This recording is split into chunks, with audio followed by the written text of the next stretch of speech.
Prologue. Undisclosed cave near Jalalabad, Afghanistan. April 3, 2015. Water dripped from the chiseled rock ceiling, landing on the edge of the bed. PFC Derek Dutton stood with his mouth open to the ceiling, catching the only source of water the prisoners had been afforded. The water naturally secreted from the rocks at a steady rate, and even though the sound was incessantly annoying as it hit the bed rail, the bed was unmovable and anchored to the floor. The water was life-sustaining. The air appeared stale, with an odor of ammonia secreted from bodies eating their own muscles to stay alive.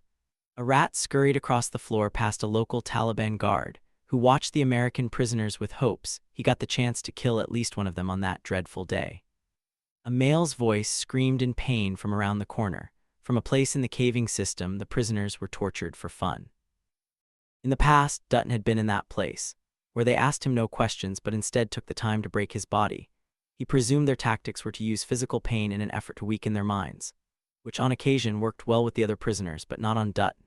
He was a coal miner's son and was used to pain, used to mental abuse and agony. Pain was nothing foreign to him.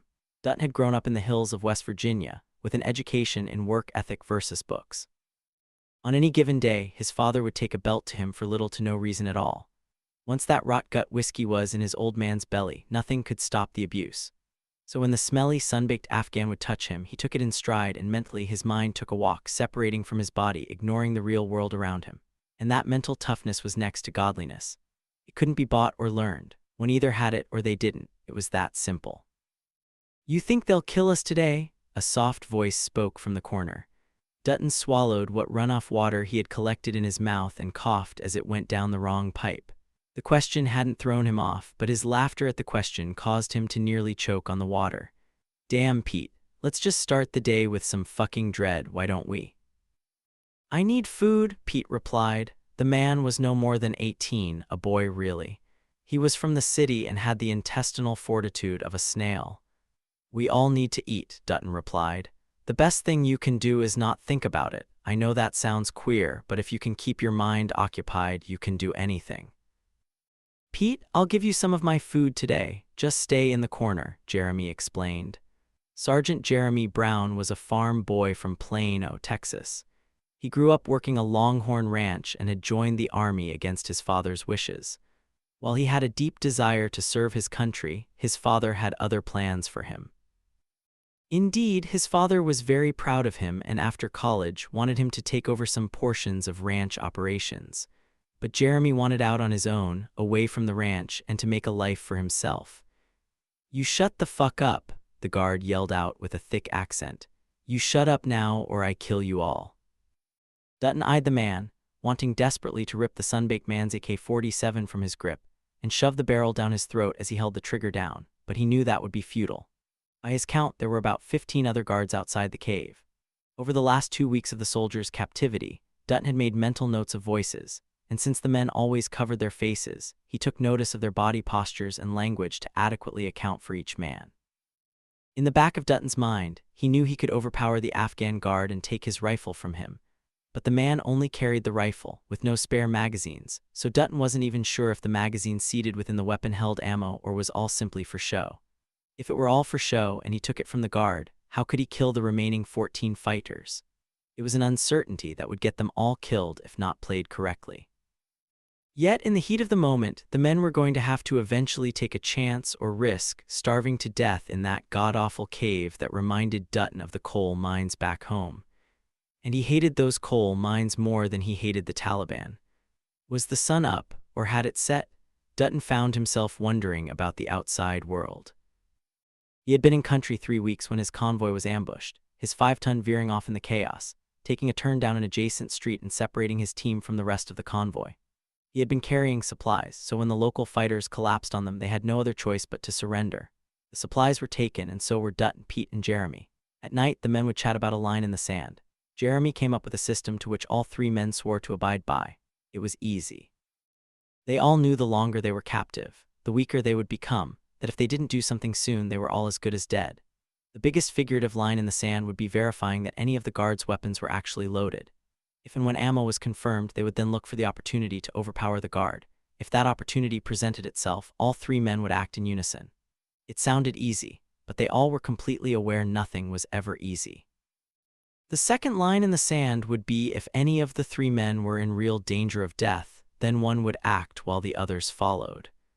At that point, it would be an all-or-nothing effort. They would be damned if they did or damned if they didn't at that point, so why not fight for the breath of freedom they so urgently desired? The last major line in the sand would be in the event of a rescue attempt. If the men determined that an attempt was underway, there would be nothing stopping them. They would act accordingly, picking up anything in their paths, fighting their captives with every ounce of energy they had left in order to give their rescuers time to get to them. At first, sand began to fall from the cave's ceiling. Small grains of dirty brown and light-colored sand sprinkled across SGT. Jeremy Brown's face as he slept, causing him to wrinkle his nose, then instinctively he swiped his face with his right hand. Additional sand fell, then a slight rumble. Pete started to turn over from his paper-thin sleeping mat. The cave shook as if a microquake had suddenly hit, causing more and more sand to fall, landing across Peter, Jeremy, and Dut. Jeremy's eyes fluttered open, and then the cave shook again. He shot up and craned his head toward the cave entrance, or where he knew the entrance to be, just nowhere near where he had been held captive. The cave shook again. This time it was violent and pronounced with small, falling pieces of rock. During the quake, Jeremy noticed Jihadi Dan, a middle-aged Afghan extremist that had been guarding them night after night, had stepped away from his rifle in the uncertainty of what was happening. Jeremy's eyes fixed on the rifle. It was an AK-47, and if loaded, the magazine held a max of 30 rounds. He understood their rules, the ones he had come up with for the captives. He had run through them in his mind thousands of times, all with the understanding that action would be triggered by one of three things. Was this one of them? Why was the cave shaking? Was the rifle even loaded? His eyes shifted to his men as they continued to sleep, then back to the rifle. What time is it anyways? Does it matter? Day or night, the rifle is there now. Not tomorrow, but now. Move or die, act or be left in a box 6 feet under. Take a chance, save your own life. No one is coming, so pick it up, bare arms, and fucking fight. Move, move, move, Jeremy told himself over and over again. His mind reeled with action. Was this one of the proverbial lines in the sand? Then Jihadi Dan turned and they locked eyes. Time to act, yet it was too late. For one of the filthy guards that had been charged with keeping the 3 prisoners in line, that was. Jeremy sprung up and dove for the rifle. Sand and rock tore through his tattered, uniformed pants like sandpaper, leaving small streaks of blood. In a blur, he had scooped up the AK-47 and aimed it directly at Jihadi Dan's face. Not only could Jeremy feel the weight of the ammo inside the magazine, but the extremist's eyes said it all. He was fucked. That rifle was indeed loaded. A single shot rang out. Jihadi Dan's face turned inside out as a 7.62 round traveled the barrel, exiting at nearly 2,400 feet per second, blowing out the back of the terrorist's head and leaving a hole so large Jeremy swore he could see light on the opposite side of the man's skull. Pete and Dutton both jumped to their feet, hearts racing. Get ready to fight, Jeremy yelled out as he scavenged through the dead terrorists' pockets. In the echo of gunfire, Jeremy could hear footsteps running toward them. He took a knee and steadied the rifle. Taking a deep breath, he waited patiently for the captors to round the corner as the cave violently shook. In the distance, he could hear voices yelling and chatting in Arabic. They were the same voices he and his men had been listening to for the past 3 weeks of captivity. Yet now the voices were no longer stern and nasty, but rather the tones they exuded were of fright and confusion. What are they afraid of? He thought. The cave shook again, and then the first dark-skinned man, wearing a white robe, carrying a used and unmaintained AK-47, rounded the corner. Jeremy lifted his rifle and aimed center mass at the man. But just as he pulled the trigger, he realized the man's attention was dreadfully focused on something behind him. 3 bullets hit the man square in his chest, killing him before he hit the ground. The evil of the man slipped from his body along with his soul as he tumbled across the cave floor, leaving streaks of crimson in the sand. Dirt and rocks kicked up underneath his body as blood stained the ground, and his sandals obtusely sailed through the air, one of them striking Pete in his leg as he frantically searched for a weapon of his own. Dutton ran to the dead man and kicked him in his face, then bent down and plucked the dirty rifle from his now pale, dead hands. The cave shook in a succession of 3 rumbles back to back to back. Pete, get on our 6, we are leaving this fucking place, Jeremy yelled out. His teeth clenched, and as Dutton picked up the dead man's weapon, Jeremy stood and moved out for the exit. Contact front, Jeremy screamed as he fired 3 rounds at a pair of jihadists who were just entering the cave from the light of day. Both fell dead, never having seen the men within the shadows. Pete moved forward, collecting a chest rig with full M4 magazines and an M4 from next to one of the dead men. His neck craned and eyes widened as the shemagh the man had been using as a mask had inadvertently slipped from his face as he fell dead. "He's white." "Say that again, Pete," Jeremy replied as he reloaded his AK. "I said he's white. Like if this ass clown could talk, I'd bet he had a Russian fucking accent, that kind of white," Pete replied. Even though he was shocked, it didn't stop him from stripping the man of all his gear, picking up his M4, spare magazines, and even peeling the chest rig from his lifeless body. The evil man's supplies were about to help keep Pete and his men alive. They were in the foothold of the cave, right where the sun stopped shining in and the darkness reigned king. It was where Jeremy gathered the other men and prepared to exit into the world. Then the cave rocked again for the 10th time. Jeremy stumbled and tripped over an old wooden ammo crate. It collapsed, throwing splintered wood across the dirt floor. Pete gathered himself, donning the chest rig, then helped Jeremy to his feet as Dutton spoke up. "You guys see those maps?" Dutton pointed to the table that had been hastily pushed over in the corner where parts of the wooden crate had landed. Jeremy hopped over, passing up Dutton, bending down where he picked up the maps in the process. Scanning one, he noticed that there were clearing routes labeled on the map overlooking the streets of Jalalabad. His eyes widened. "Those fucks had our clearing routes. They knew exactly where we were going and when we would be there."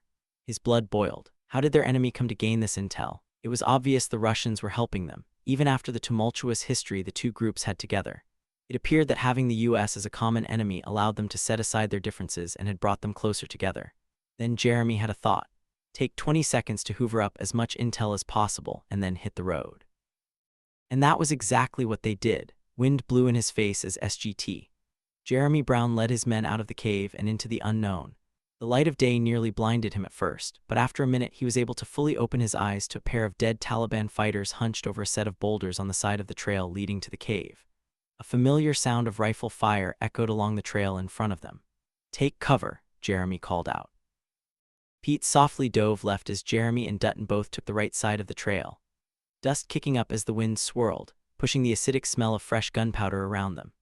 They could hear men in the distance, one screaming, and then out of nowhere, an explosion erupted from high up on the mountain, sending rock and debris raining down on their position.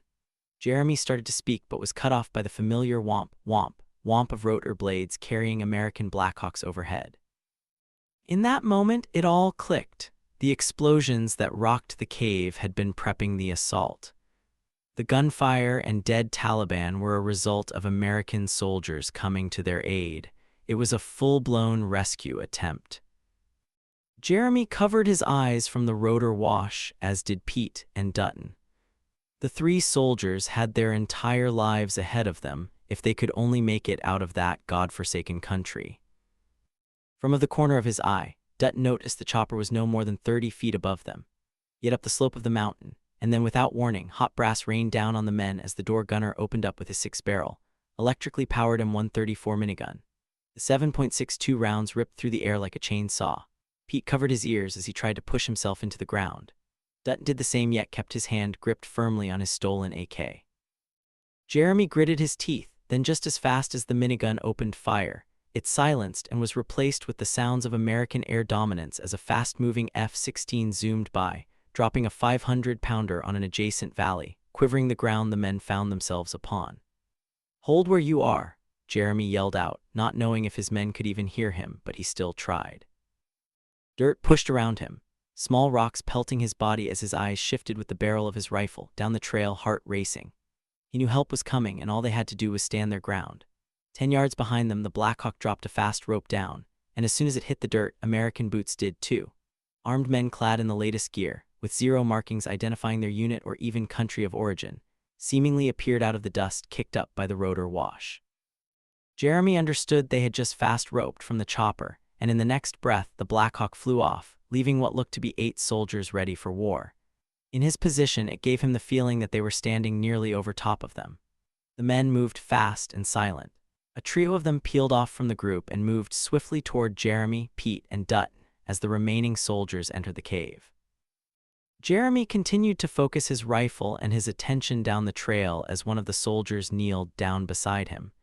"When the cave started rocking, we acted, sir. We killed a few and made our way out here. I have 3 men total, including myself." His voice cracked with emotions. "I'm glad to see you."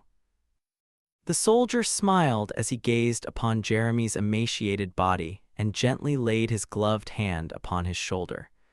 "Sergeant Jeremy Brown, I presume." Jeremy instantly melted.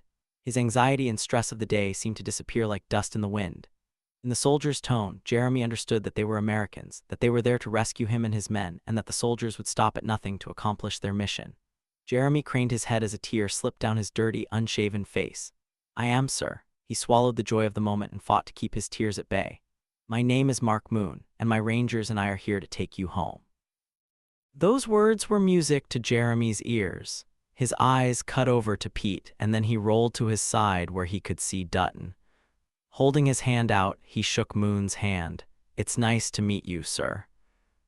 "It's all my pleasure, Jeremy." "Are you able to walk on your own? What about your men?" Pete softly and Derek Dutt.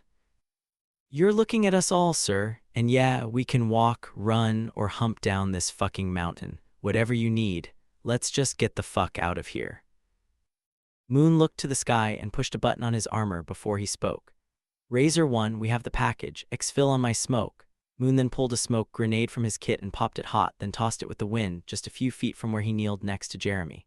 "My guys are inside collecting intel, and I'm getting you and your men on the next thing smoking out of this shit box. I have a bird inbound, so prepare to move, Big Sarge."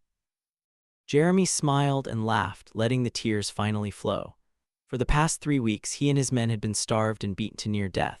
They had prayed for a miracle, and in the end, his actions had helped facilitate one. His eyes met Moon's. "Sir, the backpack I'm wearing has maps and as much paperwork and thumb drives as we could find plus a MacBook Air. I'll trade you it all for a beer and that ride home." In that moment, a MH-47 Chinook blasted over the mountain top, its tailgate lowered as it descended upon their position. "That's a deal, Sarge," Moon said. Then he stood, and with his weapon at the ready, he kept security as the chopper slowly maneuvered down to pick them all up. They were all saved, and that was just the beginning of the story. Chapter 1. Let it begin. Sergeant Major Mark Moon, 1st Ranger Battalion HHC. Savannah, Georgia. 31 October 2024. 9 years later. The table creaked as Sergeant Major Mark Moon leaned his forearms across it, interlocking his hands in front of him. On the opposite side of him was a smiling re-enlistment and retirement NCO, who also happened to possess the best up-to-date advice for soon-to-be special operators leaving service. He was known as the Magic Man, making things happen for squared-away senior NCOs as they transitioned back into the real world.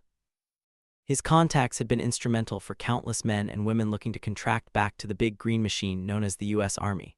"Look, Mark, how long have we known each other?" First Sergeant Brandon Mitchell asked. In the past, Mitchell had shed blood on the streets of Iraq with the soon-to-be retired Sergeant Major. They had been longtime friends ever since. On one particular occasion, he was shot in the hand while breaching a wall for Moon's entry team.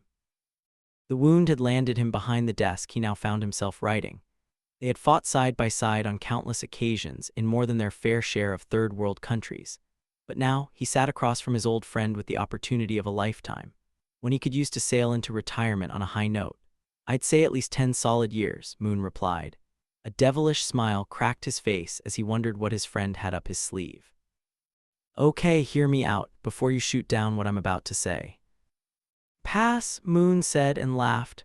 "I'm just fucking with you, you don't need to sell me on it. It's not a Chevy. Just spit it out and tell me how you can best transition me into the slums of the real world." "Well, since you put it that way, I have a 3-bed, 2-bath trailer." "You never cease to amaze me, Brad," Moon laughed. "You ever hear of Protocol 9? Moon shifted his eyes. "Can't say I have, but if it involves me extending for another 2 years, I'm out." "It's not like that, I'll be frank with you, Mark. This is a solid exit plan to increase your retirement income $2,000 a month, tax-free, for nearly zero work. No joke, you know I always look out for my guys, and that's what I'm doing here." "You have my attention now. What's Protocol 9? Mark Moon was intrigued. He knew his friend could open doors on the outside world, and he was curious just how many and to where those doors would eventually lead. "Protocol 9 is our nation's playbook for an extinction-level viral outbreak," Brad Mitchell explained.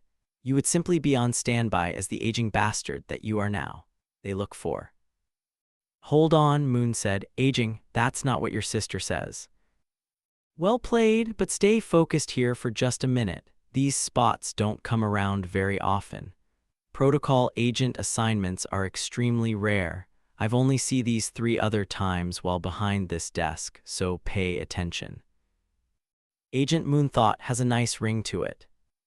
Mark, it's simple. As you know, the government has a contingency plan for everything, and now you can reap some rewards from their preparation. It's no secret you have chosen a wild life, one full of risk and adventure, but that also came at a price. Among those tolls, you never married or fathered children. Damn, Brad. Not to be cruel, but I know it was always your choice to live that lifestyle. We've both had this conversation in the past, but the government is looking for special men like you. Men with that same lifestyle that you chose. Guys that never took that leap into fatherhood, into marriage. Protocol 9 agents are men and women with no attachments. They are warriors like yourself that can act on a moment's notice. Once trained, you'll simply assimilate into society, work your job, or hell, don't work at all. Just go fishing, drink your beer, and bang the $10 whores you love so much. But when the call comes, if it ever comes, be ready and respond. I prefer $20 women, but that's neither here nor there, Moon joked. I understand the government will call on an agent at any time, but what exactly do these agents do? Protocol 9 is simple, really. In each state, there are small teams of agents who live their lives, hidden in plain sight until an extinction-level event occurs. Look, the WHO and CDC have people that respond to outbreaks. That's not new, and it's not what you'll be doing. You would be the nation's Hail Mary in the event that an outbreak was uncontainable, and only then would you be called up, so essentially the $2K a month would be free and easy money. Love free money, Moon quipped. Don't we all? Mitchell explained as he pulled out a single form from his desk. You'd be working under the DoD umbrella and assigned to a local team either here in Savannah, or, he looked on his monitor, it looks like there's also an opening in Palm Coast, Florida, but that's it. 2 spots nationwide, Moon replied. He thought about the totality of what his friend was saying. During his time at 1st Ranger Battalion, he had worked in a variety of roles, leading men and task forces onto objectives in places he never knew existed as a child. In his time, he had learned of different governmental teams that performed a variety of work, and at one point in his career, he had helped the CIA with intel work deep within the jungles of South America. But he had never, not even in back alley whispers within the Spec Ops community, heard of Protocol 9. You'll get some training, then slip into your new life, that's it. Tacking a couple grand a month onto your pension tax-free could mean the difference between, "Can I take your order, sir?" or relaxing on a skiff in Florida sight fishing for red fish. Do I get a choice on duty station? You want Florida, don't you? You know I do, my friend, Moon laughed. Oh, I remember the days down there in DeLand, Johnson running that John boat over those gators. Mitchell laughed. Mark, I'm not far behind you. Maybe a few months out from now, but I have a family and that kicks me from the program, or I'd jump on this. I'd stay here and just relax on Tybee Island, or hell, maybe I'd join you in the Sunshine State, who knows. Sergeant Major Mark Moon leaned back in his chair, hands clasped behind his head with a smile on his face. Where do I sign? I mean, maybe you should toss in a nice. No bonus, don't ask, but I'll get you Florida and a date for training, Mitchell explained as he slid the single form over to his friend. All you have to do is sign on line 7. I swear there should be a bonus with this. You're starting to get cheap on me and toe that Uncle Sam line a little too closely here at the end. Moon laughed with a sly wink. First Sergeant Brandon Mitchell just shook his head as he stood and tossed a Go Army keychain to his friend. He shot his hand out right after and the men shook, laughing the entire time. Both men had earned each other's trust, compassion, loyalty, respect, and love while fighting evil men, across the globe and back again. Now it was time to look toward retirement for both of them. Packing a fresh silver-top tin of Copenhagen, SGM Moon slid his fingernail under the lip of the lid, breaking the seal as he rotated the can. He smiled at the smell of fresh, finely packed snuff and took a pinch, shoving it into the left corner of his lower lip. Almost instantly, his shoulders relaxed as the nicotine slipped into the saliva around his gum line, and then he spit. It was a bad habit and one he planned to quit as he left service. He slipped his cover from his right cargo pocket, popped it across his thigh, and then donned it over his fresh haircut as he stepped out into the rain-soaked day. Moon smiled, knowing he was not only close to retirement, but wouldn't be giving up his humble service cold turkey after all. Protocol 9 would give him a purpose in retirement. It would leverage his skill set against highly unlikely events of catastrophe, but would still make him feel needed, wanted, useful. And for SGM Moon, that was imperative, as he had spent the last 21 years of his adult life fighting terrorists at a personal cost that, unless you were in his shoes, couldn't comprehend the price he had paid. As he stepped off the curb, his mind was on the future and had missed the small pothole holding fresh, muddy rainwater. His right foot slumped into the hole, soaking his boot and halfway up to his knee. Son of a bitch. He gritted his teeth and moved out with a purpose. Almost running, he trotted across the street to where his Ford F-150 was parked and hopped in the driver's side. Starting the engine, he griped for a moment as he unlaced both boots and slipped them off. He tossed them in the front passenger floorboard where his WeatherTech mats collected the water draining from his right one. Behind his seat, a map pocket held a sealed gallon Ziploc bag holding 3 pairs of fresh, clean socks. After wiping his leg and foot dry, Moon smiled, almost laughing. He had told himself never again, not since Panama. His feet had taken a beating during that operation, and he swore to himself never to let them get wet again, not if he could help it. He opened the Ziploc and inhaled the crisp aroma of clean socks. It was as calming as the Copenhagen packed tight inside his lip. He scooped his spitter from his cup holder and spat in it. A twinkle lit his eye as he slid that first clean sock on his left foot. It was smooth, and in his mind, he knew those black socks would keep his feet in the proverbial fight. When he repeated the process with his right foot, he had a dreadful thought. Did I leave my spare boots at home? Moon's hand shot back behind his driver's seat, frantically feeling in the floorboard. Nothing. Rain bounced off his windshield as the wiper blades moved, and Moon just shook his head, knowing it was all for naught. He had left his spare boots at home by the front door. Now he had to face slipping his clean, dry, and freshly clothed feet into his wet-ass boots. To say the least, it was about to ruin his day. Water soaked through his fresh right sock. The black wool cotton blend would surely stain his foot, or so he imagined. Huffing, he pulled his truck up in his driveway and threw it in park. The rain was incessant. Moon sat back in his seat for a moment and listened to the hard drops of water impacting the Ford's roof. It was mesmerizing and haunting all at the same time. The sound took him back to that day earlier in his career, the day he slid down that fast rope to help rescue American prisoners of war. That rhythmic sound reminded him of the door gunner's M134 minigun. Even though the weapon system had 6 rotating barrels that could fire 2,000 rounds a minute, in his mind, time had slowed as he exited the chopper into the field of battle. Moon shook the memory from his mind and sat up, taking a deep breath before popping open his door and stepping out into the hard rain. As he walked the few steps up to his front porch, he could see the boots he had left behind earlier in the day. They were just inside the door and to the left in front of the glass like he thought they were. For SGM Mark Moon, some days were harder than others, and his body, mind, and spirit were ready to retire. He had served his time, and as the saying went, next man up. It was time for him to call it a career. Chapter 2. Fishing as Key. Mark Moon, retired Sergeant Major. Palm Coast, Florida. To April 2025. 6 months later. The wind blew a cool breeze off the ocean, across the inlet, and pushed Mark Moon's hair as it also moved his 16-foot Hell's Bay skiff. Grabbing his trolling motor's remote, he tapped up the power and then sight-locked it next to the national park's dock, where he knew schools of red fish hung out. There was something about the combination of the underwater topography and the currents that attracted the fish. On most days with an incoming tide, Mark could find those reds, adult snook, mangrove snapper, black drum, sheepshead, and flounder, to say the least. His braided line pulled taut.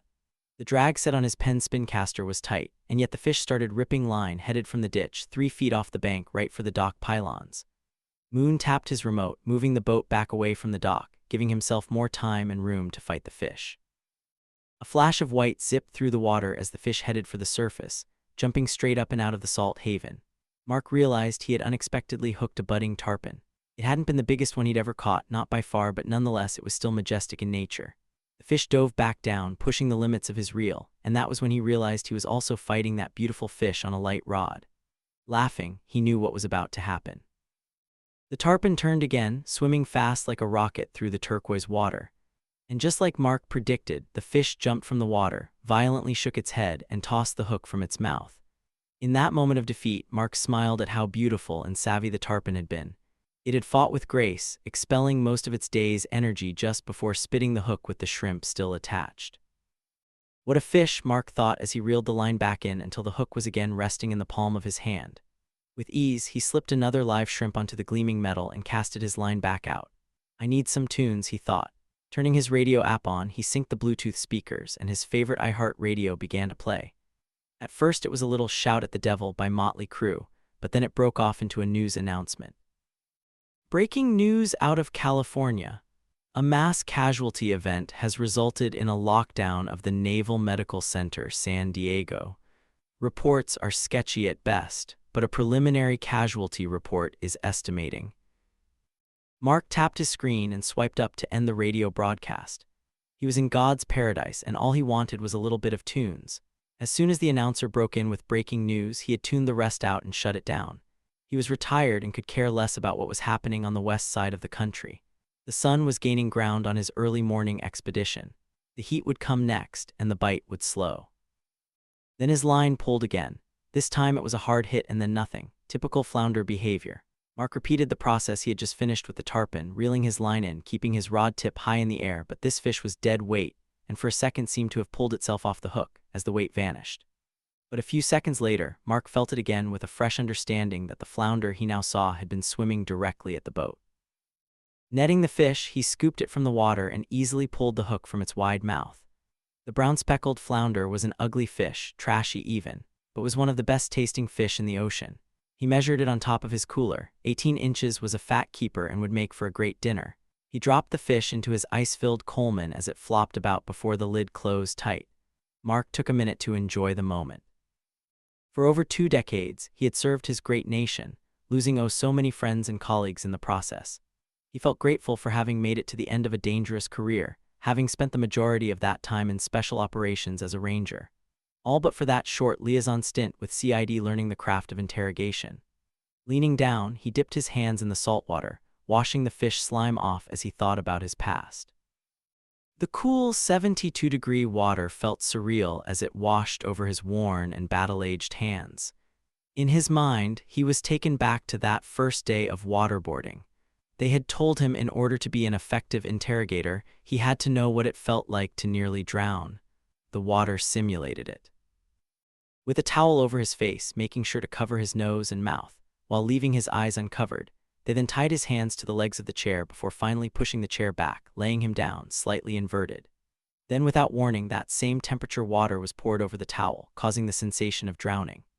Even his mind believed he was drowning, yet he was on land in a room, surrounded by people he only knew by their throwdown names. Shaking the memory from his head, Mark looked toward the sun. Its radiant heat soothed his face, and in that moment it was healing his soul. The demons inside him were vast, yet after 6 months of his pseudo-retirement, aside from his 30-day Protocol 9 train-up, he was beginning to heal from the countless years of war. In that moment, he thought to himself how lucky he had been to have had such a storybook career. The shock of actually making it to the end was hard for him to comprehend. Especially after seeing some of his men fall at the hands of their enemy. Some of the men were friends that he had looked upon as immortals or even giants, at least in his mind they were. Now he found himself on a custom-made skiff that any professional guide would be jealous to own, fishing in a place that could only be described in his war-stricken eyes as paradise. It was heaven on earth, yet he felt a slight guilt for having earned the right to be there to fish, to live the life that he had magically lived. Then his phone buzzed. It was as if time stood still. The waves stopped, the wind ceased, and the boat no longer rocked. Yet the phone buzzed again. Mark slipped his personal cell phone from his front pocket. Even though he knew that wasn't the phone that was ringing, he still checked it with hopes that he was wrong. Because if it was his other phone, his never-would-ring phone, the Protocol 9 phone, then everyone was screwed. The buzzing stopped as he looked at the screen of his personal cell. Nothing. No calls missed, no notifications, no text messages, nothing. His screensaver was as blank as a single piece of white paper at the beginning of a story. My imagination is thick today, he thought. He tried desperately to tell himself he was just imagining things that his military phone wasn't. It buzzed a third and fourth time. Mark Moon closed his eyes tight, took a deep breath, then the buzzing began again. Finally, he was out of options. It was either throw the phone overboard and motor off or answer the call and hope it was simply a training event. His inner child wanted to be left alone, telling himself that he had done his time, but the patriot that made up the better part of his soul would never allow him to ignore the call.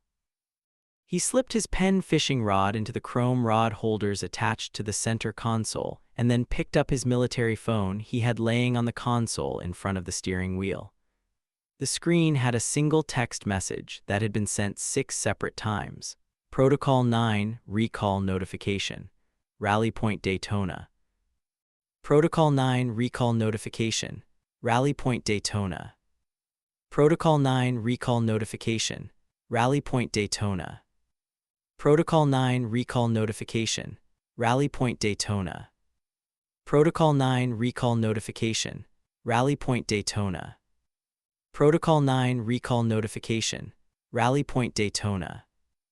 Mark Moon had spent most of his career running and gunning within the special operations community, and a recall notice was nothing new to him.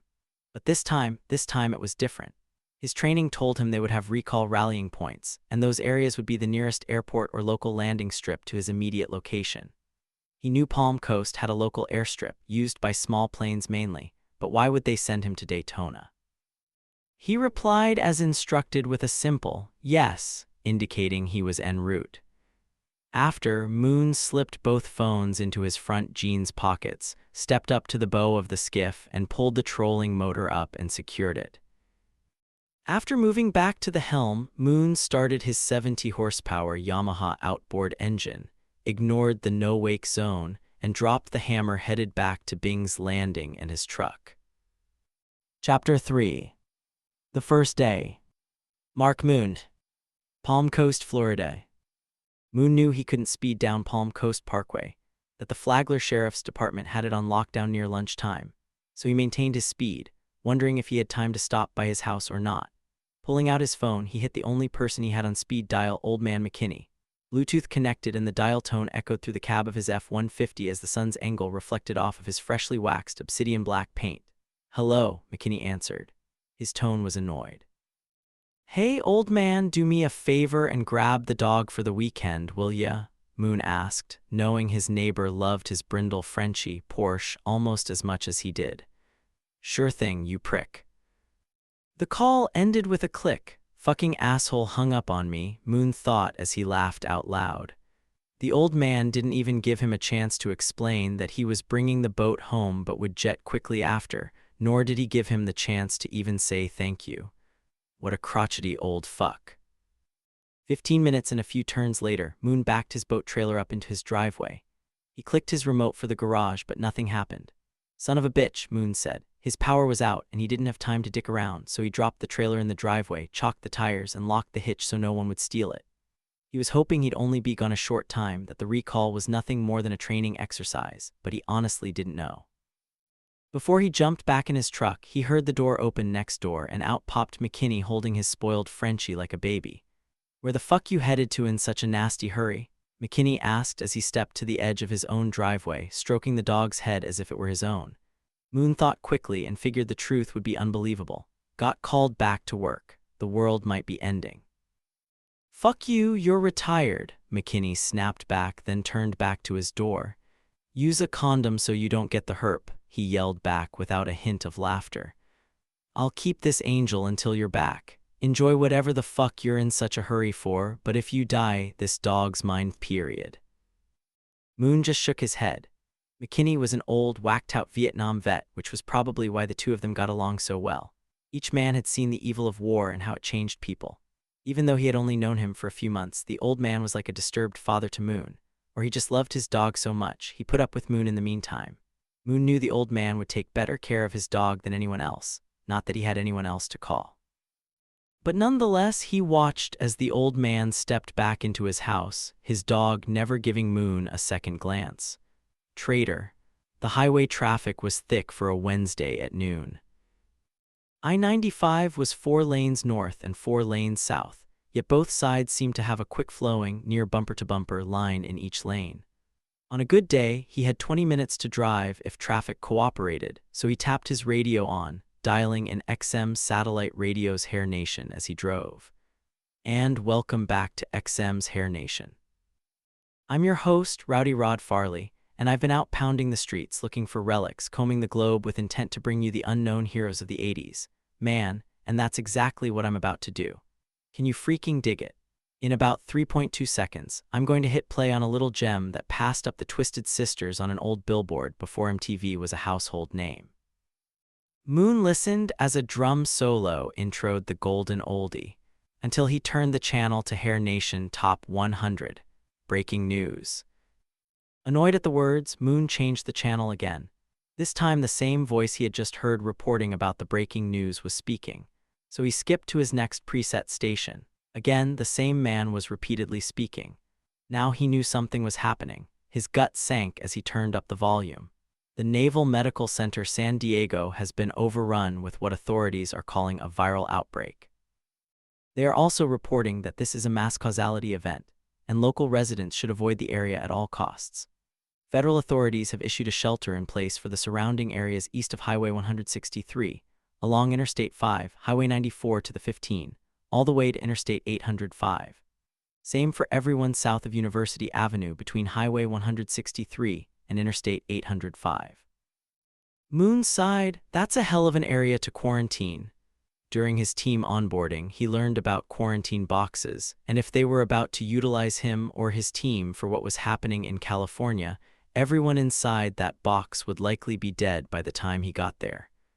And if not, they would be before his team left. His mind slipped into grim thoughts of the death he had seen overseas, and in that moment he wished he had never taken the job, that he had simply signed his retirement papers and sailed off into obscurity like the rest of his Rangers. Moon reached up and pushed the button to power off his radio, taking the exit to Daytona International Airport, Sergeant Major Rhett. Mark Moon picked up his can of Copenhagen, packed it and slipped a pinch of snuff into his lip, wiped his hand on his jeans, and thought about the hell he was about to step into. The airport was as normal as it got. Nothing was out of the ordinary. People walked about, hustling through the parking lots as Moon pulled his truck into a long-term parking space. Stepping out, he carried nothing with him other than the clothes on his back, but he also knew he didn't need to bring anything, that everything would be handed to him in due time. An American Airlines Boeing 747 roared down the runway in the distance, and Moon took note of its power and beauty as it took to the air. Its nose pointed toward the heavens as it climbed, then banked left, lining up for its trip to the unknown, much like he was about to do. Protocol 9 agents' standard operating procedures were to report to their designated rally points as dictated in the recall message. For Mark Moon, that meant getting to the airport and heading to the customer service. Walking inside, Moon moved quickly to the right around people he constantly referred to as jobbers, people that worked a traditional 9-to-5 for a living. They were hustling to and from the luggage carousels and up the stairs and escalators toward departure areas. In front of him was a young girl behind a large desk with the words Customer Services in bold lettering above the wall behind her. "Bingo. Can I help you?" she asked to an elderly woman in front of Moon. He shifted his weight back and forth, trying to remain patient, but sometimes the old people of Florida, while mostly adorable, were slow and a giant pain in his ass to be around. "I lost my glasses. Could you possibly see if anyone has turned them in, please?" The older woman with snow-white hair and a hunched back explained as she leaned her frail frame onto her ornately hand-carved cane. "Fucking hell, why is it always the old people? Every fucking time I'm in a rush." His phone buzzed in his front left pocket. Slipping it out, he glanced at the message. "I think Porsche should just live with me. You're never home anyways." Moon huffed at the message, causing the old woman to turn around and cut her eyes at him with disgust. "What the fuck is your problem?" he thought, then noticed a pair of clear lens glasses perched on the woman's head. Shaking his head, he smirked as he pointed to them. "Ma'am, I think you were looking for your glasses, right?" "Well, how would you know, unless you were snooping on my conversation?" Moon didn't have time for her shit. "I do apologize, but they are nestled nicely on top of your head, ma'am." Her pale face seemed to blush as it sank in as her bony, liver-spotted hand lifted to her hair, and at first, she lightly touched them as if she either didn't believe Moon or thought he was trying to trick her. Once her fingertip grazed the frame, she plucked them down and slipped them onto her face. Squinting, she adjusted her glasses and smiled, then oddly used her cane to step closer to him and give him a hug. "You're welcome," Moon squeaked out as she held him while still in his way of the customer service rep. She let loose and slowly pulled her purse from her arm. "I think you need a reward for helping me, Sonny." Sonny, for fuck's sake. Moon's internal monologue was about to go into overdrive when the old woman pulled out a dollar bill and handed it to him. Fuck it. He thought it would be quicker just to take the damn dollar than to refuse the gesture. Again, he was dealing with an elderly woman, and in Florida, they were usually a hot mess to deal with. He slipped the bill in his pocket and smiled. I hope you have a great rest of your day, he explained as internally he hoped she got hit by a bus. Before the woman could reply, he stepped around her and smiled at the young lady behind the counter. Hi, I hate to even ask, but could you check to see if you have a package or envelope for me, Mark Moon? Sure thing, sir, the young lady said as she stepped back and bent over to first look under her counter. Nothing here. Let me check in the office. Give me just a second. Moon nodded with a fake smile. As the girl stepped off, he turned around to take in his surroundings. He knew he needed to get the package, then head to the pilot's lounge, but it all started with customer service. She returned. I don't see anything for you, sir. What the fuck? He took in a deep breath. The girl was indeed young, and that caused Moon to wonder how long had she been working her job. Was she good at it or just filling a quota?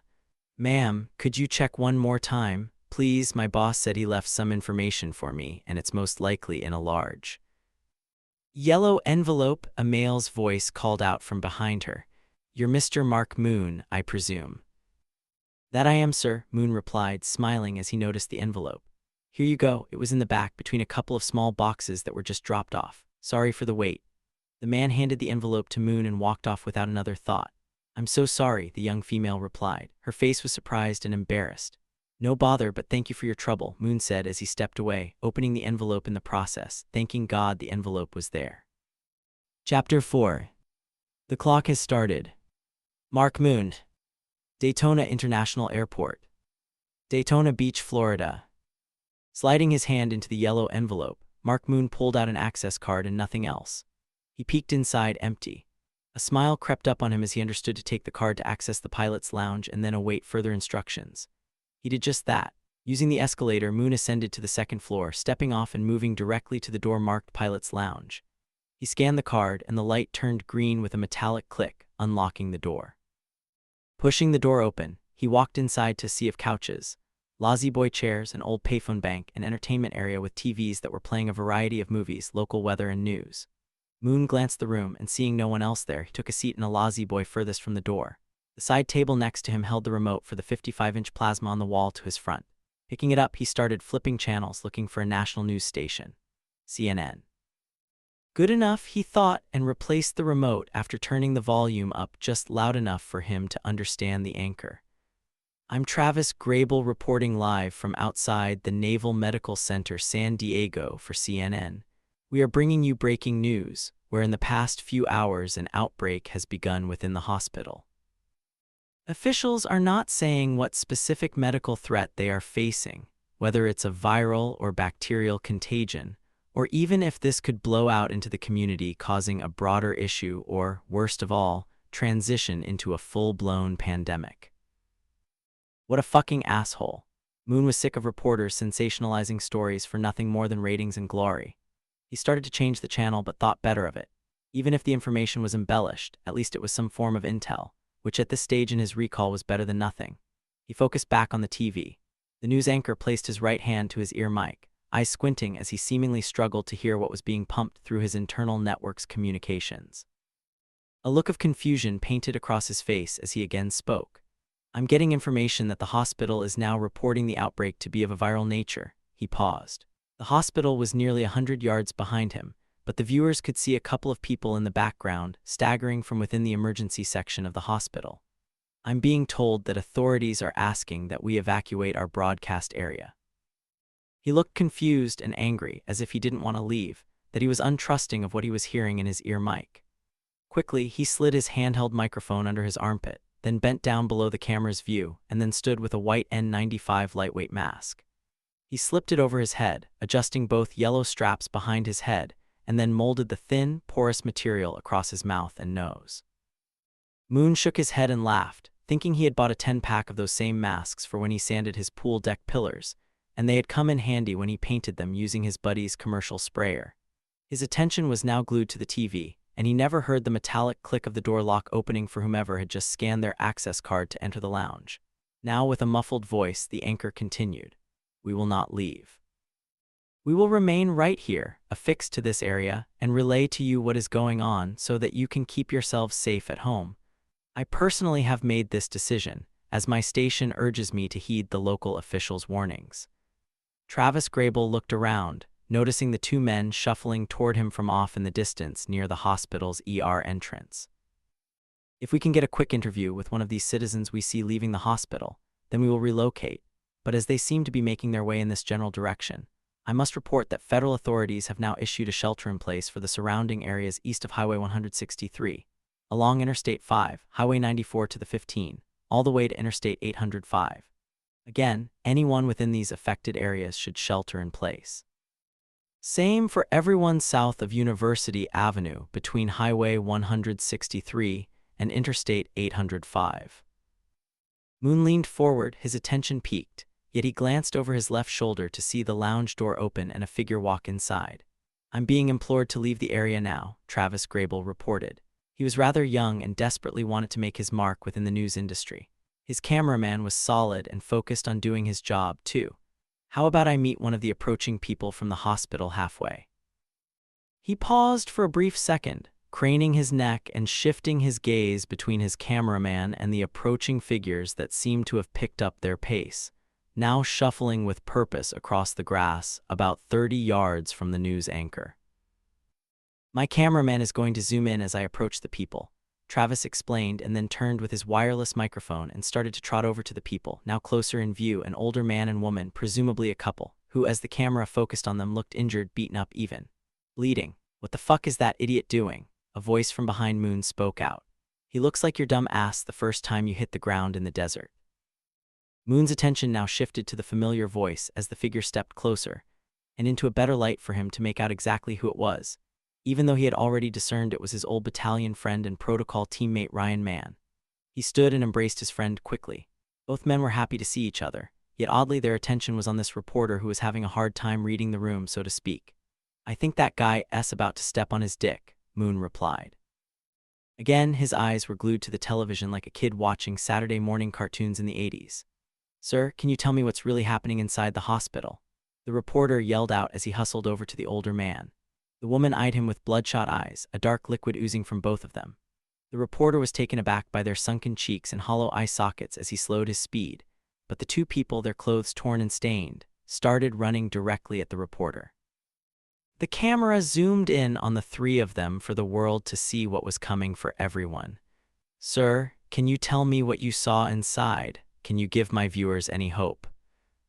The old man ignored his pestilent questioning, yet started to run in the final few feet before he uncharacteristically, for a man that appeared to be in his mid-70s, leaped into the air, tackling CNN's reporter Travis Grable to the ground as the camera continued to roll, broadcasting live to millions across the nation.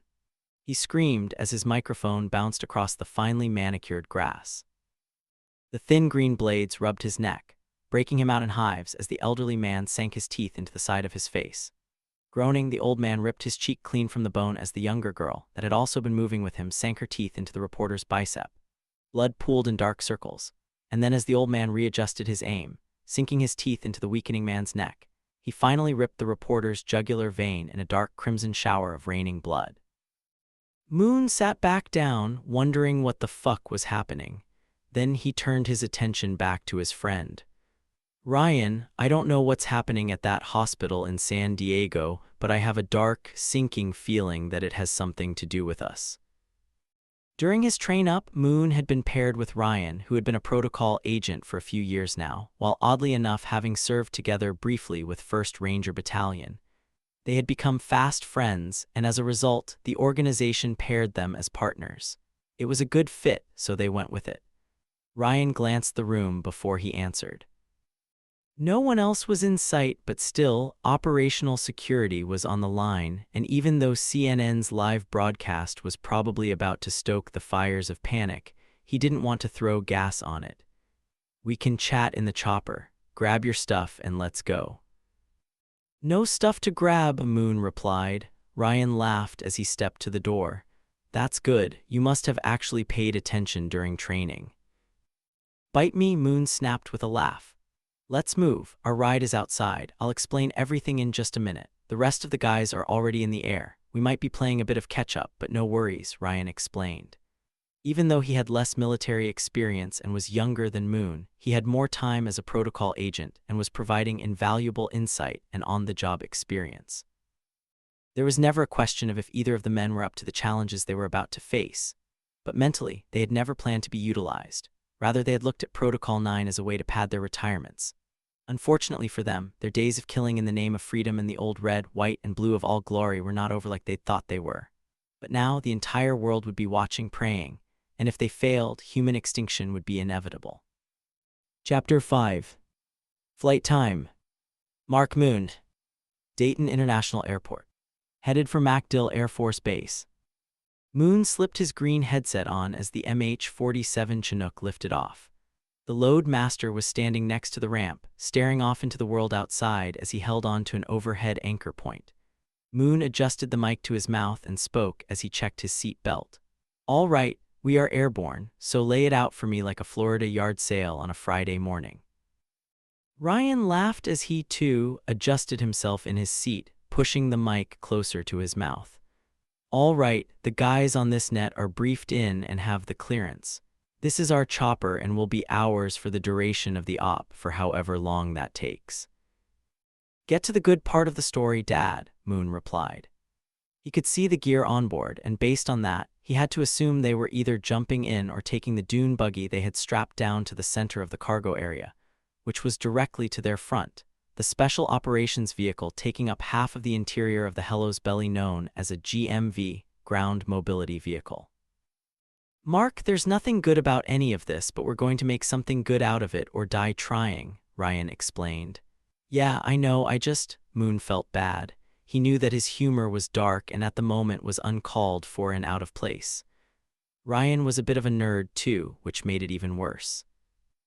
Ever since he left the army, he had worked IT for a living and didn't interact with a ton of people. And even though he genuinely loved Moon, his latest career had been chiseling away at his patience for military humor. Well, neither of us expected to ever have that spare phone go off, but here we are. I'd like to go back to bed and start the day over too, but unfortunately or fortunately, depending on how you take what I'm about to tell you, we have a job to do. It's simple, really. Moon's eyelids slid over his eyes in embarrassment. He saw the news. In his mind, he had an idea of what was happening, and if they were being called into the game, then countless people were already dead. So he sat there and took the academic ass chewing his partner Ryan Mann was dishing out. Ryan continued, "They called us up, so it's our turn to get to work." Moon nodded. "I'm with you, boss. All ears, go ahead and send it."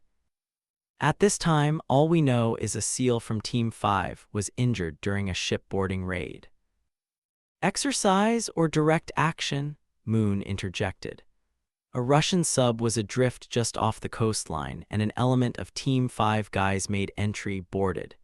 The injured SEAL was medevaced to Naval Medical Center San Diego, which is now where an outbreak of an unknown virus has begun. I'm following, Moon replied. The intel we have is that thousands are dead, that the hospital was overrun by the infected that we are now calling carriers. Moon looked out the open ramp at the midday sky. Its orange hue was gorgeous, and he had a dreadful feeling that he'd never see another sight like that again. His next thought was of that reporter being eaten alive on national TV. You still with me? Ryan asked. Yeah, I knew this wasn't going to be easy. Nothing quick at all, Moon replied. Ryan looked at his watch. We have about 40 more minutes in flight. I'll finish the brief and then we can start to gear up. But once we land at MacDill, we will collect the rest of the team, or at least the ones that get us to our 90% needed before launch. After that, we are hitting that hospital. Our objective is to locate and evacuate an HVI at all costs. A high-value individual? That's not in our mission tasks, Moon added. It wasn't making sense to him, none of it was. Why not just spin up more SEALs to go find her? Those are great questions that neither I nor our higher-ups have the answer to. You know the drill, Mark, Ryan explained. We come when called, serve in silence, and fall for those we may never know. Roger that, sir, Moon snapped, knowing wholeheartedly what the agent's motto meant to him and the others. Can you tell me anything else about the doctor? They won't give us a ton of intel, Ryan explained as he slid a small 3x5 picture over to him. That's her, Dr. Avocarder. Skinny thing, Moon said as he committed the photograph to his memory. The rest of the story, as Paul Harvey would say, is that they believe the virus has breached the hospital containment, and now they fear it's spreading into the community. They've established a quarantine zone, which is where most of the civilian side has focused on. The CDC is en route, so is the WHO. How large is the zone?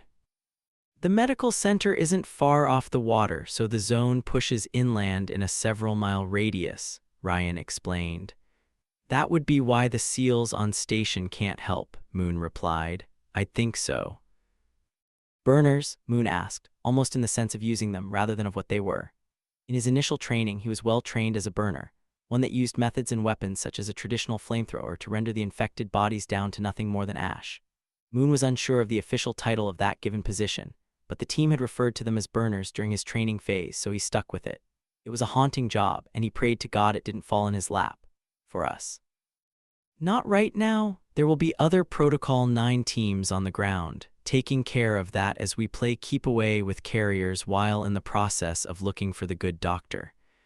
That is, if she's still alive. Do they have reason to believe she's alive? Moon asked. Now his old sergeant major instincts were reeling with questions and concerns. He thought about logistics and possible layouts of a traditional hospital, of what they would encounter inside of the people, the bodies, the suffering of all aspects of death and civil collapse. They seem to think so, or they have enough belief to send us into the middle of hell to find out. Or the doctor is so valuable they would risk the lives of everyone on the slightest chance, whisper, or even a hint that the doctor may indeed have found a spider hole to hide in, that if not for us going in she'd be lost to the outbreak, Moon replied, then winked. I do love when your retired sergeant major logic comes to play ball, Ryan replied. He held his hand up as another transmission flowed through his headset. His eyes cut to the rear of the chopper and the open ramp where the loadmaster had been standing. Searching for him, Ryan adjusted himself and unbuckled. He stood and stepped across the 10 feet of interior until he was standing next to the loadmaster.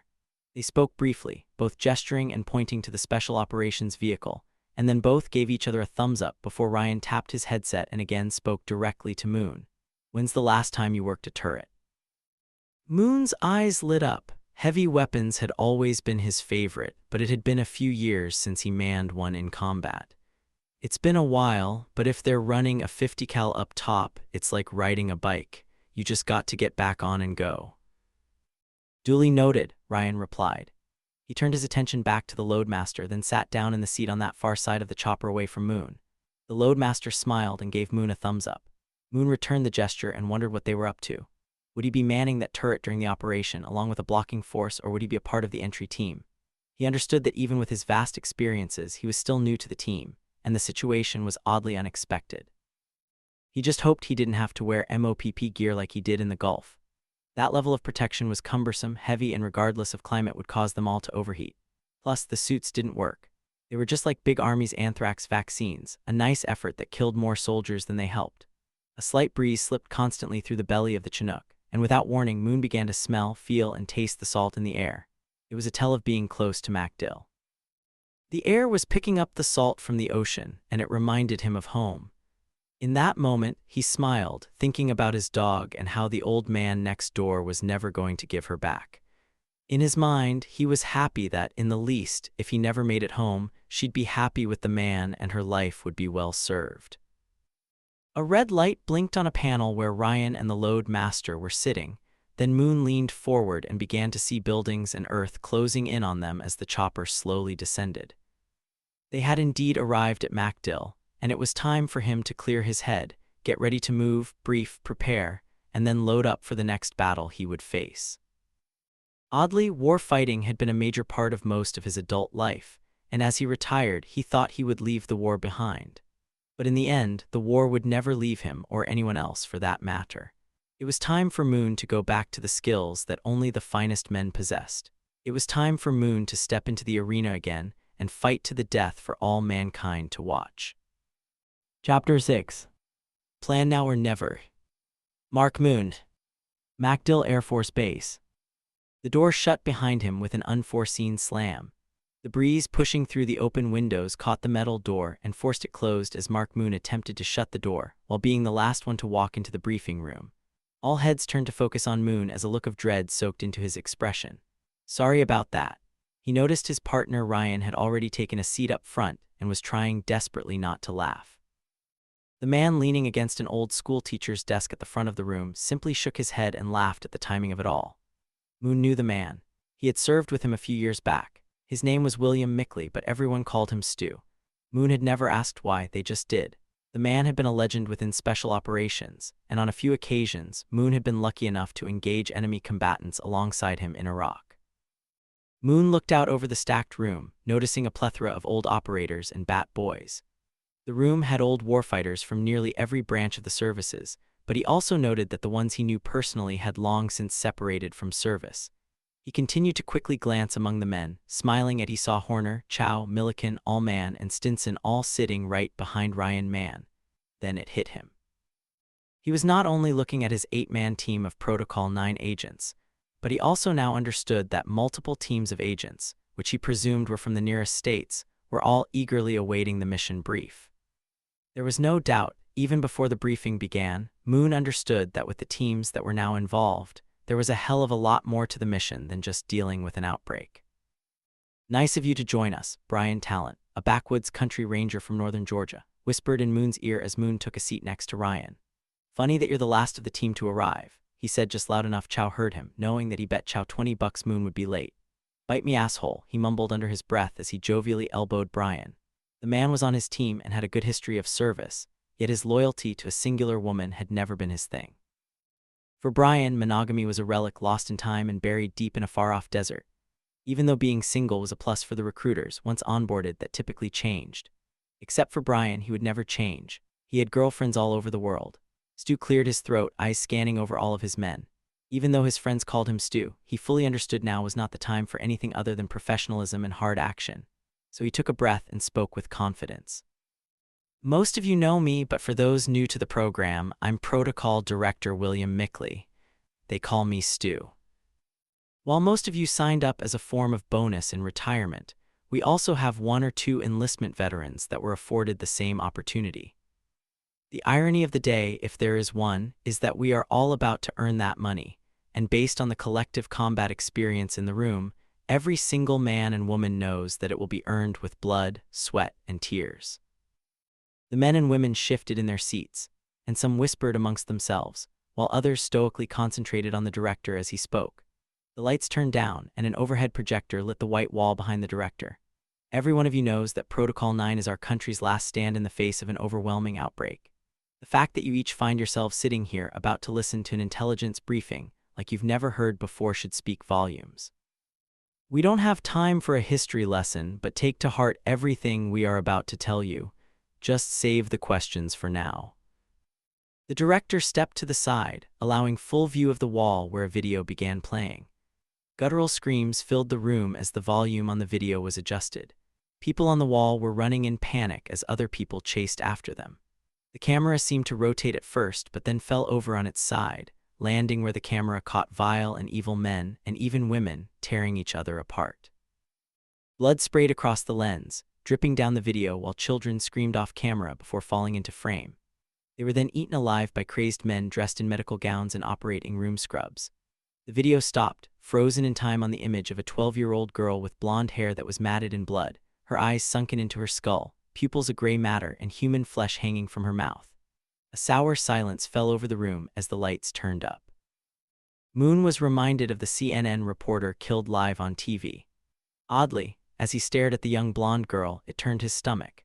Even though he had never had kids of his own, they had still been a soft spot in his soul. Maybe it was because of the 2 kids he watched burn to death after a suicide bomber cooked off in Afghanistan, or maybe it was the fact the girl on the video seemed to be looking directly into his soul. Either way, he was ready to fight, so he leaned forward with anticipation for the rest of the briefing. The director sipped a bottle of water, then continued.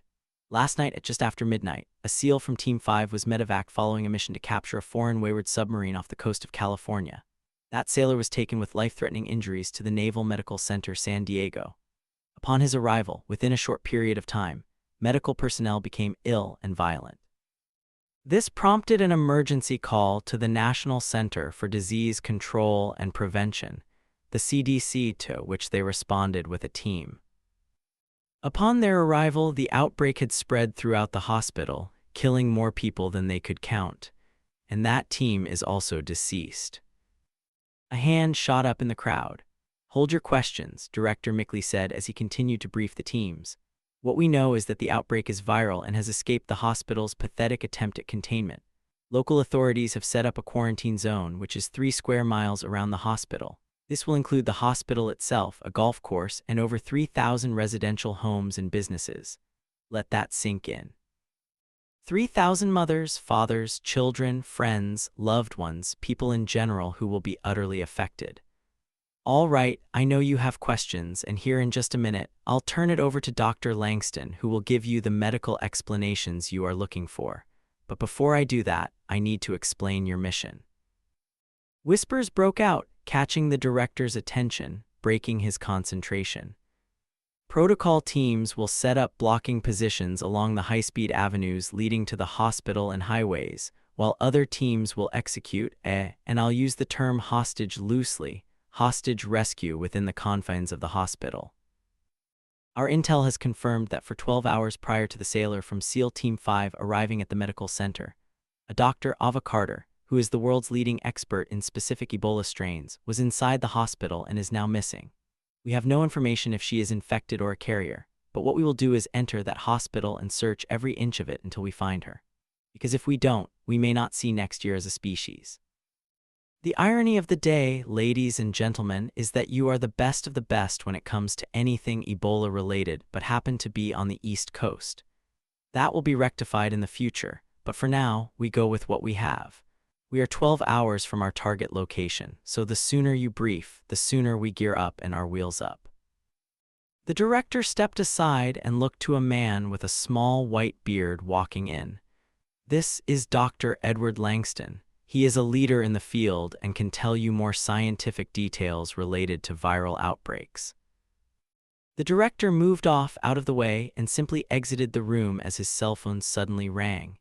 He answered as he stepped through the door, again the breeze catching the door and slamming behind him. "Guys, I'll keep this short but to the point. As some of you know, I'm a virologist who also happened to be working alongside Ava Carter, our missing doctor. She was in San Diego at the medical center, advising on new policies and procedures to help keep staff safer based on updated West African variants of Ebola that had recently popped up. During my last call with her, she had verified that, while working long days, she would grab some sleep in the doctor's on-call quarters. Those quarters are in the main part of the medical center, near the ER. So we can surmise Ava was still in the hospital when the outbreak began, Dr. Langston explained. "We understand what an outbreak is, sir," a younger man yelled out from the middle seats. "But we seem to be glossing over exactly what the outbreak is, and the answer to that question will help dictate how we respond, react, and contain the sickness. Even knowing the type of strain will help us with respects to containment and quarantine." Dr. Langston lifted a bottle of water he had hidden under the podium he stood next to and sipped to clear the cotton from his throat. He understood time was of the essence, and they didn't have the luxury of time for a history lesson, but he also had a son that was actively serving in the Navy, and if he were on this mission, he would want him to be as prepared going in as possible. "We don't know what it is, to be frank with you. But we have suspicions that it—" He took a deep breath, trying to choose his words wisely. "At this time, I'll simply provide you with facts and some conclusions based on those facts. The facts are what they are. The outbreak is viral, seemingly spread through airborne spray, like coughing and sneezing directly into a mouth, open wound, and or eyes. But it's primarily blood-borne, transmitted through blood and saliva. As you can imagine, with our CDC colleagues deceased, we don't have real-time intel. But what we have acquired is knowledge through closed-circuit cameras." He stepped back and then picked up a black remote, dimming the lights again, before a new video began to play. Sparks showered a whitened hallway as gurneys were tipped over as an anarchic and bloodied man tossed a nurse against a wall, having ripped her throat out with his bare hands. Blood sprayed over the man like water from a shower head, and he reveled in it. The video stopped, and the lights shined bright once again. "That, we believe, is the sailor from SEAL Team 5, Dr. Langston said. An eerie calm fell in the room among the teams. "I don't understand," voices whispered along the front row, breaking the odd silence. "That's because I haven't explained that we suspect this is a direct result of a bioweapon. There's telltale signs and evidence leading us to believe as much. There's also history I haven't spoken on yet." Chapter 7. A Time for Action. Mark Moon. MacDill Air Force Base. "Sir," a voice from the doorway called out. It was Director Mickley, his face soured. "Go ahead, tell them all that you believe they need to know. Then we have got to get these birds in the air." Moon cut his eyes between the director and the doctor, who was nearly pale and uncomfortable speaking on the matter. It was as if his worst nightmare had come to life, and he was being forced to face it. Ryan leaned over to Moon and whispered, "If we're making entry, you're my point man, so get your head on right." Moon nodded in agreement as he tried to digest the moment. The video he had seen live on CNN no more than an hour or so ago showed much of the same violence, people eating one another. It was bizarre to say the least. Never during any of his 13 combat tour had he encountered such madness, such cannibalistic violence, such archaic barbarianism. "I've watched numerous videos that were identical to what you just saw.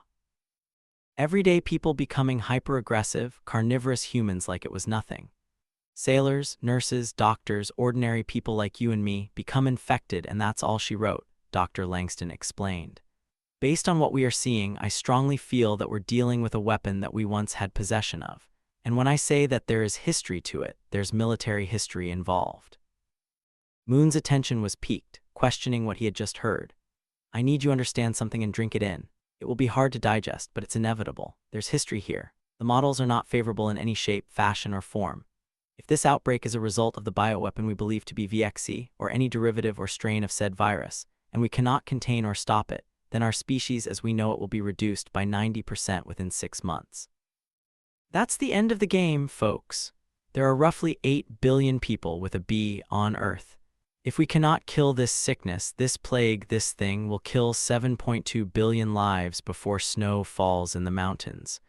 I can't even comprehend that number in body bags. Can any of you?" Moon's mind shifted in thought. Literally, the fate of mankind rested on the shoulders of everyone in that room. He looked around and wanted to vomit. Had he wasted his life by not having a family, never finding that special girl to marry? Had he missed out on doing the home with the white picket fence thing? Had all of his time of war been for nothing? The silence in the room was deafening, until Ryan spoke up, interrupting the doctor. "You say it may be a bioweapon you're familiar with. How is that?" "I've heard you say there's history here several times. What history are you referring to?" "Those are pertinent and well-asked questions that I have indeed laid a foundation to now answer.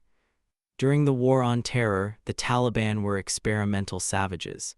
I think we're all educated on this, some better than others. With the help of Russian scientists, they had cultivated plans for using Ebola as a delivery platform for a biological attack.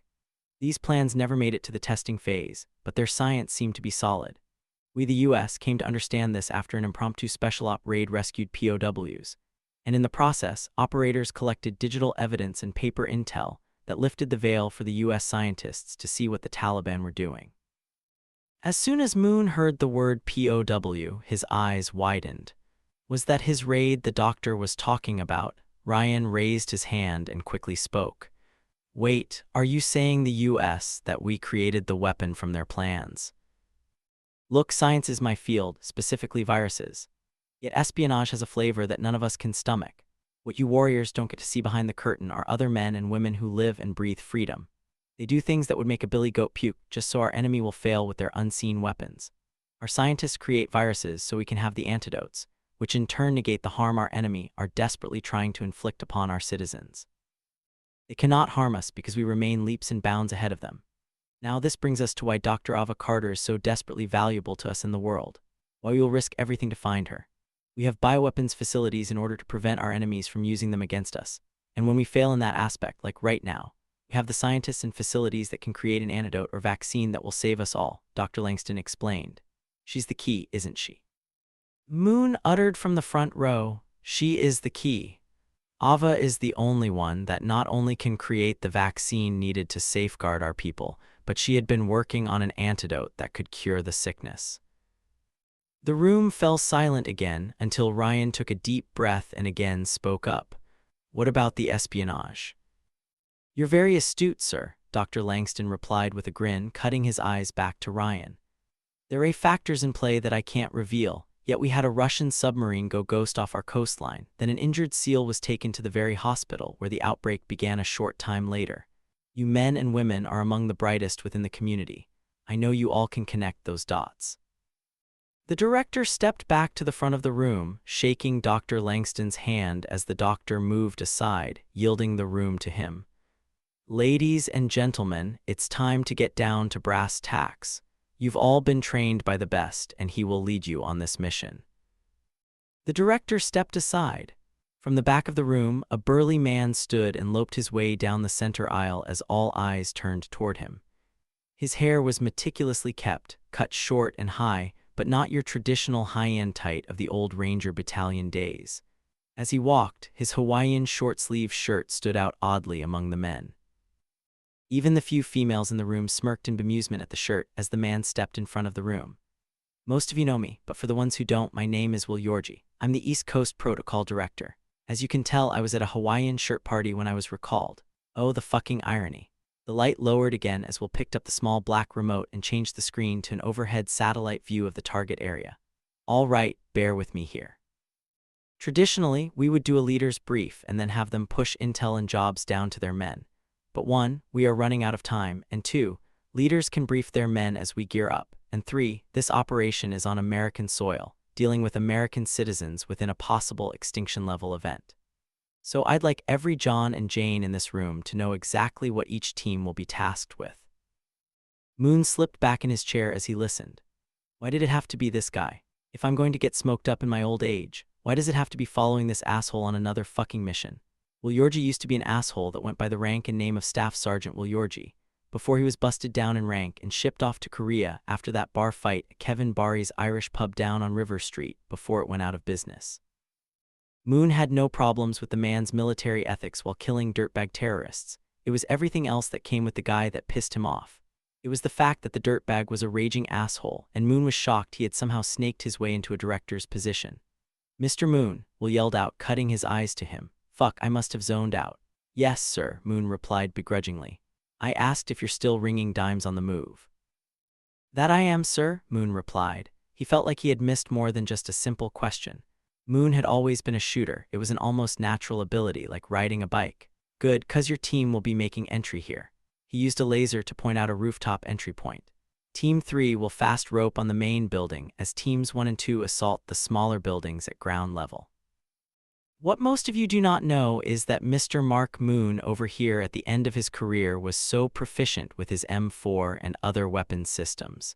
He earned the highly coveted President's 100 tab.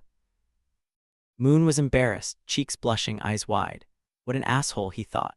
Based on all we know, I have a feeling we'll need that skill set inside the hospital, Will explained. Moon's mind reeled. For one, he had never cared too much for Yorgi, but now in front of everyone, he hated the man for singling him out, even if it was on a positive note. Then he wondered if that had been genuine, and if the old SFC Will Yorgi had turned over a new leaf. Ryan elbowed Moon, trying to get him to pay attention and stop daydreaming. Will took a moment and changed the projection on the wall to a more expanded view of the hospital and quarantine zone.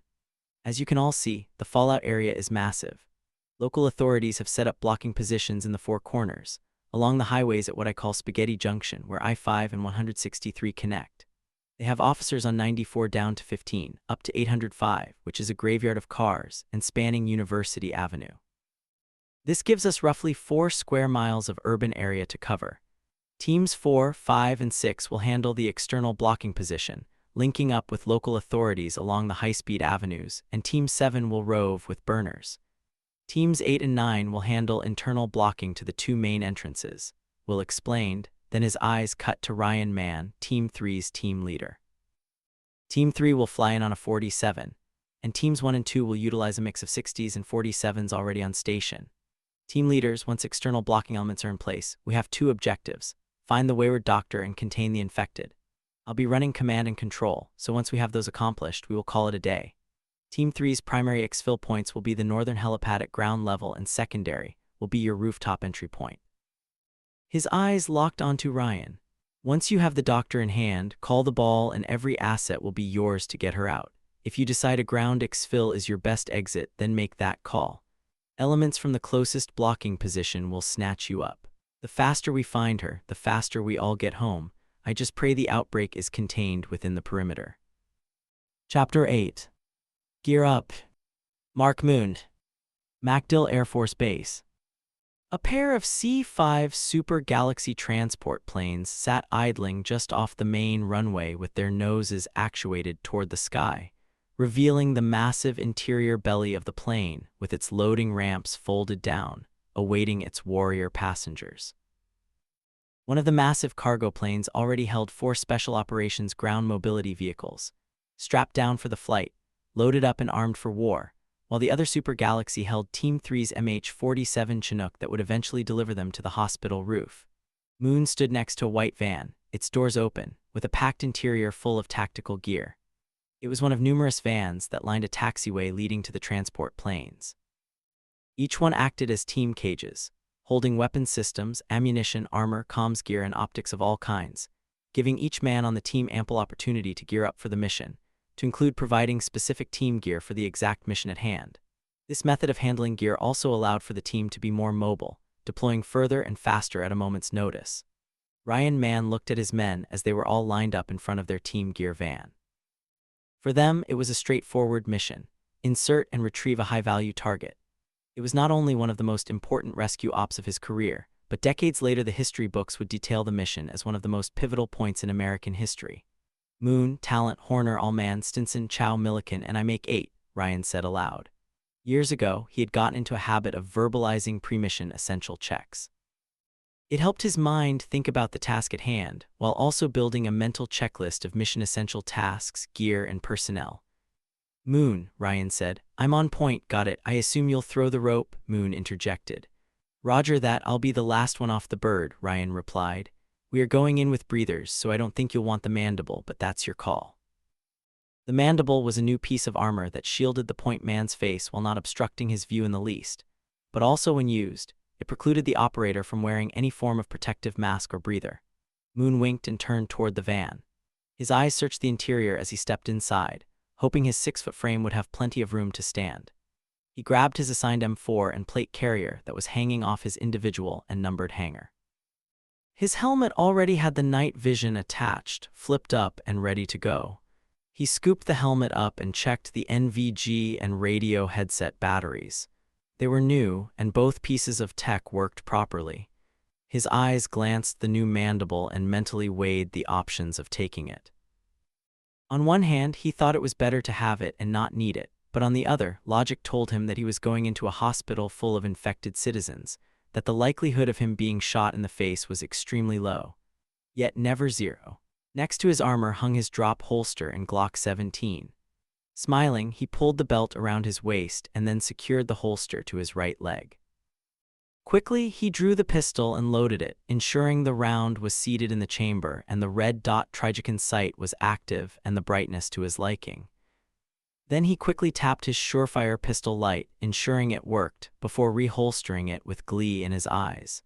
Before Moon stepped from the van, he grabbed some team gear. A small medical pack with a strap to attach to his left leg, a breather, which was also known as a pro-mask rated for viral outbreaks, a Shorty Remington breaching shotgun, extra ammo for all of his weapon systems, and a small breaching axe that he could attach to the weak side of a go bag while his shotgun was connected with a quick release to his dominant side. Talent, Horner, Allman, Stinson, Chow, Ryan, and chatty Kathy Milliken all took their turns gearing up as Moon stepped from the van and gazed over at the men who had just finished loading a pallet of parachutes onto the transport plane that he believed to be their next ride.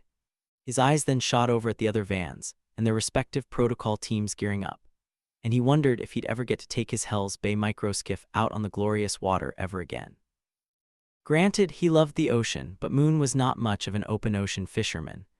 The waves had always tickled his stomach to a point. He preferred inshore saltwater fishing, and he was perfectly content with that. His old body even allowed him to flounder gig at light, using lights and a trident-like spear to harvest fresh, mouth-watering Florida flounder, and he was content with it. Ryan lined his men up outside their assigned C5 Super Galaxy, just far enough from the whining of the spinning engines so that they wouldn't go deaf. He checked their gear as they also checked his. Each man was not only responsible for themselves, but they had partners and were held accountable by their partners for each other's actions. Ryan and Moon were partners, which was common to have the newest man of a team paired up with the team leader. Talent and Horner were pairs, as were Allman and Stinson, who were also snipers. That left Chow and chatty Kathy Milliken, who were drone and communications specialists to boot. All right, Dix, we have a 5-hour flight to prepare and double-check our plan as intel continues to roll in. As it stands, once we touch down at San Diego International, the crew will push out and spin up our Chinook, while the other teams roll out their GMVs and the secondary assault force makes its way to awaiting Blackhawks, Ryan explained. Sir, Milliken asked as he held his hand up. Fucking how many times do I have to tell you this isn't school, fucker? Class time is over. Just talk like a normal operator, for Christ's sake, Ryan huffed. I was just going to tell you I checked the comms and the fill is in place for all the radios. Ryan felt like an asshole. His comms guy had went ahead and encrypted all the radios as he issued them out, which wouldn't have been Milliken's first time thinking ahead, but it was a first for Ryan as this was their first mission together. He smiled. I appreciate that. We probably all do, Millie. Now, once our C5 lands and our final ride to target is ready, our flight time will be less than 3 minutes, so once we are airborne, stand up and get ready to rope. You've all seen the videos. This virus turns people, brings the evil inside of them to the surface. I don't know how or why, and I don't care. What I care about is bringing you boys home. So when we encounter an infected, a carrier, if they show any aggression toward us, you put them down. We can't afford to lose anyone, not on my watch, and not when the world is leaning on us. Ryan looked to Moon. Mark your running point, and Talent will be our main breacher. It's a local hospital, and the doors shouldn't be barricaded. Use the shorty and axe if needed, but have a door charge ready, just in case. Roger that, sir, Talent replied. Looking at the satellite images and searching other hospitals with the same model roof access door, it's thick metal, opening outward with right side internal hinges. So if it's barricaded, it will be with a beam or bar running horizontally from the doorknob. It won't be hard to overcome, but it will take a couple of seconds for me to set the charge and boom, boom. Have it ready, but check that door first. If it doesn't open freely, I don't want you fucking around. Immediately set the charge and blow that bitch. Ryan looked at the group. All man, bring a ballistic blanket to shield us from the blowback. There won't be any structure for protection, so we'll all stack up behind you. Deal. Roger that, sir, All man replied. Keep it tight on entry. Smooth is fast, fast is smooth. Let's get in, find that doctor, and get out. It's that simple. As we take flight, I'll be on the horn with guys on the ground, and if we get any leads on the doctor's whereabouts, that will help guide our intentions. But understand this completely. We will run into injured and sick people who need help. We cannot save them. They will scream and beg for us to, but we won't have time. Ignore their cries. If we risk the mission for those individuals, we fail the collective, and that will not happen. Roger that, sir, the team all replied, almost in unison. Let's load up and see what the night brings us, Ryan said as he led his men to the edge of the loading ramp. He counted them all in, smiling as he turned in behind the last man and stepped toward the load master. Sir, you're our only passengers plus the chopper pilots, but rest assured, we'll get you there, lickety-split and in one piece, the load master said. Once we are on the ground, my crew will have your bird offloaded and spun up before you know it. Just do me a favor, if you will. What's that? Ryan inquired, his smirk a little louder, expecting a joke from the young man. Whatever that sickness is, don't bring it back with you, okay? Ryan's smirk faded. In that moment, the gravity of the situation dug in deep. Standing before him was a young military man that probably had a wife and kid at home. He was simply giving them a ride like he did most days, taking people from point A to point B, but today the stakes were higher. If Ryan failed, it wouldn't just be people dying. It would be people like the good man he knew the load master to be. It would be the man's family, the citizens of his hometown, the people he grew up with and loved. If his men failed, there would be unquantifiable destruction and death. Ryan understood his job and what he had to do. He knew his men and that they were the best the U.S. military had to offer. So as he stepped away from the loadmaster, he smiled and winked at him with confidence without saying a word, yet his humble confidence spoke volumes. Several hours later. "Sir, we are beginning our approach," the loadmaster said to Ryan Man. "Once we touch down and reduce speed, and just as soon as the pilot assures me we are not touch and go, my men and I will get to work on the chopper. As we come to a complete stop, we should have it unsecured and ready to roll off." Ryan nodded and gave him a thumbs up in reply as he also listened to his external comms channel. The plane shimmied as it began to descend, causing Moon and the rest of the boys who had been sound asleep to wake up. When on mission, the military had a saying that boiled down to, "Sleep when you can, you might not get the chance again for days." Over decades of war, Moon had become an expert at sleeping during transport. There were points within every ride into battle when a Solider had zero control, and in that time, Moon had cultivated a theoretical switch within himself that allowed him to instantly fall asleep when those times arose. He would look around at his men, and once he felt the control had slipped from his grip and there was nothing left for him to do, it was lights out until final approach. He rubbed his eyes and yawned as the plane jolted again. Sitting up, he stretched and pushed himself back against the seat as Ryan began walking around, waking up the rest of the men, telling them to kit up. Moon shook the sleep from his head and gulped down a bottle of water laying in the seat next to him. Giving Ryan a thumbs up, he donned his armor and helmet. Within a few more seconds, he had tested all of his electronics and comms gear, resulting in a smile, and him waving a hang-loose gesture with his right hand before he pulled his gloves on. In Mark Moon's 20-plus years of exemplary service, the only time he had geared up with live rounds for a mission within the continental United States had been for live-fire exercises. Until now. And his mind thought about that fact, causing him to smile, not out of glee, but out of how obtuse it was.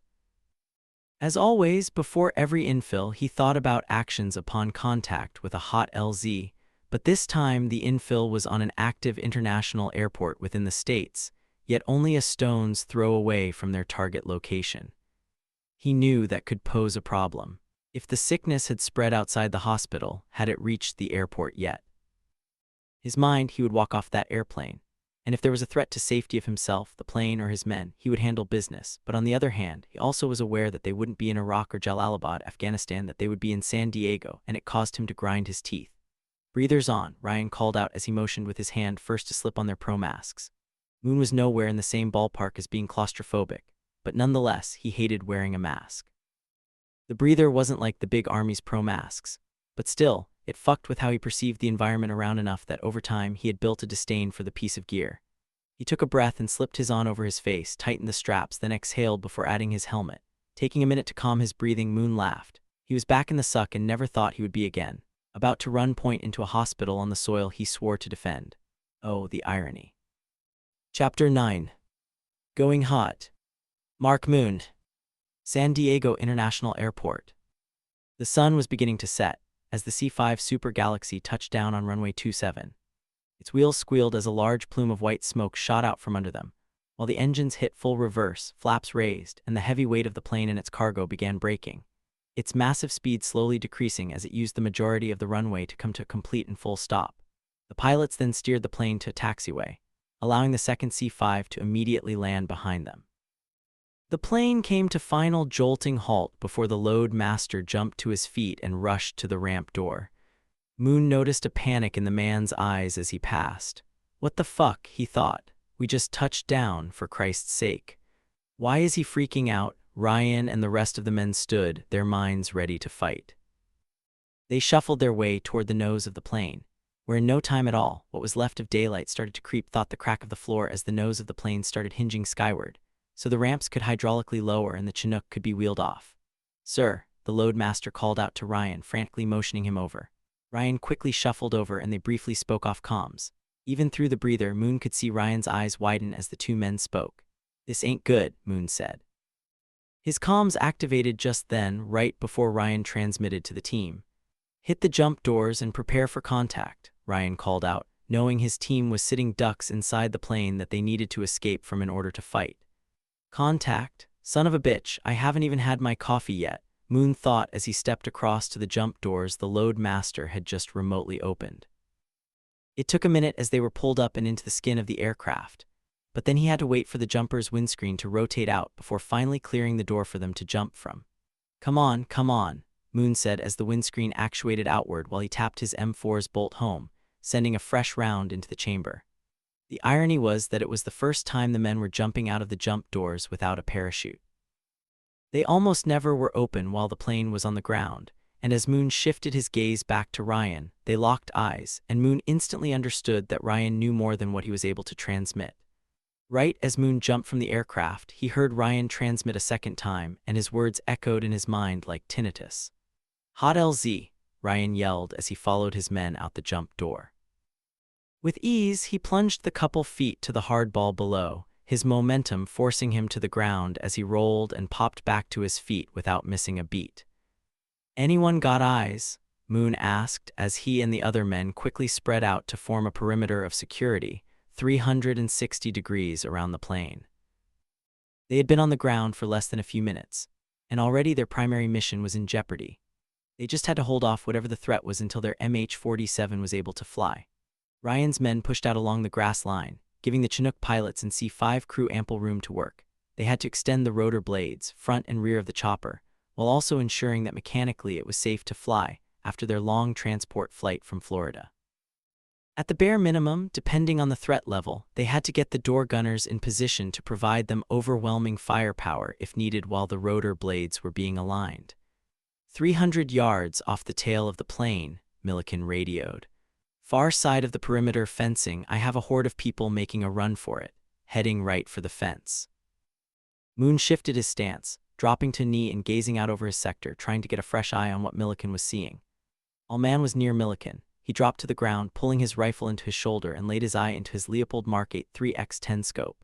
With the twist of a knob, he powered high, zooming in on a mass of people. "Hey sir, I'd say we have an issue headed our way, but I'm not quite sure. 350 in closing, I have men, women, and fucking children all running for the fence. The ones in the lead have reached it and are starting to climb. I'm hoping the razor wire stops them, but the massive amount of people, 200 or so, is staggering." "Are they infected?" Ryan asked. His thoughts recalled the briefing videos of everyday people becoming cannibals. Josh Allman's mind reeled with possibilities as his scope's reticle followed the first person, and he took note of her eyes, her milky white eyes that oozed an almost obsidian blood. There was zero doubt that she was sick. Then he traversed his view to the next man, then a child at the base of the fence, then a doctor wearing a white coat soaked in blood. They were all infected. He knew it, and as he took his eye from his scope and locked onto Ryan's gaze, he understood that his team leader knew it too. "They're infected, Josh. We gotta put him down," Ryan explained. Even though he was hesitant about making that call, all the intel pointed to it. His men had one mission and one alone: find the doctor at all costs. The entire team wholeheartedly understood what that meant, though any one of them would be the lone survivor. Ryan opened the team comms channel. "Whatever happens, we can't let them stop us from getting to the hospital, period. We all know the mission. It's time to earn our pay, boys." For Josh, what he was seeing was nothing like he had ever seen during battles before. His conscience was perplexed. "But they're unarmed, sir," he transmitted. Even though he had seen the signs of infection with his own eyes, he didn't want to kill Americans, not if he could help it. "Women and children. Some are wearing suits and scrubs like they just walked out of surgery. For Christ's sake." Allman replied, his voice cool, calm, and collected as normal. Ryan's head drooped and his shoulders slumped. What if inside the masses there were normal people fleeing from infected ones? What if the outbreak hadn't hit them yet? What if his eyes were playing tricks on him and they were all just good citizens that, when they noticed military aircraft landing, were running for their help? "Boss, the first ones are at the top of the fence and caught up in the wire. Some kid on our side of the fence is trying to help check that. The infected are trying to pull the kid through the fence. They're killing him now, boss." Allman's mind was now convinced, his conscience clear. With a steady exhale, his thumb flipped his selector lever to semi, and as he exhaled, he began pulling the trigger with well-aimed rounds. "Shot out," Allman explained as men and women fell dead in his scope. As a sniper, Allman and his partner Stinson could methodically drop threats from a distance, buying them precious time, and then drink coffee with donuts afterward like it was just another day at the office. It was literally what they were trained to do. "Keep feeding me intel, guys. I need to know when they breach the fence," Ryan said as he took off running for the Chinook. 30 yards to his front, the loadmaster was on top of the chopper at its rear, with the ramp below him, trying desperately to get the rotor blades locked into place. Ryan waved at the man as he slowed at the bottom of the ramp, then yelled out, "I don't care what the fuck you do, but if you don't get a door gunner lighting up that fence line, we'll all be dead before we even get in the air. I need 5 more minutes and we can take flight. The GMVs are loaded up and headed this way for support. Just hold what you got," the loadmaster yelled. Echoes of 5.56mm rounds firing from behind Ryan caused him to turn and raise his weapon at the fence as he listened to more intel trickling through his ear comms. "Sir, they're all infected. There's no other explanation." All-Man pulled the trigger, dropping a man with blood oozing from his eyes as he tried to bite through the chain-link fence. One of his ankles was folded over at a grotesque angle, obviously broken with jagged bone protruding, yet he had still been walking on it. The man's skin was ghostly pale and drab, lips almost blue. "I just watched a woman dressed in joggers become a human cocoon by infected assholes, boss. They're eating her. I think that's what they were chasing as they were headed for the airfield. She led them to the fucking airfield and now they have their eyes on us." He pulled the trigger again, dropping another man, this time at the top of the fence. Ryan shook his head. "We're not even in the fallout zone. The quarantine area is on the far side of the interstate. Someone fucked up royally," he thought. "Going hot," the loadmaster yelled out. "Keep your heads down." Just then, the MH-47 Chinook's left door gunner opened fire. His M134 electrically operated Gatling gun rapidly rotated its barrels in a blurring circle as 7.62mm rounds went to work eating the fence line alive. Bodies spun in the air. Limbs nearly exploded off the infected carriers as blood rained across the grass like a monsoon.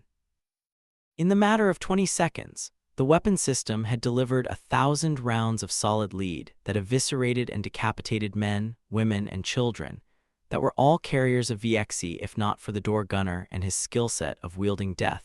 Protocol Team 3's mission would have ended on that taxiway before it ever began. As the dust began to settle, with the distant moans fading away with the wind, the C-5 loadmaster that had been helping them get the chopper up and running handed it off to the chopper's crew chief with a quick salute and then ran for his plane.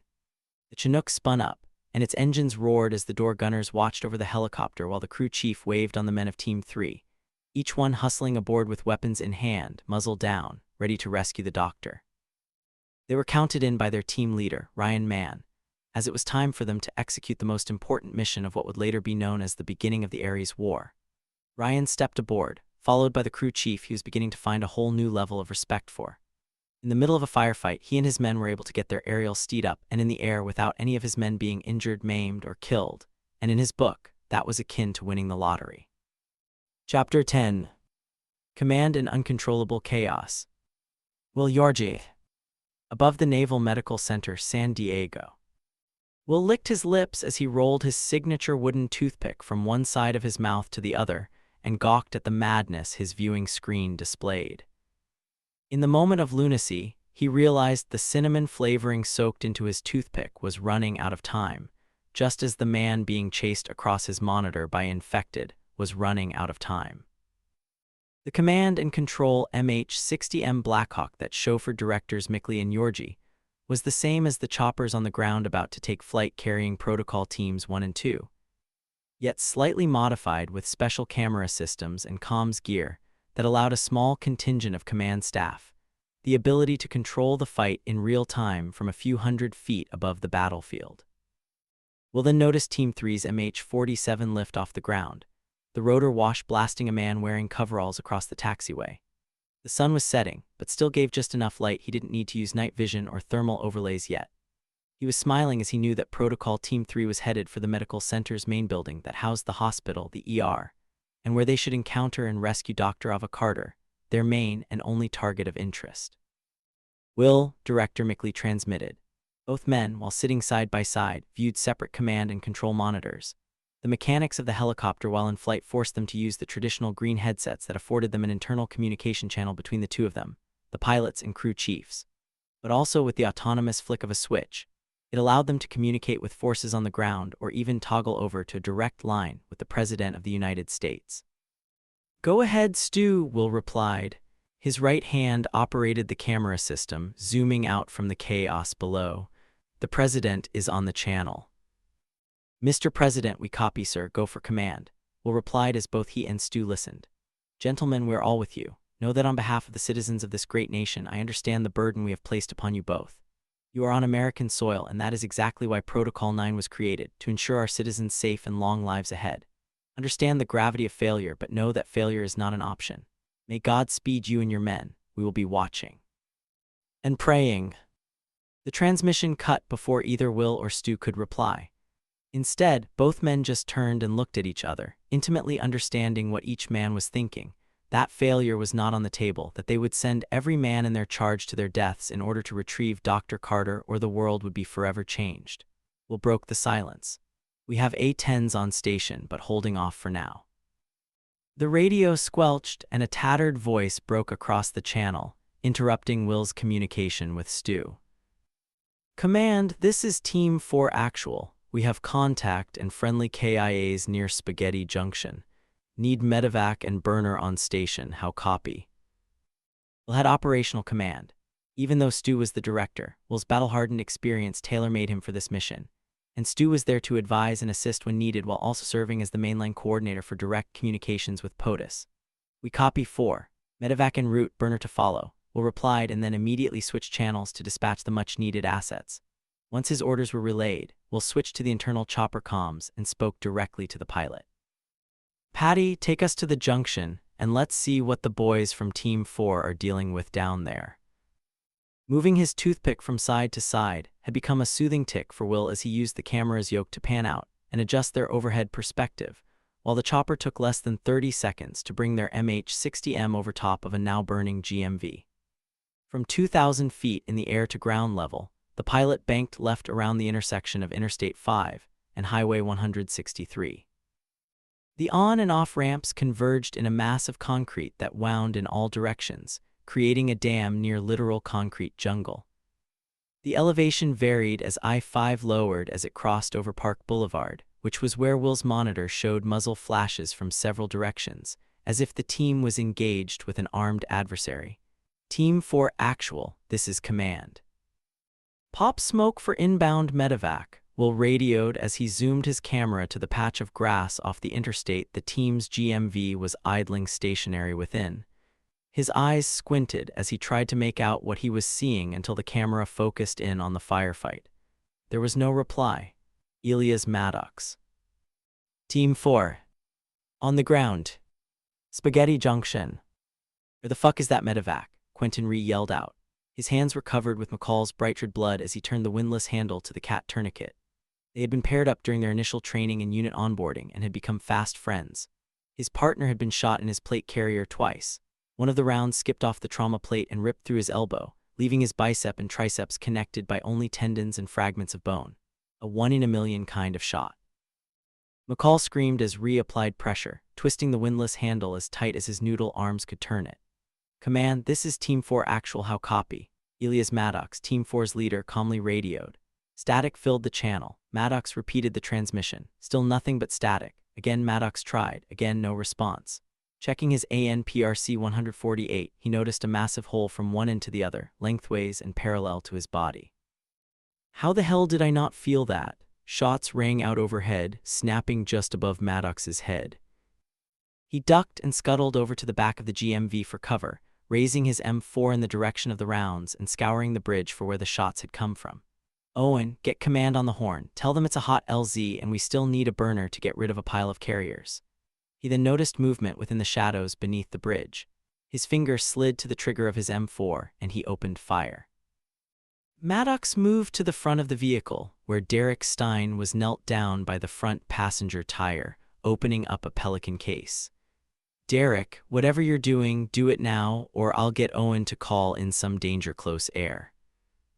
The sickening sound of NATO 7.62mm rounds cracking within inches of Derek's head sent chills down his spine as he withdrew a small drone the size of a baseball.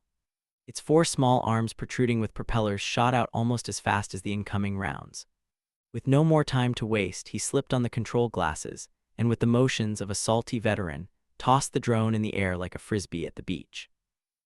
The drone turned over, and as it started to drop, all 4 motors spun up, creating lift.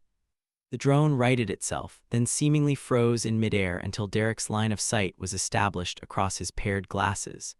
In his hands, Derek held a wireless control that made him look like an Xbox gamer until he locked onto a target under the bridge. Hidden within the shadows were a pair of men dressed as soldiers that caused Derek to instinctively crane his neck just before he hit the send button. The button was pressed, and the suicide drone packed with a small explosive shot off like a cannon. Its 4 motors cranked the blades up to an unimaginable speed. It zipped away, and before Derek could say a word, an explosion ripped along the underbelly of the I-5 bridge, killing both uniformed men in a catastrophic boom, painting pink-and red mist across the concrete pillars. Derek quickly tossed a second drone into the air, and it too spun up, zooming away at the drop of a hat, its onboard camera showing the result of the suicide drone. "Tango's down," Derek uttered as his screen flipped to thermal, allowing him to see the mess of heat-signatured blood and human meat smeared across the dirty concrete ground. Parts of the men slipped from underside of the bridge, dripping like an ugly rain. Derek smiled, knowing he had just saved some of his guys. "Maddox, bridge is clear messy, but it's fucking clear." Before he could answer, Owen interrupted. "Medevac is inbound," he called out, then popped a smoke grenade and tossed it into the wind. "ETA 2 minutes." Maddox took in all the information at hand. The bird was inbound, and it would get his wounded off the X, but he still needed to visually and manually clear under the bridge before that bird set down. "Give me 3 with me, the rest spread out and protect that chopper. Doc, get our boy out of here," Maddox ordered. "I'm on it," Riley yelled out as he had already dragged McCall back behind a large concrete lane divider, prepping his injured man for the flight. Maddox stepped quickly from behind the GMV and tossed another smoke grenade to an open area to help shield their movements from any snipers that may be lying in wait who were praying for an opportunity to drop him or any of his men. He moved fast, M4 up at the ready, scanning for threats as his eyes looked just naturally above his Trigican red dot holographic sight. In his mind, he told himself nothing. He was on autopilot, and his training was taking over as his senses first smelled the coppery scent of blood, then he could taste it. Behind him, Salazar, Tag, and Stein were step for step on his heels. It spread out where their M4s were also scanning under the bridge, above the bridge, to the side of the bridge, and everywhere else an enemy combatant could hide. The team worked instinctively off one another, so as one man covered high, another covered low, and as each man's attention shifted to other areas, another man would pick up the area left uncovered. It was akin to a beautiful dance and kept everyone as safe as possible. A caustic blue smoke plumed under the bridge as the wind shifted, pushing the smell of death away from the men, only to replace it with the smoky smell of burned aluminum from the smoke grenade Maddox had thrown. As the men entered the dark side under the bridge, their boots became tacky as they trampled the bloody meat. The morbid scene was nothing they hadn't seen before, but it had never become easy looking at what was left of a man that modern technology neutralized with passion. Maddox glanced around as Derek's drone pushed out ahead of them, being used as an early warning device. His eyes locked onto the 2 uniforms, or what was left of them. They were plain Jane, nothing fancy or anything identifying them, nothing to readily identify what unit the men would have belonged to or even a country where they hailed from. Maddox thought maybe they were men who had stolen the uniforms or maybe just outliers who hated the government. But they were in San Diego, which didn't have a particularly hostile populace, or at least the city wasn't known for it. Then he knelt down, taking a better look as his men held security for him. He didn't know why the 2 men had opened fire on his men, but thankfully the near ambush had been foiled with modern-day armor and technology. Each of his men had been shot at least once, all in the chest plates and helmets, or in Stein's case, 2 rounds of 7.62 were stopped by his own M4 as he raised the rifle to his face. Maddox's eyes glanced at the meaty limbs and upper torso of the decapitated man. His skull was still steaming over in the corner of the bridge's underbelly's ledge. He stared for a second longer than he needed. Then he stepped over the body, effectively straddling what was left of the poor bastard, and pulled out his knife. "Boss, we don't need any souvenirs," Tag quipped. Maddox ignored the ignorant joke and simply flipped open his favorite Benchmade pocket knife. It had been given to him by a brother in arms, a Green Beret named Ben Carpenter, who'd been KIA a decade prior. With ease, he unzipped the man's uniform top, laying the ends aside as he then lifted the dead man's blood-stained cotton t-shirt. He slid the blade from the neckline 12 inches down with one swipe. The brown cotton shirt opened like a kid's hard-eyed present on Christmas morning. Maddox stared as his right hand folded the blade, and then slid the knife back into his front left uniform pants pocket. "I thought I saw some ink sticking out above the neck," he explained while continuing to look at the tattoo of a bat with outstretched wings flying over a globe while holding a dagger in its mouth. The ink was faded and aged, as was the man who bore the markings across his chest. Historically, the tattoo had been the most famous one that Russian special forces branded themselves with. Tag stepped closer. "Do you know what we have here?" Maddox asked, his eyes still staring at what was left of the man's body. "No, boss, I don't think I do." "Those men are Russian Spetsnaz were, that is. In their past life, they were Russian special forces, and based on what I see, the facts at hand, 2 solo shooters ambushing us as they did, I'd say they were what Russians called suicide teams." "Suicide teams? That's hard as fuck, boss," Tag replied, shaking his head. The smell of smoke and blood was beginning to stagnate the air under the bridge as the breeze had nearly stopped. "Reminds me of kamikazes during World War II." Before Maddox could explain any more, Owen yelled out, "Bird inbound." It was all coming together now. Maddox knew the Russians must have been there for the doctor just as they were, but what he couldn't wrap his mind around was why the Russians had sent a 2-man suicide team. Then it hit him. There were more suicide teams. He felt that in his gut and would brief his men accordingly, making sure they were all on their game, keeping their asses wired tight and weapons ready to fight. Chapter 11. The Search. Mark Moon.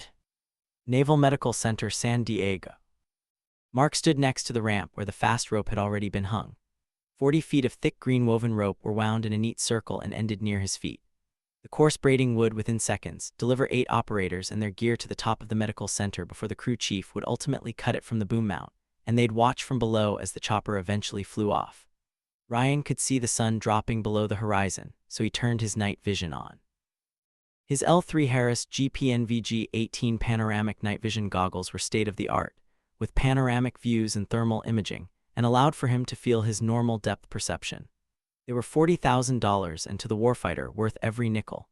Next, he double-checked his rifle, then slung it to his back. He looked out at the orange sky fading to black as he could already see the target location in the distance. Recalling the brief, Ryan knew the flight would be less than 3 minutes, and the chopper would stay on station as long as fuel allowed after insertion, but those precious minutes seemed to have ticked by way too fast. He had made his checks and thought about his missions just briefly during their short flight. The crew chief signaled 1 minute to Ryan, causing Ryan to turn back to his men and yell out, "1 minute." He adjusted his neck as he turned back, grabbing the rope near the boom with his left hand.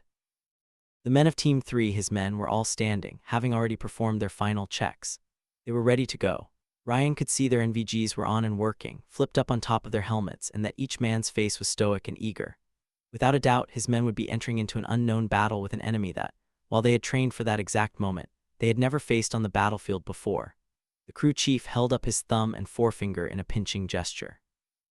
Ryan nodded, then repeated the motion as he called out, 30 seconds.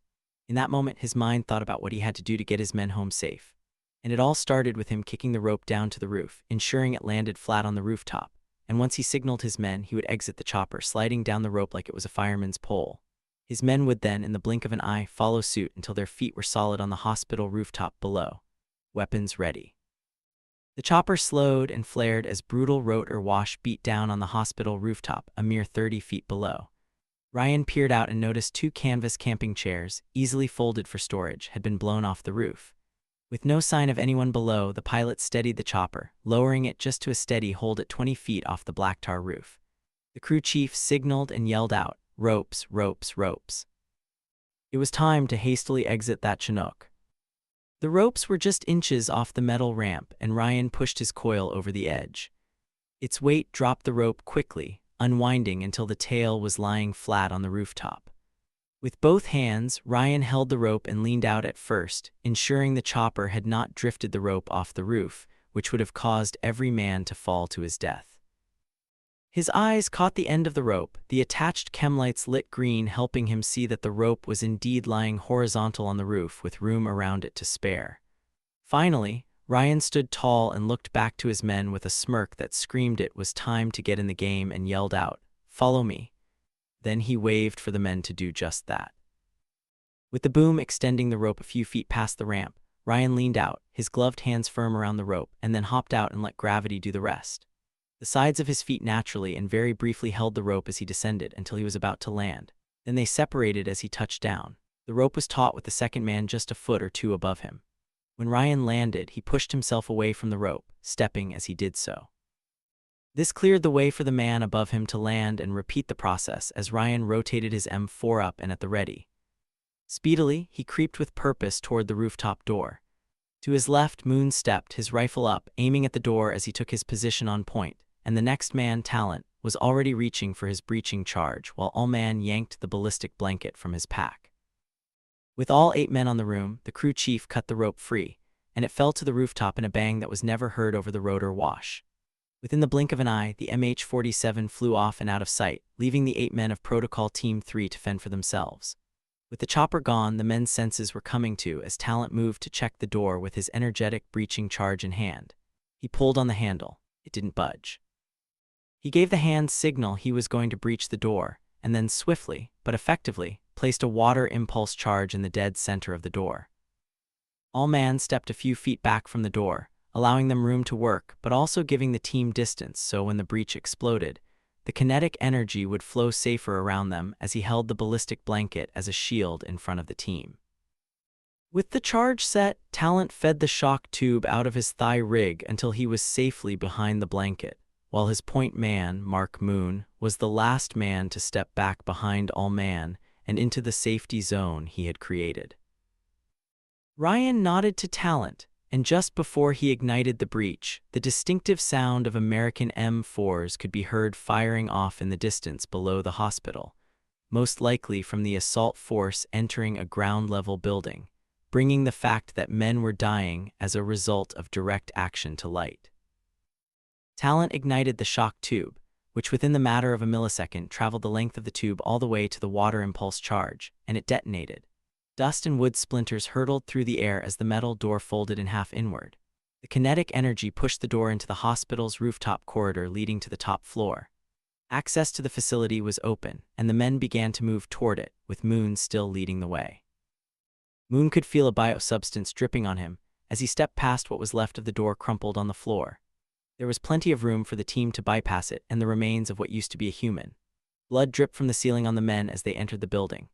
In their lifetimes, each man had seen combat multiple times, and the ghastly scene of a person having been on the opposite side of a door charge after it exploded was that unusual for any of them. They simply ignored the river of blood and hot, steaming meat that glazed the walls and stepped over what was left of appendages lying in the floor. The white fluorescent light secreted in the drop ceiling flickered as one that had been blown from its cradle dangled from one wire, sparks cascading down on the men. "Keep moving," Ryan said softly from the back of the stack. They flowed with efficiency down a short and doorless hallway that led to a set of double doors leading into the top floor of the hospital. Based on the maps, Moon understood they were about to enter the ICU, where he expected to contact critically injured people that would have been bedridden, and even under the worst circumstances wouldn't have been able to be evacuated. Oddly, the doors actuated open automatically as the team approached, as if it were business as usual and nothing was wrong. It gave Moon the creeps as he kept his M4 up and ready while moving into the new area, braking right as the man behind him moved left. The nurse's desk was empty, all but for the blood smears on the counter, walls, and floors. The lights in the area flickered again, and some had gone out completely, while others remained steady. Every man on Team 3 had operational comms, yet kept their individual radios tuned to the team channel as their team leader, Ryan, monitored both the team channel and the ops channel, one in each ear. The ops channel was steady with updates that he would pass along when applicable. "Heavy contact outside," Ryan called out, his throat mic picking up his voice vibrations and transmitted across his main radio on the team channel. Moon nodded as he continued to clear the area. Room after room, the team entered or straight out bypassed, with nothing to show for their efforts. They were quickly moving through the area, mostly clearing as they went, with their main goal being the contagion laboratory segregated from all the other biological facilities on the third floor, where they felt Dr. Avocarter would most likely be.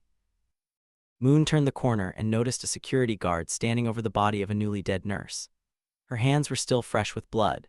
The man was pale, and his face appeared gaunt as he turned toward Moon, service pistol in hand.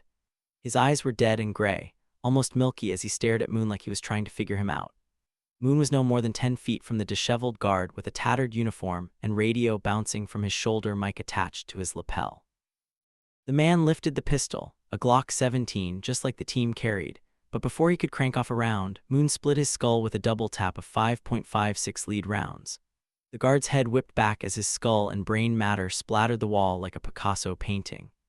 Moon closed the distance as he noticed the man appeared to be infected, a carrier, but the man had also been thinking as he looked at him.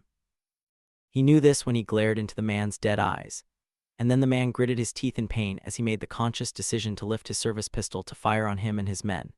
The infected were still processing decisions, but why would the guard, a man that made his living protecting patients and staff, choose violence? Why would he kill that nurse and then turn the gun on Moon?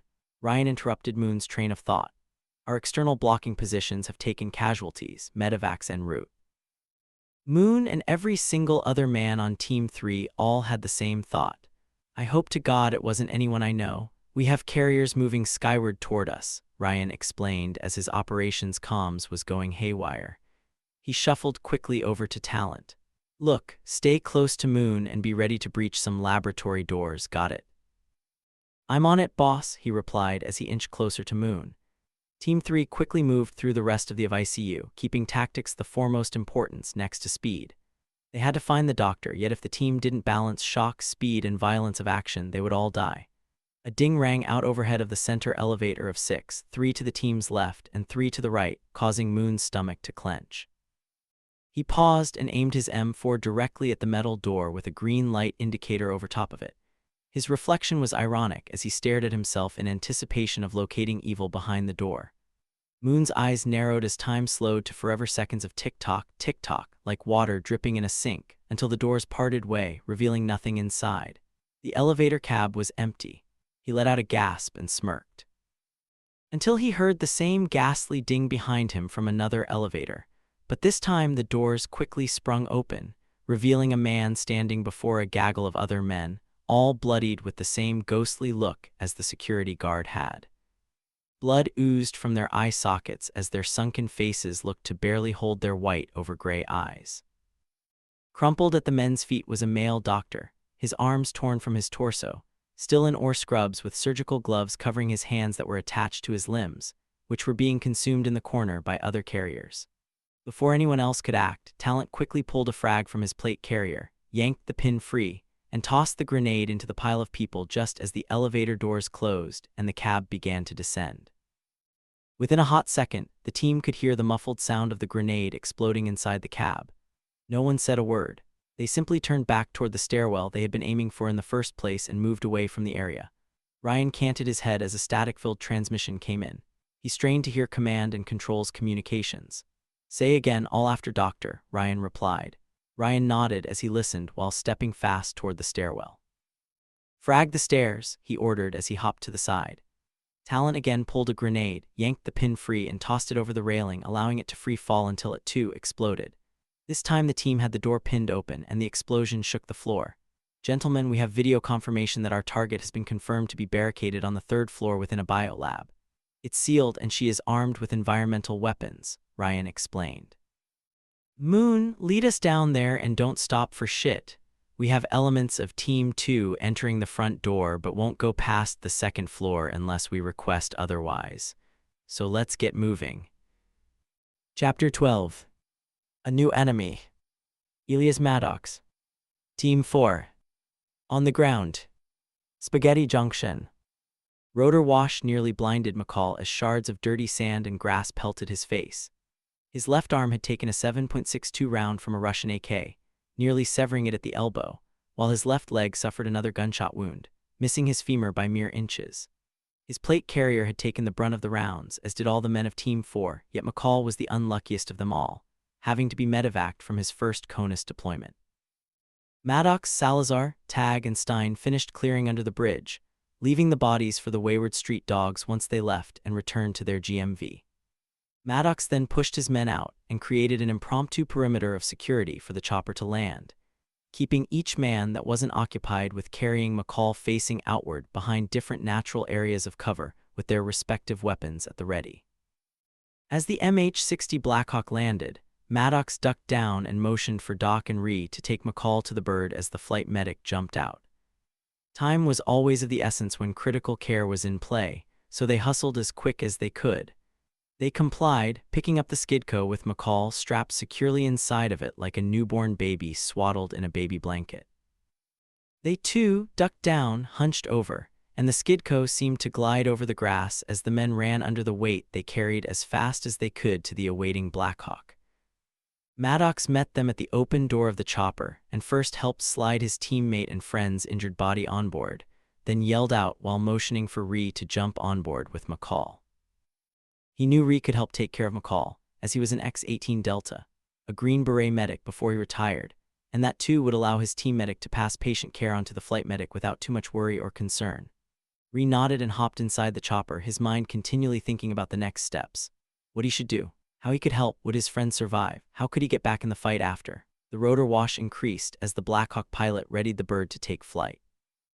They weren't on the ground more than a handful of moments, until Riley and Maddox ducked down and then ran at a straight line away from the choppers before the crew chief closed the troop door. The chopper gained power and lifted off the ground, nose down. Pulling power, it started to pick up speed and elevation, climbing into the now nighttime sky.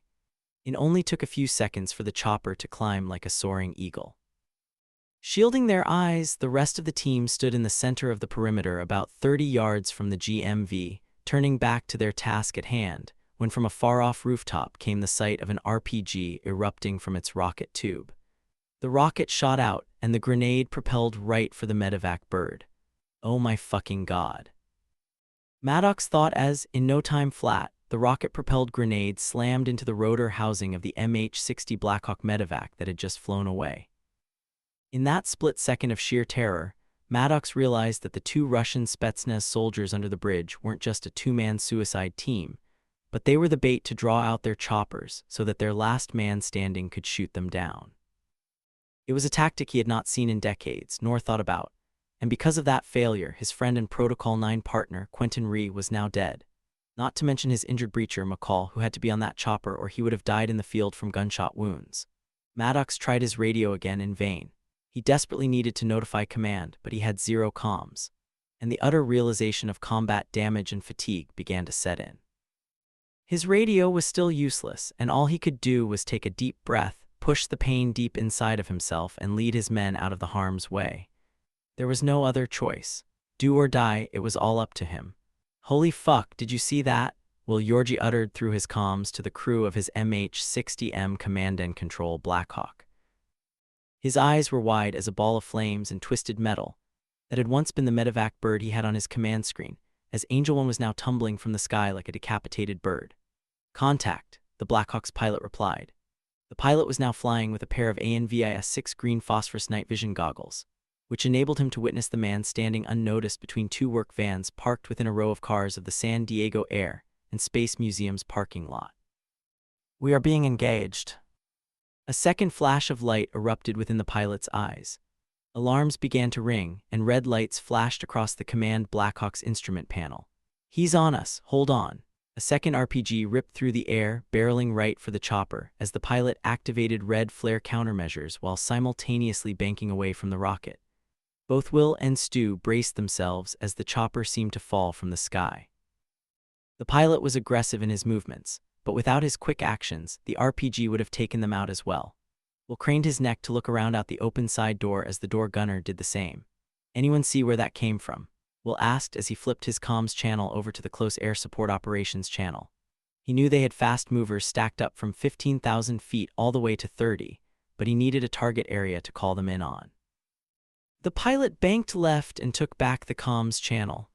Randy, I'm bringing the bird around. Contact will be off your door. Target is a male between two white work vans.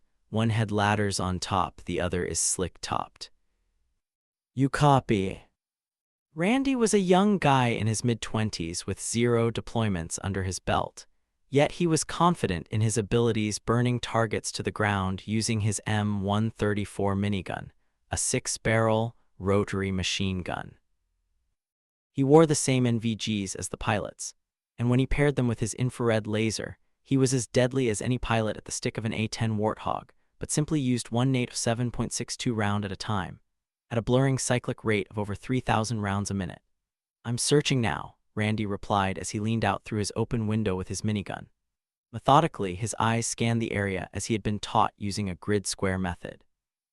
But what was unique about Randy was his ability to pick up on movement and details from the air. "Got him!" Randy yelled out as his thumb flipped the safety cover off the trigger, and he let the lead-slinging dragon loose. The sound of rapidly fired 7.62 lead bullets through 6 rotating barrels was nothing short of harmonic joy. BRRRRT, BRRRRT, BRRRRT. At his present rate of fire, Randy's M134 was tossing 3,000 to 4,000 rounds a minute, with every 4th round being a red tracer round. That created an almost mesmerizing line of red that also helped adjust the door gunner's point of aim. The rounds chewed up the paved asphalt like a wild pig destroys soft ground. He squeezed off another burst. This time the rounds danced closer to both vans until sparks flew from the rounds, ripping through the metal sides. Around the vans were other vehicles, SUVs, sports cars, and American-made pickup trucks. Each one was collateral damage as Randy let loose a third barrage. Pieces of glass, metal, and plastic all flew in the air as the metal rounds ripped through the vans like Swiss cheese. Then out of nowhere, the whitework van with ladders secured to its roof exploded. A ball of fire mushroomed upward as shockwaves tossed the cars on either side of the van 50 feet to each side. "Target destroyed," Randy called out. Will leaned back to the young man and they bumped fists. "Nice job, bro." Just then, a second RPG launched from the south, and the process started all over again. "Sir, catch," Owen Lindholm called out. Maddox turned to see his comms guy holding out a new AN/PRC 148. "It's damn near brand new and has all its fills." "You get that off McCall?" Maddox asked, knowing he should have done that before the medevac took flight with his injured man. "Nah, I tend to carry spares, I just don't always advertise it. That one is literally for a case like this, for when some lucky or unlucky bastard, depending on your point of view, takes a round to the radio. It's my job to fix that issue," Owen explained with a shit-eating grin. Maddox took the radio and slid it into his mangled pouch, then attached his whip antenna to it that ran within the molly of his rear plate carrier. Tapping the buttons and twisting the power knob, he brought his communications back online. Static filled his ear at first, but then quickly bled over to the squad comms channel. "Everyone load up," Maddox ordered. They had spent too much time dealing with the ambush and had to hightail it to their blocking position. In the heat of battle, he already knew the main element would be hitting the hospital at any moment, and they had to get into position, even though he believed at this point containment was futile, that the virus was beyond their borders. In pairs, his men hustled back to the GMV and mounted up, on the lookout and ready for the next fight. His driver put the vehicle in motion and pointed toward the heart of the highway until command called with a FRAGO. Chapter 13. Now or Never. Dr. Avocarder. Naval Medical Center, San Diego. Infectious Disease Lab. The lab was sealed from the inside, its glass walls thick and near impenetrable, at least from standard methods, with a ventilation and water decon system that could rapidly clean the room in case of an accidental exposure while handling some of the world's deadliest viruses.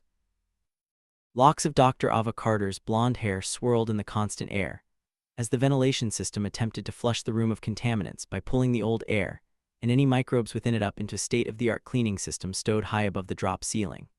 In a flash, as the air continued to filter through the biological safety cabinet's ventilation, Ava slipped on an Avo emergency protective mask as she stared out at a man wiping a brownish liquid across the glass. It was Fred, a doctor she had worked with for years, but he had turned just like the others with him. His teeth chattered as his milky white and gray eyes, those dead eyes, stared at her with rage. Ava was lost for words.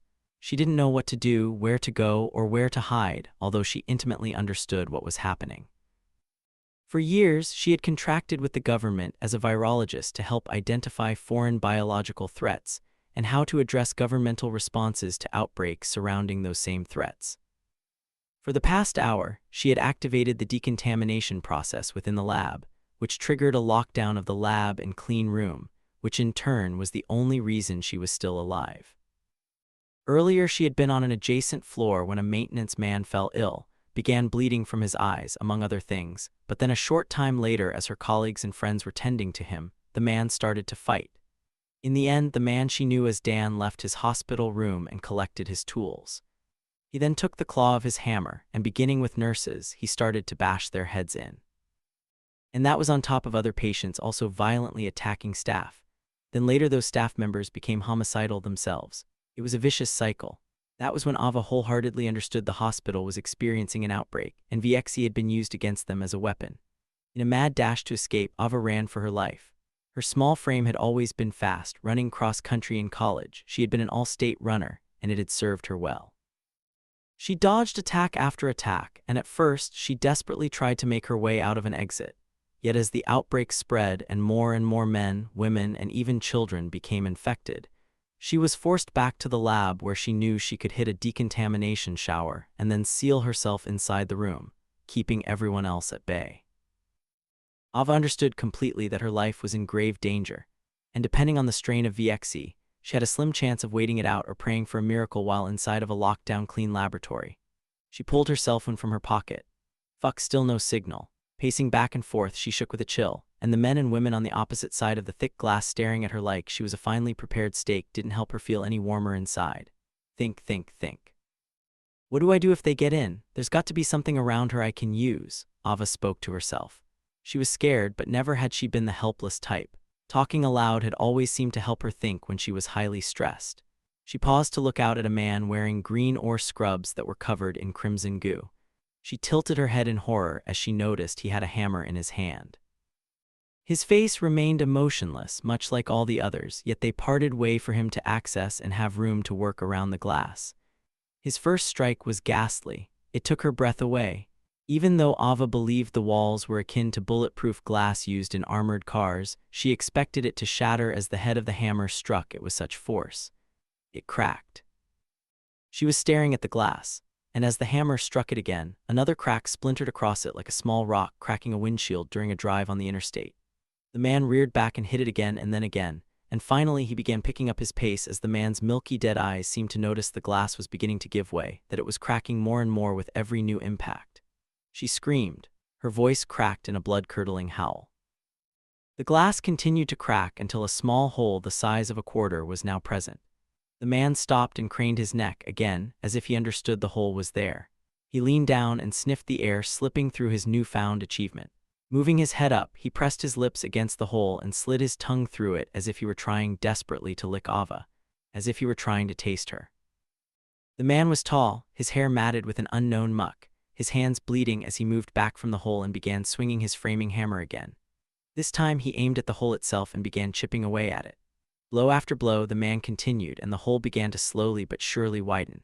Chips and pieces of glass fell to the floor, littering both sides of the wall. The man paused, noticing the hole was now large enough to fit a football through. He hunched his body over, sliding his arm inside the hole. At first, he grabbed toward Ava, but when that failed, he withdrew his arm and began using his hands and body weight to pull at the glass, trying to widen the hole further.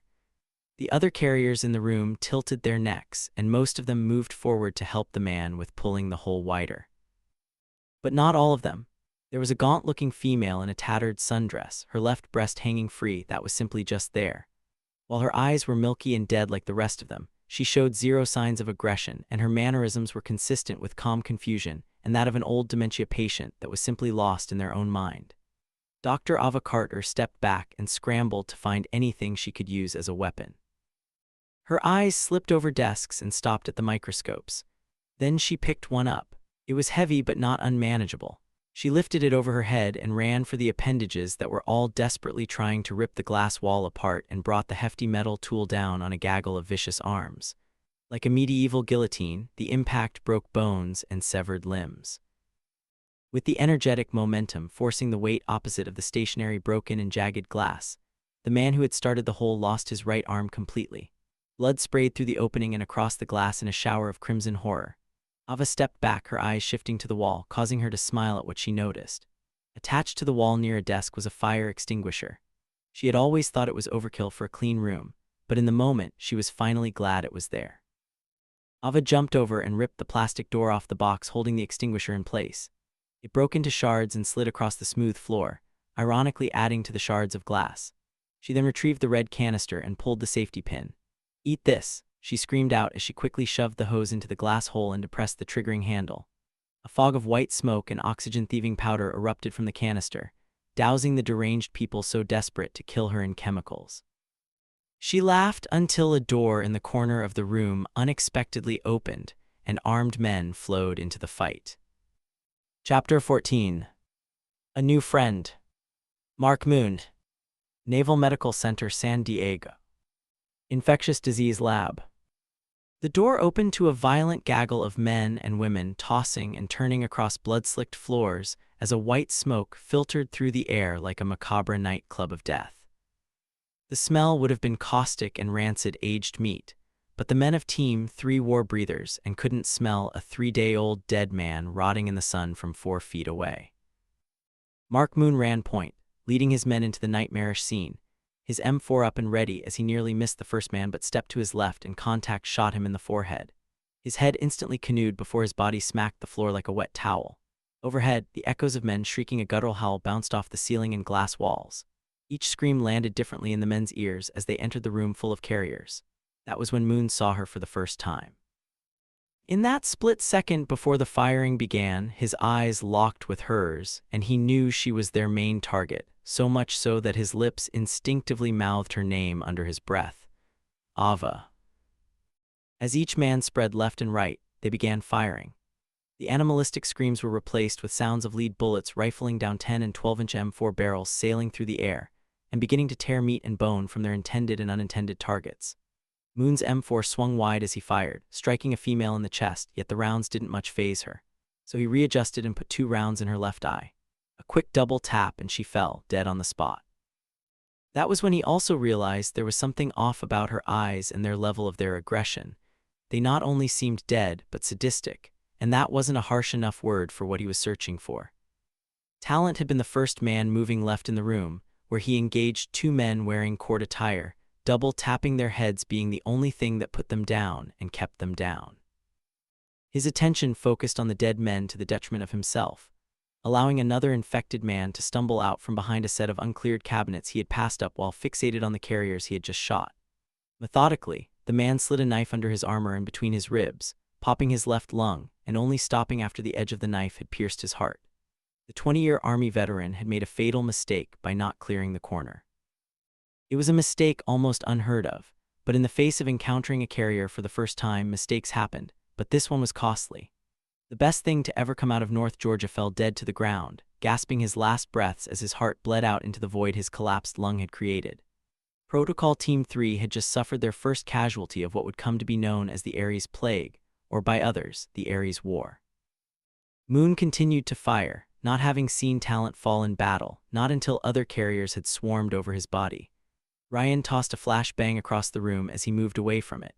It hit the floor with the sound of a frisbee smacking a fence just before it erupted. Boom. The distraction caused the carriers to shift their attention back to Ava and the hole in the wall. That was all the team needed to finish clearing the room. Quickly and with deadly accurate aim, each man fired until no one was left standing on their side of the glass wall. It took nearly 13 seconds of rapid firing to end the standoff in a pile of bodies. Moon, find a way into her, Ryan called out as he dropped to a knee and began pulling bodies off his fallen teammate. Horner slid next to him, pushing mangled meat off of Agent Talent. Talent lay face down as Horner rolled him over. His pupils were wide and lifeless, skin pale like wax. He checked his mouth, there was nothing. No steady breath, no pulse in the neck, no rise or fall of his friend's chest. Nothing. Talent had been savagely killed, yet the warrior was afforded the quickest and most painless death than any other death experienced on that day. He's gone. I can see it in his face, Ryan said, urging Horner to let him go. We have to keep moving. I know it's a shitty thing, but our target is on the other side of that glass wall, and we both know this hospital is crawling with more of those things. So let's get her the fuck out of here. Horner listened intently but didn't want to let his brother go. Overseas, they would have wrapped him in an American flag, giving him the bath of Old Glory, then slipped his body into a skidco before they took him home. But now Horner and the rest of the team were forced to leave him as is until they could come back and repatriate his body. It was gut-wrenching, but it had to be done so others may live. Pushing himself back to his feet, Horner closed his eyes and took as deep a breath as his breather would allow. Then he recalled the letter. Fuck. Hatred and rage were slowly building inside Horner's veins as he bent over and retrieved a small Ziploc baggie holding a folded and sealed letter. It was Talent's death letter, just like the one they all carried, stowed away within each man's medical pouch. While each man had been chosen for their skill sets and lack of connections to the outside world, that didn't mean they were without a single solitary family member that wouldn't miss them. In Talent's case, the letter was addressed to his sister he hadn't spoken to in years. As the team medic, if and when a teammate fell in battle, Horner would collect the death letters and see to it they found their way to whomever they were addressed to. All but for Mark Moon's letter, that is. He was the only teammate that was truly a lone wolf. Both of his parents had died of natural causes years ago, and he was an only child. Not to mention each of his parents were only children as well, so he had 0 uncles or aunts, not even a cousin to speak of. Mark Moon was the pillar example of the end of an era. Horner slid Talent's death letter into his cargo pocket and got back to work.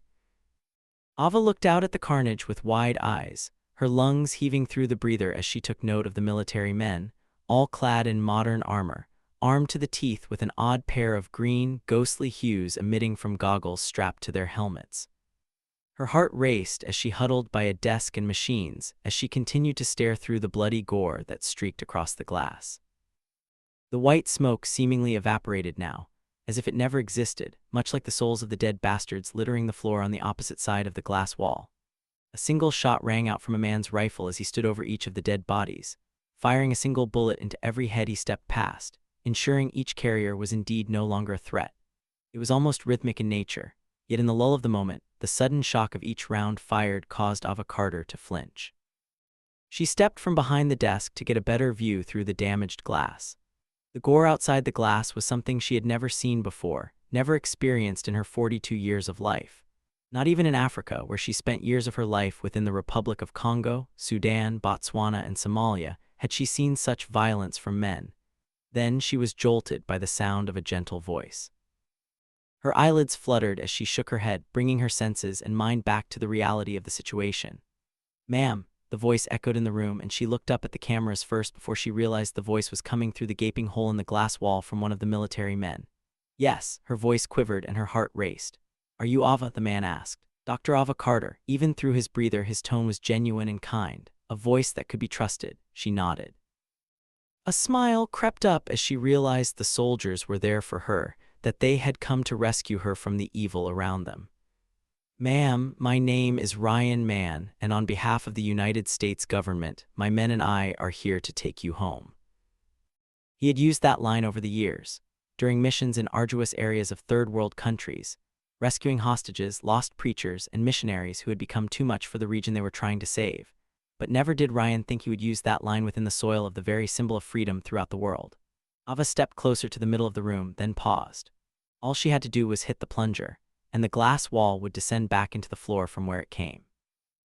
Yet she hesitated. Was it fear or something else causing her to wobble? "Dr. Carter, please, we need to hurry," Ryan explained, still passing his messages through the jagged hole. She was safe inside the clean room, but outside was a different story. Were all the carriers down? Were they dead and unable to infect? And what about the ones that made it outside the hospital? She felt that she could trust the soldiers, but still she hesitated. She took a breath. "Doctor." "I heard you," she replied. Her chest heaved as she shot over to the desk and smacked the release plunger. Lights went from a pulsing red hue to that of near daylight as the 2 glass partition walls that had sealed off the lab, the wall that had saved her life, keeping the monsters at bay, disappeared into the floor. Bodies that had been almost stacked against the glass flopped inwardly into the clean room as the walls lowered. The limbs and blood seemed to pool around the soldiers as they stepped closer to Ava in an almost carousel of death. Ryan and Horner stepped directly to the doctor as Moon, and the rest of the team cleared the room and cabinets before forming a loose perimeter of security around Ryan and Horner as the men spoke with her. "Doc, I'm Chip Horner, the team's resident medical expert." He winked. "Are you hurt?" She laughed, but her hands still shook. "Expert? You're a resident expert in what?" "That's my way of breaking the ice, Doc, but I am here to help, so if you're injured, I'll quickly address that. Are you okay?" She didn't know exactly what to say. Her eyes drifted from the man to the dead carriers and back to the men. The gravity of the situation was becoming evident. "I'm not hurt, sir, but thank you all for coming for me. I don't know what to say. I'm just glad you're here." Ryan shifted his attention to the comms erupting in his ear, and then replied to command and control flying above the hospital. "Command, this is 3. We have the package in hand, requesting immediate exfil." His voice was calm as always, even in the moment as his boots became tacky with blood, sticking to the floor with every shift of weight and movement. Ryan held his bearing and turned his attention back to the doctor as he awaited exfil instructions. "Ma'am, we are here to get you out, and that's what we are about to do. I need you to stay glued to my hip or to my medic." Horner lifted his hand as if to say, "That's me, I'm the medic, my distraught lady. We are about to blow this joint, but as we do, if you have any intel on what the fuck is happening with all these people, I mean, more so than the one-liners we were given, we will be all ears as we go catch a ride home." Ryan held his hand up to quiet everyone as he struggled to hear the static-filled command and control's response. "Primary and secondary exfils are compromised. Begin E&E procedures north. I repeat, E&E with haste away from the hospital," command replayed. The transmission abruptly cut off and Ryan looked to his men. That was when he understood they were on their own. His eyes cut over to the body of his fallen teammate. Something was off, something must have gone wrong, something outside.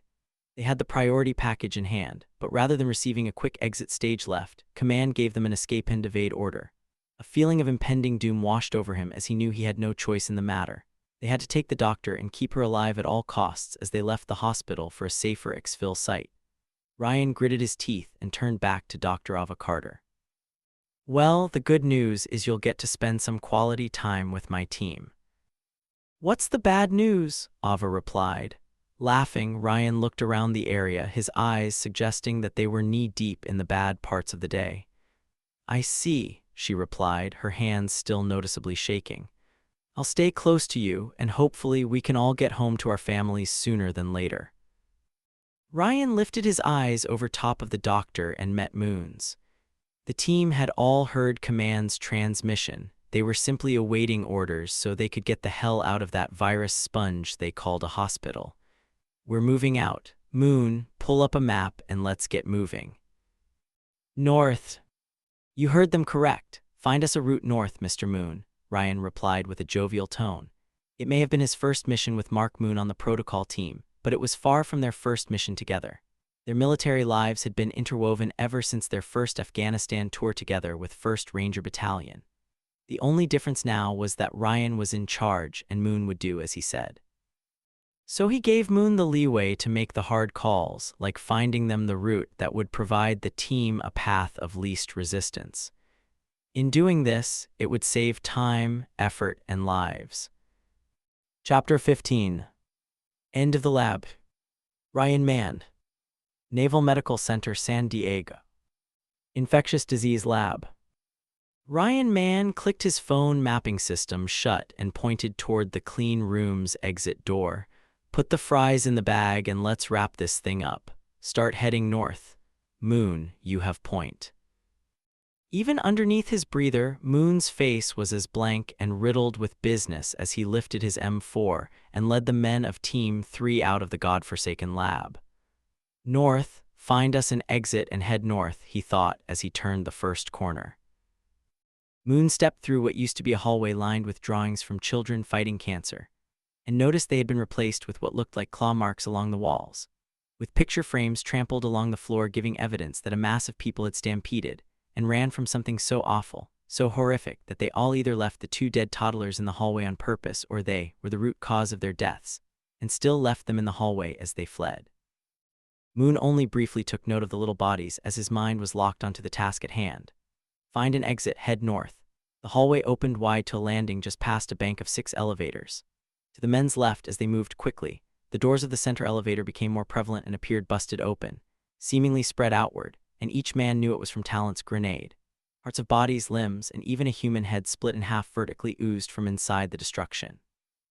Moon called back, "Spread out and keep your eyes peeled." Then he stutter-stepped as he came to a halt, not with panic, but with the cold feeling of concern. "Boss." Ryan had skipped up to the front, first passing the macabre scene of blood and gore that had slipped from within the broken elevator. "I see them," Ryan replied as both men found themselves overlooking a banister into the massive breezeway 3 stories below them, and the hundreds of infected that looked like they were fighting inside of an old-school mosh pit. The hospital entrance was 3 stories of sheer glass, with 6 sets of entry and exit doors that had all been shattered. In the middle of the chaos below Team 3 was what was left of a protocol team's GMV. The ground mobility vehicle had crashed through the entryway, leaving a path of destruction and bodies for as far as Moon could see. But what neither Moon nor Ryan could locate were the operators that belonged to that GMV. They were ghosts. Ryan slowly stepped back and motioned for Moon to do the same. They hadn't been seen yet, and in that moment they still had a chance of escape, as long that violent horde below didn't catch wind of them. And like evil clockwork, the set of escalators that spanned their position into a 2-step 90-degree descending process to the ground floor came alive. "Fuck," Ryan thought as the first sounds of moving metal echoed in the air, causing the infected to nearly simultaneously look up, where Moon was still within view, and then the sounds below turned to a screech as several carriers then pointed up toward the men of Team 3. "Going loud," Ryan yelled out as he moved back up to the railing, lifted his M4 and thumbed his selector switch to full auto. He knew they had been made, and their best hope was having the elevated position to fight from. Quickly, he pulled his trigger, holding it back as the rounds of 5.56 flew into the monsters down below until his magazine went dry. Bullets of solid lead tore through flesh and bones, skipped off the tile floor, and dropped infected people to the ground like shattered glass. Changing his mag, he turned to Moon. "Get the doctor out of here." He noticed a flow of infected heading for the escalator entrance 30 feet below him. Men and women, all bloodied and battered, their clothing torn and eyes deathly white. They all moved onto the escalator at the same time, causing a dog pile where one man's arm was torn completely off by the revolving stairs, and it didn't faze him. Moon pulled a frag from his kit, yanked the pin, and tossed it over the railing as he turned to run. The explosion resulted in a showering of bodies and blood, cascading away from the escalator, giving the team precious seconds to run. "Command, this is Team 3. We are in heavy contact, requesting immediate QRF and/or exfil. How copy?" Ryan transmitted. Static filled the team comms channel as gunfire echoed down below. "Team 3 actual, this is command. QRF is inbound. Exfil point is still north of hospital. How copy?" Ryan wanted to reply with "fuck no," that his men needed to evac now, that they had the package but wouldn't for long if they didn't get some help. But instead he attempted to barter an exfil site. He knew their exit east out the front of the hospital was fucked 3 ways from Sunday, but why couldn't they get a chopper right off the roof? They inserted on the roof. Why not exfil from the same? It had been a tertiary plan during the initial briefing, yet Command had ignored that, but why? "Command, we need immediate exfil, heavy contact. We can head to the roof safely, can?" "Negative, Team 3, roof is compromised." The radio transmission cut off. Ryan could tell just by the sound of it. The radio transmission was dead, as if the batteries were done, but he knew that wasn't the case. Now he had a choice to make: get to the roof and hope to re-establish comms and demand a rooftop exfil, or heed Command's orders and head north outside the hospital. Ryan took a grand total of 2 seconds to ponder his decision as he also tossed a frag over the railing. The explosion shot blood and flesh all the way back to the 3rd floor, where the team had started to turn and run back the way they had come. "North it is," Ryan thought. "Moon, get them north," he yelled out as he counted out the men and took up the tail end as they all ran as fast as they could back down the hallway, passing the dead toddlers once again, nearly slipping in the blood that pooled around them. Oddly, as the men ran, they heard the distinctive sound of small arms fire behind and below them.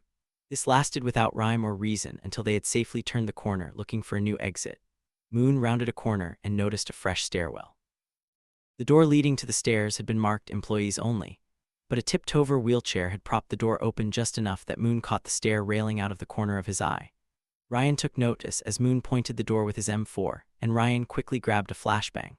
He pulled the pin and tossed it into the landing and peeled off to the right as it detonated. A flash of light erupted, followed by a loud explosion as the team then moved into the area. Moon pointed down the stairs with his M4, keeping lethal cover as the team flowed in, clearing above and around them. "Take us down, Moon," Ryan said as he held security up the stairs that wrapped the stairwell in 90-degree turns. Allman dropped a pair of bangs over the railing and let them fall until they clanked off concrete floor 2 stories below them before exploding. In the next breath, Moon began descending the stairwell as each man of Team 3 followed behind, their rifles pointing in every direction like a choreographed dance, providing them security as they flowed as quick as humanly possible to the ground level, keeping in mind carriers were close behind. Moon rounded the stairs to the second floor. Nothing, just a thin layer of white smoke drifting in the air. His eyes shifted left and right over top of his Trijican MRO sights while continuing to lead the men. After visually clearing the landing, his feet seemed to float naturally down the flight of stairs, yet his upper body remained unbothered and ready to fight.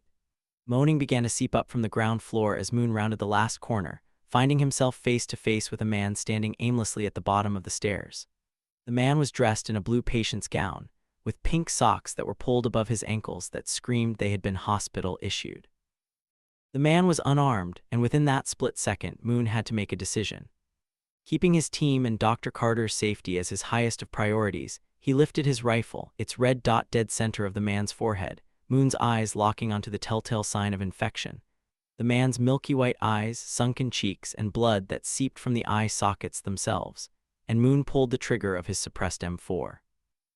The metal clank of the bolt firing, ejecting, and then chambering a fresh 5.56 round echoed softly up the stairwell until the sound of the man's body collapsing to the tile floor overshadowed it. The downward angle had forced the man's brains, bits of skull, scalp, and spinal bone against the base of the wall, next to the exit door the team now faced after they each stepped over the lifeless 200 pounds of human meat. It was odd and surreal in their moment of escape. At the top center of the door was a small glass window, where Moon first peeked out left and then right to see what they were in store for. Was the coast clear, or were they about to walk out into a horde of infected? The sun had dropped below the horizon, only leaving a small glimmer of orange that was about to disappear into tomorrow. Before they exited out the door, Ryan tapped Moon on the shoulder. "Hold one," Ryan said softly as he grabbed his point man. He knew that they were okay for the moment, but they would need to move quick, yet the outside was an unknown scourge of a new nightmare. He felt like giving the men just a few seconds to take a breath. "Command, this is Team 3, how copy?" He tried desperately to get air assets, ones that would bring guns in hot if they needed them to. "Command." Static ripped through the team channel, yet the command channel remained as lifeless as the carrier lying on the floor between the men. Ryan flipped his phone outward from the attachment on his chest rig, quickly viewing the map. The door was west-facing. "Command, this is Team 3. We have the package, -1 friendly KIA, and are exiting the main target location, heading north. We are in desperate need of an exfil, how copy?" Ryan paused a second and listened. Nothing. He smacked the left side of his helmet against the concrete block wall, hoping to jolt the command channel into action. Still no reply. "Moon, get us going. Head north." "Roger that, sir," Moon replied as he pushed the exit door open to a new night and unknown atrocities to witness. Chapter 16. Lucky 13. Elias Maddox. Team 4. Park Boulevard. Team 4 actual, this is Command, how copy? Maddox's radio had erupted with chatter from teams across the operational area, and now Command was hailing his team. With no one in sight other than his teammates, he lowered his breather to take a moment's break from the mask. Inhaling deeply, he wiped the sweat from his brow. Never had he been claustrophobic, but still, wearing a breather for long periods of time got old, so the men would take them off when the time was right. "Go ahead, Command," he replied. "All flights below 10,000 have been halted. Until further notice, there will be no Hello exfils at this point.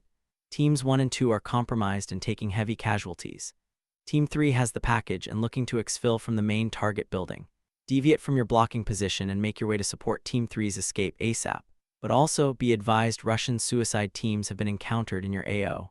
Use caution. Command out." "Oh, now they tell us about the Russians. What the fuck?" Maddox looked down at his phone still attached to his chest rig. The map showed where all the teams were in real time and he could plainly see a route there. Looking to his left, he pointed for the driver to start toward them. Command, we copy, headed that way now. Maddox replied, then switched to the team comms and spoke again. All right, boys, we are down but not out of the fight. Team 3 has the package in pocket and needs our help. Chopper exfils are no longer an option. No fucking shit, boss. They just blew our fucking medevac out of the fucking sky, Riley quipped from behind the driver, pissed off at having lost more friends to war. Fucking brass. Easy now, Maddox said. We're all hurting, but 3 needs us right fucking now. There's no one left to go. It's just us, so saddle up. We've got to get to them so we can help exfil that package. Use that pain you're feeling and let's go get some revenge. Now, I don't know where the hell those Russians came from, but you can bet your bottom dollar there will be more. So keep your minds right. In for a dime, in for a fucking dollar. Let's get to 3. Stein lowered his NVGs from his helmet to his eyes. The green hue made him smile as the night was where he and the rest of his team had always savagely operated. They were the hunters, and he was the driver that expertly moved them into the fight. Slowly, he spun the GMV's steering wheel and pointed their tactical vehicle toward the road. Giving it gas, he took a breath, wanting badly to remove his breather so he could feel the wind in his face, maybe even for the last time. Yet he fought the urge.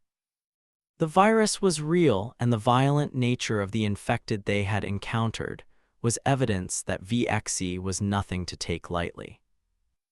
The knobby off-road, run-flat tires kicked dirt and grass from the open area as Stein drove his team with purpose and skill from the bloodbath of Spaghetti Junction to where Park Boulevard heading north into the unknown. Even under NVGs, he could see the area they were aiming for was where the chaos laid in wait for them. Flames and thickly green-tinted caustic smoke plumed in the distance, where he knew the night would be a long one to survive. Boss, you see that? Stein called out as he slowed the GMV to a quick halt, his head shifting back and forth, scanning the area around them. 50 yards out, just past the turn for President's Way, was a protocol burner from Team 7, standing on top of a Cisco supply truck. The 18-wheeler was backed into a loading dock off the western side of the San Diego Veterans Museum. It was far enough off the ground that it provided the protocol agent blazing down infected people with a flamethrower distance and some semblance of safety from the horde of carriers surrounding the vehicle. Command, be advised, we are in contact just south of the hospital, Maddox transmitted as he pointed to the parking lot just in front of the elongated building. Tag and Salazar, get ready to deploy. His mind was already thinking about a sniper overwatch as he began mentally preparing a rescue attempt for that agent. Roger that, boss, the men echoed in unison, both clutching their tricked-out M4 configured sniper rifles, ready to get to work. It was a quick-reaction 5.56 platform with a longer barrel than the 10-inch barrel the assaulters used, but it gave the snipers versatility and deadly accuracy for up to 500 yards. Maddox shifted his head left and right, his eyes tracking the best options en route to rescue this protocol agent burning down infected men and women. Turn left in the lot and dump them off, he ordered his driver as he pulled a pair of M67 fragmentation grenades from his kit, and then continued to speak as the GMV stopped just behind a black Cadillac SUV. Tag, Sal, you guys get high, and once we whip around and pass the horde, let 'em have it. You're cleared hot to engage who you need, just keep us safe. Don't stop killing until we come back to pick you up, copy. Copy that, boss, both snipers echoed as they hopped out, ready to fight. Their boots had barely hit the pavement before Stein spun the GMV back around as ordered. Boys, we are gonna drop a few frags as we do a quick drive-by, then let Tag and Sal send their magic, let them eat, as the snipers like to say. They should be able to clear us a path to get to the agent, copy. Hoyet. Roger that, boss. The men all answered in their accustomed ways. With McCall and Ree killed in action, and after dropping the team's snipers off to gain overwatch, that left Stein to drive, Maddox, Riley, and Owen Lindholm, the only ones available to toss frags and provide vehicle security as the GMV sped its way around the circle. Maddox knew his snipers would have guns up and would be overwatching their move before they were even lined up for their run. He had always had faith in his men, and in that instant he felt strongly that they wouldn't let him down. Stein drove under nods as if he were out for a walk with his hair on fire, calm and collected, while the world obtusely burned around him. Infected men and women ran toward the chaos of people trying to get at the protocol agent, as that same agent burned the infected men and women that were within 10 feet of the trailer. There was no fear in the man's eyes nor hesitation in his actions. They all could tell the agent was a seasoned veteran, and they would risk it all to save him. They were now 40 yards away, and the distinctive stuttering sound of a flamethrower running out of fuel became evident as it ripped fire through air. The whoosh of the flames could be heard even overtop the panicked moans and screams of the infected as they burned to death. Their hallowed screams would resonate in the survivors' ears for the rest of their lives. 25 yards. The GMV was doing nearly 40 miles an hour, its knobby tires gripping the pavement like octopus tentacles, and it picked up speed when it slammed into a man running from behind a tree adjacent to the building, next to the bushes that lined a small brick wall concealing the building's dumpster and other infected people. Stein never even slowed down. His foot never shook, and one hand gripped the wheel as the free hand lay on his backup weapon, a Glock 17, just in case. They were now 20 yards from the tractor trailer, and he had mowed the man down without a pause or thought of normalcy. And he did it with a smile under his breath as if he took joy in it. Flames shot from the end of the burner's weapon as infected, men and women alike, danced while aflame. Their skin dripped from their bodies like used wax as they staggered and struggled to claw up the side of the metal trailer, until they fell dead, laying on the dirty ground, their bodies becoming fuel for the fire that would consume them, until there was nothing left but charred ashes. "Toss 'em," Maddox ordered, yelling out as he led by example and lobbed two M67s across the ground, the heavy metal balls bouncing along the pavement until they exploded or were stopped by an infected appendage. A total of 5 grenades were thrown. Most skipped along the pavement until the GMV passed by. One was caught by a man with sunken cheeks and milky white eyes, with a red rash growing up the side of his bald head. They all exploded accordingly, sending steaming infected meat skyward, raining blood and body parts across a 10-meter area around the trailer. Yet the frags were placed in areas that still kept the protocol agent safe on top of the trailer. Once the team had passed by, Maddox opened fire with his M4, as did the team's snipers from afar. The sounds of 5.56 rounds echoed in the air, dropping targets of opportunity that would clear the path for a rescue attempt. From the back seat, Riley craned his head around, peering through the openness of the vehicle, and he saw their chance. "Boss, that did the trick. We have an avenue to save that guy if we hurry." "Turn it around, let's get the burner," Maddox yelled out as he grabbed the roll bar and braced himself while Stein whipped the wheel to the left, skipping the tires across the pavement until they caught traction once again. Lifting his right hand from his Glock, Stein wiped the blood from across one of his 4 night vision tubes. "That's better," he uttered as cracks of gunfire echoed dangerously close from the snipers. Now he could see from his right peripheral again and continued to drive, smiling like a kid at Christmas. Maddox dropped his empty mag and quickly reloaded before lifting his rifle and firing several more rounds, hitting a carrier, center of his chest, who had started to run for the GMV. His head snapped left and right as he looked for more targets, but all he saw were bodies littering the near side of the trailer, and then the protocol agent burning people to the ground suddenly and without warning ran out of fuel. Just in time, Stein turned the wheel hard left, and the ground mobility vehicle slammed into a second infected. That one had been staggering while dragging a limp leg and holding its own amputated arm, slamming the passenger side of the GMV into the skin of the aluminum trailer, causing both Maddox and Owen to lurch to the center of the vehicle in order to keep from losing a leg themselves. Stein gassed it, pushing their vehicle over the broken and dead bodies of countless carriers. Their bones eerily crunched under the tires, with at least one carrier's head popping like an elephant had stomped on it. Maddox stood in his seat, staring up through the roofless tactical vehicle at a protocol agent covered in blood and sweat. The agent's uniform was torn to shreds. He slipped the dual fuel tanks off his back and dropped them to the trailer's roof with a metallic bang. Maddox started to speak, but before he could, the agent was already ahead of him, jumping down into the GMV, balancing his weight with the roll bars as he settled into the center area behind the front seats while gripping the roll bars for all he was worth. Maddox sank back in his seat and fired his rifle across the hood at an infected woman trying to claw her way up the front of their vehicle. Her head grotesquely snapped back, causing her body to follow. Then Stein finished her off as he cut the wheels and turned away from the trailer, speeding off while crushing what was left of her body under the vehicle. "Fucking hell, boys, those bastards came out of nowhere," the agent explained. "I was inserted with elements of Team 2, pushed out to help hold the area as the rest of the team moved off for the main target building to help 3.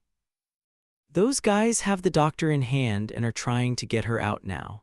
Fucking infected bastard got a hold of Briggs and Kim as I climbed up on the trailer.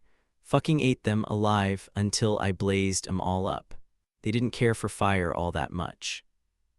Maddox lifted his M4 and fired on a disheveled man who seemed to be sprinting on an angle that would eventually allow him to catch up to them. Oddly, the man was running faster than he should have been capable of. His first round missed, impacting an oak tree, blasting bark into the air. Then his second and third rounds missed, striking the front of the building, glass shattering as Maddox squeezed his trigger again, finally hitting the man's center of his chest with his fourth round.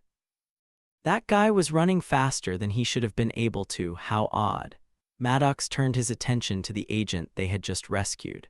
Looking over his shoulder, Maddox caught a look at the man's dirty face, but even before he had a solid visual on him, the voice had been so familiar to Maddox, it gave it away. "Walker, is that you?" The agent smiled, shaking his head as the GMV sped through the parking lot. "Maddox, you son of a bitch, you." He leaned over and hugged his old friend. Both men had served with 3rd Special Forces, never on the same ODA, but their teams had worked closely together during violent periods within several war-torn countries. They had an endearing mutual respect for one another, and Maddox was now glad they had taken the chance they had to save the agent. "I should have known you'd have gotten the invite to Protocol 9. Congrats," he laughed. "How the hell have you been? You left a few years ago. Where'd you end up landing? Back home in Texas, right?" "Yeah, I'm in Texas now, was in Texas." He laughed as the GMV sped back around the parking lot headed for their snipers, Tag and Salazar. "I left group about 4 years ago, was running a security team." "Security?" Maddox questioned slyly. "My guys covertly protect diamond shipments. You'd be surprised, it's a multi-billion-dollar industry." Maddox again pointed Stein in the direction of the team snipers, gesturing him to move to their position as the snap of 5.56 rounds cracked in the air. "That's legit, congrats. Hopefully we can get you back to that sooner than later." Turning his attention back to his snipers, Maddox watched as Tag squeezed off another shot while lying prone on top of the black caddy they had left him by. The GMV pulled up to the rear of the Cadillac, tires sliding as they suddenly stopped, dust drifting off within the slight breeze. Maddox stepped out with his M4 at the ready, scanning the green-hued background through his NVGs as Tag and Salazar, one at a time, descended their perch and jumped aboard the vehicle. With what was left of his men now on board, Maddox slid back into the vehicle and took his seat as Stein gave it gas, steering them back toward Team 3's current position. "Command, Tango's down. We are back en route to 3, plus 1 friendly burner. How copy?" Static briefly hung in the air, then a familiar voice populated their ears. "Command copies. Nice work, but be advised, protocol teams have taken heavy losses. Proceed on mission by any means necessary. Command out." Chapter 17. The Nightfall. Mark Moon. Exiting Naval Medical Center, San Diego. The wind shifted in Moon's face as he picked up his pace from a shuffle to a brisk jog across the grass and over the private parking lot used by on-call physicians. He took special notice of an old Porsche 911 parked askew in one of the parking spots, and within the madness he had found himself in, that car made him smile, reminding him of a Matchbox car he played with as a young boy. Behind him, the team had spread out in a diamond formation, keeping Ryan and Dr. Carter secure inside the center of them all. A white 2-story secondary building was now in front of them. They recognized it as one of the target locations that Protocol Teams 1 and 2 were slated to clear, and as Moon passed the edge of the building, his eyes locked onto an upside-down and burning GMV that had been assigned to one of the teams. In his mind, he counted that to be the second disabled GMV they had come across, both with no signs of any of the team's operators. His gut wrenched with what he knew was happening. They were losing, not just the battle, but losing good men in the process. Ryan made the call, bypass it all, keep heading north. Moon never slowed. He understood what they had to do. Come hell or high water, the doctor had to be taken to a secure facility where only then could she be of value to the nation. Until that happened, she was as worthless as any of the dead carriers he had killed. Moon swiftly changed his mag on the move, putting the old one into a dump pouch. "Boss," he called out to Ryan over team comms. "Send it," Ryan replied. The diamond formation had become as spread out as it needed to be, so in this case, team comms were an invaluable tool. We have a good bit of urban terrain before we can disappear in the wood line. Keep an eye open for a truck. If we can grab a truck, we are in business. I copy, Ryan replied, also understanding that Horner, Allman, Stinson, Chow, and Milliken were listening in. They were all intelligent men, versed in the art of war, and would find the team a way home. But he also knew the doctor was not able to listen, leaving her in the dark, all but for what he told her. That was both good and bad. So he chose his words carefully, as to protect her sensibilities, and that would ultimately help keep her spirits high. But if the worst-case scenario occurred and she found herself alone, she would be at a greater disadvantage not having all the information at hand to keep herself as safe as possible. Ryan turned toward the doctor. No longer would he allow her to be more than an arm's reach away from himself. All right, here's the skinny. We're heading north to find a safe exfil site. Once command is back up, that's when we'll get a ride out. It's that simple, really. Just stay on my hip and you will be perfectly fine. But if I happen to get hit, you'll need to, at the minimum, take my rifle and radio. Do you understand? You'll need to be able to defend yourself and call for help. Ava nodded as she gazed at the GMV, now fully ablaze. She stopped to stare deeply into the fire. Squinting her eyes, she caught a glimpse of what she feared she had seen. Behind the wheel, the body of a man burned, his head missing. The fire had become so intensely hot that his head and arms had melted off the body's torso, the remnants dripping out the vehicle like hot lava. "Doc, you good?" Ryan asked as he too stopped and gently placed his hand on her shoulder. "You don't need to see that. Just keep moving." His hand tried to gently nudge her along. Ava lifted her right hand and ripped off her breather, tossing it the ground as her eyes swelled with tears. "Your masks are just window dressing," she replied. In that moment, Ryan could see she knew more than she had been willing to speak of earlier. Up until that point in time, even though Ryan had asked her for more information on the virus, she hadn't said much on the topic at all. Not until that moment, she noticed the protocol agent burning so obtusely inside the military vehicle. Ryan was clueless what was going through her mind, but to keep her safe, he needed to get her moving again or risk failure. Ava glanced her hands and then rubbed them together as if she were washing them in a bathroom sink. She took a deep breath and spoke. "When I was a little girl, I recall my neighbor's house had caught fire." Moon tapped his radio. "Movement to our 9 o'clock, across the street, far side of parking lot. We have to leave now." Ryan listened to both his radio and to Ava. This wasn't his first rescue mission, nor was it his first mission to go off the rails. He was versed in overcoming and adapting to given situations, and in that moment he grabbed Ava by the arm and pulled her away from the gory scene she had become entranced with. At first, Ava stalled, her body rigid as a post, until she was forced off the spot, causing her legs to move or fall face first to the ground. Once that happened, her eyes fluttered and she shook her head, bringing herself back to the reality of the moment. Moon noticed Ryan forcing the doctor to move, which caused him to stand from his resting knee and started shuffling toward a row of oak trees lining the road, splitting a massive parking lot filled to the brim with cars of all makes and models. "Ryan," Ava called out as her feet caught up to her body. "Tell me all about it as we move, but we can't stop or we're all dead, do you understand?" Ryan snapped, "We have to keep moving north." Ava nodded. "You can take your breather off if you like," she replied. Ryan thought, this is the second time she has said as much. He reached up, lifted his helmet off his head, shoving it under his arm, and then ripped his breather from his face, revealing sweat-slicked skin and weary eyes.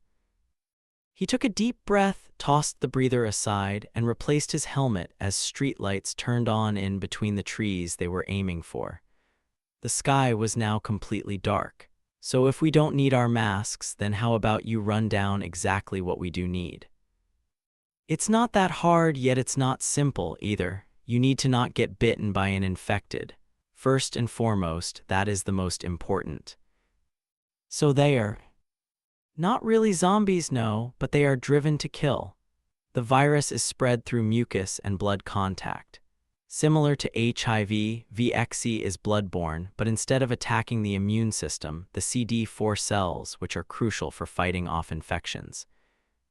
"Slow down and give it to me in layman's terms, Doc. Dumb it down a bit if you don't mind." "I'm pretty intelligent, but let's keep it middle grade for now," Ryan replied with a laugh as they approached the trees. He made sure to keep her moving while they spoke. Ava laughed. Her eyes shifted to the parking lot where she too saw movement under the lights nearly 400 yards off. VXE had different variants and names like Red Veil, the Russian Cure, etc. But they all fall under what we are calling the Ares Plague. Ryan listened intently as his point man, Mark Moon, led them toward a large building in the near distance. Regardless of variant, they all cross the blood-brain barrier and affect 4 parts of the brain, the parts that control aggression, impairing judgment, creating a compulsive carnivorous behavior, and an autonomic dysfunction. The plague turns people violent, incessantly violent. It overstimulates the amygdala, the brain's fear and aggression center, triggering constant fight-or-flight mode, but rarely do they flee. Infected individuals perceive nearly all stimuli as threats, reacting with violent force, believing it's the only way to save themselves. "Fuck me," Ryan uttered as his jaw gaped. Ava continued. "It overrides hunger regulation and instills compulsive, carnivorous behavior.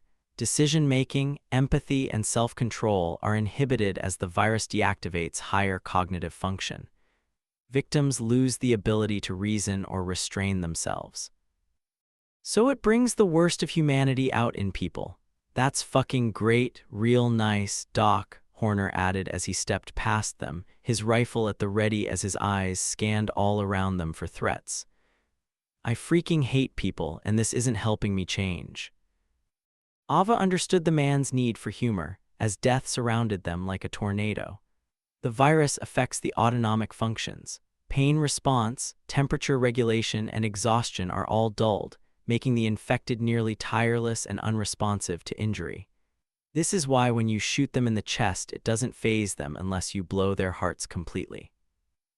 "Headshots seem to work," Ryan replied. "A well-placed round, in fact, turns off their lights, which gives us a vaccine, so to speak. It's not the cure, but you get my drift. I know you're making light of a very difficult situation for us all, but there is no vaccine, no antidote, so to speak. This isn't the 80s, and you're not Indiana Jones, but what you are is a guide for us all as we travel through this mess. You and your team were sent to find me, correct?" "That's what I told you. Our mission is to rescue you at all costs. The nation saw it fit to activate us specifically to come rescue you." "Do you know why, Mr. Man?" Ava asked, yet she didn't wait for a response. "Because I was working on 2 things that could save us in the event of an outbreak. A vaccine to stop our citizens from getting the virus and an antidote that will cure the infected." Ryan took a moment with his thoughts. Is there a vaccine or an antidote ready? "I've already told you no, not yet, which is why I have to get back to Atlanta ASAP," Ava replied. "But rest assured, I'll have one ready before the virus spreads that far. You have my word on that." Chapter 18. Bones and History. Ryan Mann. Team 3. San Diego Natural History Museum. Overhead, an A-10 Warthog buzzed, its skin glistening in the moonlight as it passed over the operators of Team 3. The aircraft's twin turbofan engines wound loudly, nearly ear-piercing as the low-flying plane began to climb in altitude. Under the operators and VGs, the plane appeared to be shooting flames from the aft of the engines like a mythical dragon. Ryan looked up toward the sky and tapped his IR strobe on. "Breathers are optional now. Milliken, get that pilot on the horn." Behind the men was a well-lit parking lot packed full of sedans, SUVs, and pickup trucks of a large variety of makes and models, but they were also shielding a wave of infected carriers headed toward their position. "Roger that, sir," Milliken replied as he dialed up his CAS channel. Ryan turned to Moon. "Find us cover before those animals catch up to us." Moon dropped his breather to the ground, taking in the sweet and horrific smells of combat the breather had filtered from his nostrils. The taste of cordite in the air, fresh gunpowder, and coppery blood engulfed his tongue. He had never liked operating with a breather and felt that even though it was a piece of kit that could save his life, it was also cumbersome, got in the way of his natural point of aim while firing his M4, and caused men's perspective to narrow when in the heat of the moment. So when the order came that they were optional, he was the first man to tear his off. Moon's unique ability to read the playing field was why he was one of the best point men in the business. His versatility and intellect within the art of war also served to guide his decisions while selecting routes on the fly. Decades of war fighting had honed him for the moment, and he was honored to be a part of it. He had just led them from the tree line, and found himself now running across an open area with a large, two-story building in front of them and no one in sight. Even his NVG's thermal overlay showed no sign of people in the direction he was guiding his team. Architecturally, the building was unique, and that made total sense as the building's sign came into view: San Diego Natural History Museum. Moon hoped the door was unlocked, but if not, now that talent, the team's master breacher, was dead, he would transition to his breaching shotgun and blow the lock or the hinges, maybe even both, depending on the circumstances. As he approached the door, the wind shifted, and he could smell ammonia and sulfur in the air, reminding him of how emaciated he was at the end of his mountain phase in Ranger School. He and the rest of his classmates had lost so much weight. Their bodies had eaten their own fat stores and were beginning to consume raw muscle for fuel, which gave off that same smell of sulfur and ammonia. That smell was as haunting now as it was back then and heightened his senses. Slowing his run in the final steps, Moon led the men to the front door of the museum while seamlessly pulling his rifle in, then blading his body in order to check the door. Locked. Fuck. Moon rotated his rifle to his back with his left arm, the sling made from thick nylon webbing shifting under the weight, as his right arm unhooked his breaching shotgun attached with a small bungee cord hooked to the butt of the shotgun. Moon was able to quickly put it into action. In the distance, a man screamed in pain as Moon slid the foregrip handle rearward and then toward the end of the short barrel, chambering a fresh 12-gauge metal lockbuster round. Ryan picked up point, covering the double doors that looked to be made of an ancient wood and painted in red with an Asian flair and stained glass squares near the top. Milliken whispered, "Fast mover inbound, 20 seconds. He then fell in behind Ryan and Horner, followed by the rest of the team. In that moment, Moon placed the claw-like metal end of his breaching shotgun's barrel into the wood near the locking mechanism and pulled the trigger. The shotgun erupted, blowing a hole the size of a baseball through the door, causing the lock to fly across the interior until gravity pulled it to the floor. The jagged metal parts slid across the tile, coming to rest near the Welcome Center's table holding a sign that read, "All are welcome." The right door popped open like the aluminum car hood on a Matchbox car, illuminating the bright white lights throughout the museum. This caused the men to flip up their nods as they entered, using only their natural vision and weapon-mounted white lights when needed. The door opened to a giant banquet area where, directly in front and suspended from the ceiling, the men were faced with a lifelike and massive life-size replica of the now extinct megalodon shark. Its skin was as realistic as it could be and even felt of coarse sandpaper, much like the skin of nearly every species of shark. Ryan led the men into the banquet room, where tables were neatly set with dinnerware and place settings, silverware and cups for both coffee and water. In the background, a white screen adorned the wall where it played a documentary of the megalodon and other sharks on loop, yet the sound had been muted. Moon entered last, his eyes wide, but not with shock. It wasn't the first time he had entered a building of such awe-inspiring views. In Iraq, Moon had entered temples made of gold, only to find they were simply masks for the bunkers the local rebels used alongside Saddam Hussein's Republican Guard. The door slowly closed behind them with a loud thud while the entire team was busy working. They cleared the direct areas around themselves as an A-10 Warthog opened up with a solid gun run on the fast-moving carriers the team had seen a block down, running along the edge of the parking lot. The men all smiled at the glorious sound of the nose cannon, its 30mm Gauss-8 7-barrel Gatling gun raining down depleted uranium rounds on the infected, giving the operators time and distance to survive. It also allowed them space from the infected so they could have the option to hide if need be until an exfil chopper could be found. "Nice work, Millie," Ryan called out softly, referring to the close air support. Now that the mass group of carriers that had been paralleling their movement was no longer a threat, Ryan had to decide how long they should hide in the museum. How long would it take for command to get a chopper to them? In the corners of the ballroom were a pair of stairs, one on each side, that artistically wound up to the second-floor balcony. At the top of the far-right staircase, a massive statue of a skeletonized T-Rex stood strong and vicious. It was another lifelike creature that on a normal day would have been fun to take the time to gawk at. But even in that chaotic moment, Ryan found a quick second to gaze upon it, until his attention was slowly drawn to a shifting movement behind the dinosaur bones. A metallic tink, tink, tink resonated from the top of the stairs, near where Ryan had seen the motion he now swore to be a child. "On me," he whispered to Moon and Milliken. Ryan shifted his weight and began to take the red carpeted stairs.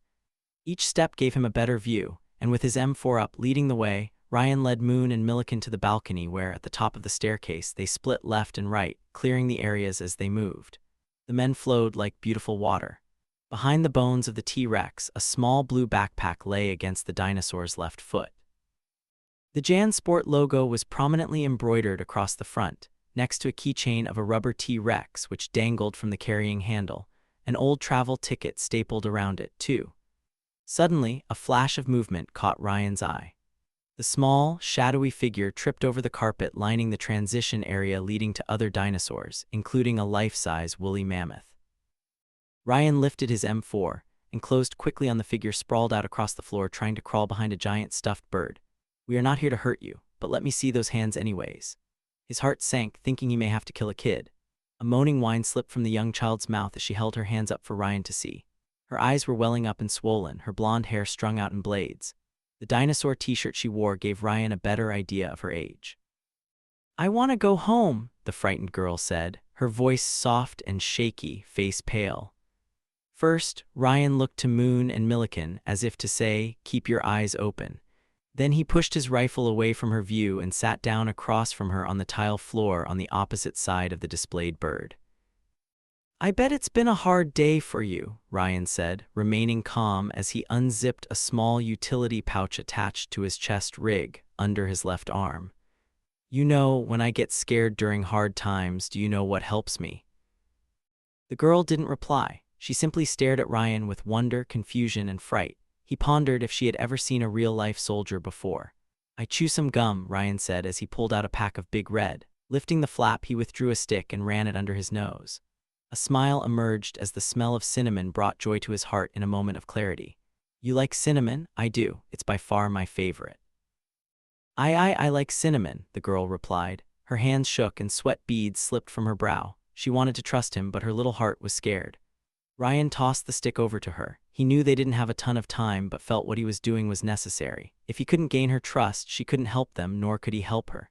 It was a vital two-way street that he needed to open. The girl scooped it up and ripped the gum from the white paper wrapper, then tossed it into her mouth as a tear rolled down her cheek. Ryan took a second piece out and slipped it in his mouth as he continued to speak. "Are you all by yourself up here in this big building?" "No, I'm on a field trip," the girl explained. Ryan's eyes widened as his jaw suddenly stopped chewing.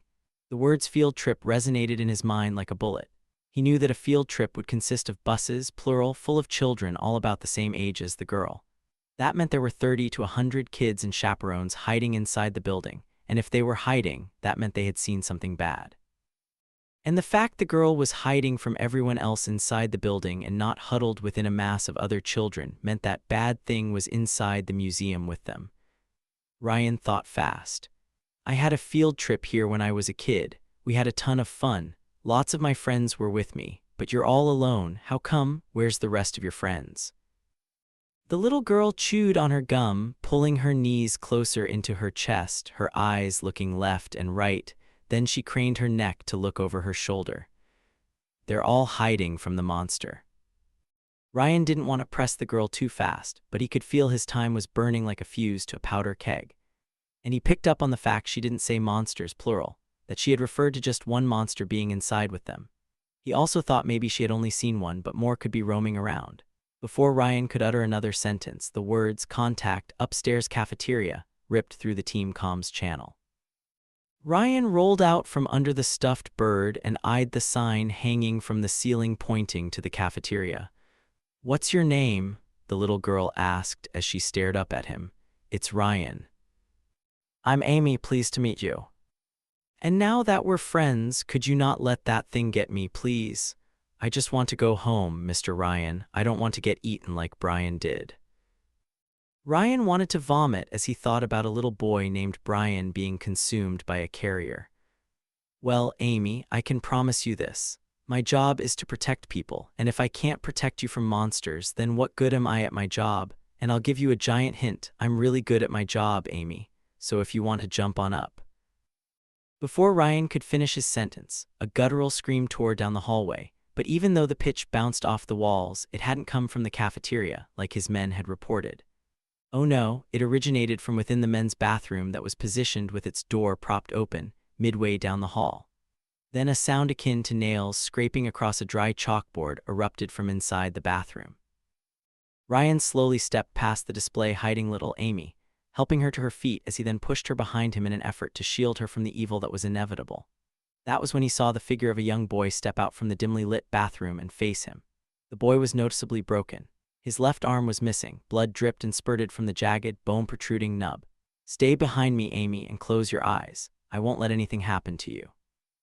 "Just stay behind me," Ryan explained. His eyes focused not on the injured boy who was stumbling toward him with fear in his eyes, but on what was behind the boy. His eyes fell to the monster that Amy had alluded to earlier. A man stepped from behind the boy, his left hand gripping the boy's remaining arm with almost claw-like fingers. He was older. Ryan thought him to be in his mid-60s, yet deceivingly fit. The man's eyes were just like that of the other infected Ryan had seen, milky white and dead, absent of life's spark. His clothes were ripped and shredded, yet at one point it was obvious that the black jacket and shirt the man wore had been a clean and finely pressed business suit. One that before the outbreak would have most likely screamed financial advisor or even attorney, something of a high-paid professional. Ryan could feel his men spread out around him, covering the areas of approach and danger. Yet in the moment, he found his first thought to not be of the doctor's safety and not of his mission, but of the odd feeling that the carrier who slowly guided the dying boy toward him and his men was possessing information, was being deviant, and seemed to be calculating his options. "Take him," Ryan ordered, matter-of-factly. Before Ryan could take another breath, Allman's dominant eye fell into his 3x10 Leopold scope, followed by his gloved finger slipping inside the trigger guard before he gently gave the trigger a smooth pull. Just like in training and across austere battlefields of countless third-world countries, his suppressed M4 fired a single round, killing the man almost instantly. Before the shot, the man, in a futile attempt to shield himself, had pulled the boy closer. The 5.56 round sailed over atop the boy's head and blew out the man's left eye, spraying blood and biomass across the carpet behind them like an abstract painting. The dirty man was dead before he smacked the soiled carpet. Chapter 19.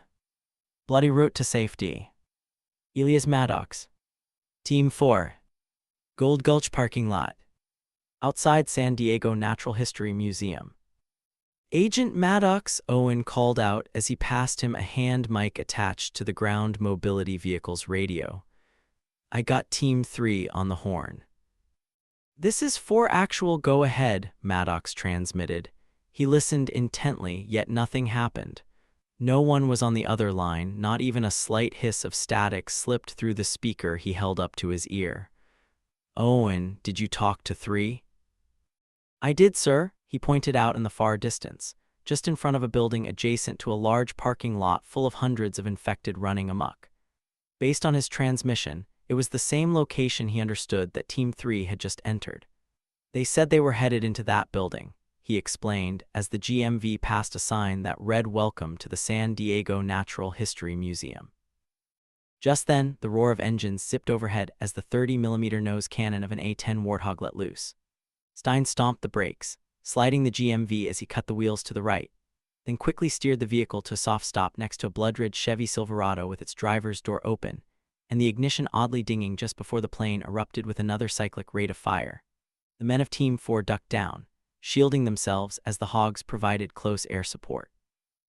BRRRRRT, BRRRRRT, BRRRRRT. The sound of freedom rang out as death from above rained down on the infected horde in the form of 11-inch depleted uranium rounds that weighed in at almost 2 pounds apiece. The results of the gun run were catastrophic, to say the least. Torn and shattered chunks of bodies landed across the GMV as if the Paris catacombs themselves had exploded. The ground shook and blood rained down on the team as if they were living through the New Testament of Revelations. The amount of death from that single aircraft was nothing short of biblical. A line of chewed asphalt across 20 different sports cars, pickup trucks, and sport utility vehicles led the way to within 50 yards of the museum that the team was headed for. It was almost a direct path for them to follow, a path of well-timed round placements that created a kill ratio of nearly 90% of the infected who had been massed around the parked cars, seemingly hunting in a pack, who had been all out sprinting for Team 3 as they escaped into the building. Stein wiped the muck from his NVGs to no avail. Annoyed, he couldn't see for shit. "Lighting it up, sir," he called out as he flipped his goggles out of view and punched the headlights on. The front end of the GMV lit up like a Christmas tree, catching the attention of the few carriers that were missed by the A-10. The headlights lit up the charred and chunked asphalt covered with disfigured and dead bodies, missing limbs, as they, too, littered the parking lot. A slick wetness glistened in the light over the pavement like fresh oil, and made a whack, whack, whack sound as the tires drove over the steaming and tacky pools of blood. Maddox beat the radio's handset against the dash and then tried to contact Team 3 again. Still no response. Gritting his teeth, Maddox looked around, his NVGs also useless for the time being. Lifting his rifle, he shot an infected that was on the ground crawling while the GMV passed by. Its head cratered quickly. "Sir." Stein yelled out as he violently maneuvered the vehicle over and around parts of infected bodies, bones crunching under the vehicle's weight. "I'm taking us directly to the door unless you say otherwise." Before Maddox could answer, he was blinded by a new and sudden pair of headlights barreling right for them. He braced himself as Stein cut the wheels hard right to avoid the collision, but it was too late. The blinding lights belonged to a newer model Ford Bronco Raptor package with massive mud tires and a throaty engine that thundered as it gained speed just before impact. The collision was catastrophic and unavoidable. Maddox was tossed forward of the troop commander's seat, his body ragdolled across the pavement like a rock tumbling down a mountain. His neck snapped like a dry twig, blood pooling around his head, and his final vision before his last breath was the mangled remains of an infected crawling toward him. Derek Stein's plate carrier absorbed much of the blow from the steering wheel, yet a jagged piece of metal sliced through his neck, opening up his carotid artery, and nothing could be done to save him. He died as his eyes caught sight of a man running from the truck that smashed into them. Riley and Salazar had been sitting in the back, across from each other, laughing at a joke just before the impact. Without warning, both men had been catapulted from the open-air vehicle like rocks shot out of a kid's slingshot. Riley found his demise after sliding to a stop in the middle of three infected men who had been running toward the collision. Even half concussed and off balance, he fought valiantly, but to no avail. In the end, it was his efforts that afforded Owen, Tag, and Walker the only survivors time to escape. Salazar landed like an egg-smacking concrete. He broke more bones than he knew he had, yet his organs were still functioning. He would be thought deceased and left behind by the survivors, but unbeknownst to them, he was still alive and would suffer until the sun rose, when an infected nurse would later stumble across his disfigured body and feast on his flesh. Owen had been wearing his lap belt, which saved his life, affording him only minor injuries. Once he hopped from the mangled vehicle, he was faced with assisting Tag and Walker, who were on the ground nearby, rolling around, trying to get to their feet or check on Salazar, who, from a distance, appeared dead as a doornail. He would never know that Salazar had been alive, or how he was alive, or when he would in fact meet his maker. Walker pushed himself to his knee first, taking a deep breath, then stood. His head swam as he balanced, stumbling a bit before his head quickly cleared. The taste of copper slipped down his throat as he opened his mouth to speak. "Anyone need help?" He stutter-stepped as he staggered over to a parked F-150, using the hood to hold himself up as he heard the fire ignite from under the crumpled hood of the Ford Raptor that hit them. "Over here," Owen called out just as an ungodly screech echoed in the air. His head turned in the direction of the monstrous noise. In the distance, on a slight hilltop that rose just over the area, he saw a man staring up into the sky and bellowing that awful noise. "Whatever the fuck that is ain't good." "Tag, you alive?" Walker asked as he stepped from the pickup truck he'd been leaning on. Vomit slipped from Tag's mouth as he stumbled over to Walker. His head swam with motion and ringing. Squinting, he blinked his eyes and then picked up his M4 that had slid across the ground, coming to a stop by the truck Walker was at. Walker glanced around at the destruction and flames now licking into the passenger compartment of the Bronco. Team 4 had been torn apart, decimated, all but for himself, a sniper named Tag, and Owen Lindholm the medic. Each one of them showed signs of injuries, yet in the middle of the cataclysmic event, they picked up their battered bodies to fight on to their objective, though they were the lone survivors. Walker's head rang like a church bell, and his vision was a bit shaky, but he knew their only chance was to get inside the building where Team 3 was held up. That would give them support and cover until a QRF could arrive. "Anyone got a plan?" Owen called out as he picked up an M4 of his own, only to realize the barrel had been bent during the collision. He tossed it down and withdrew his secondary weapon, a Glock 17 he carried on his right leg.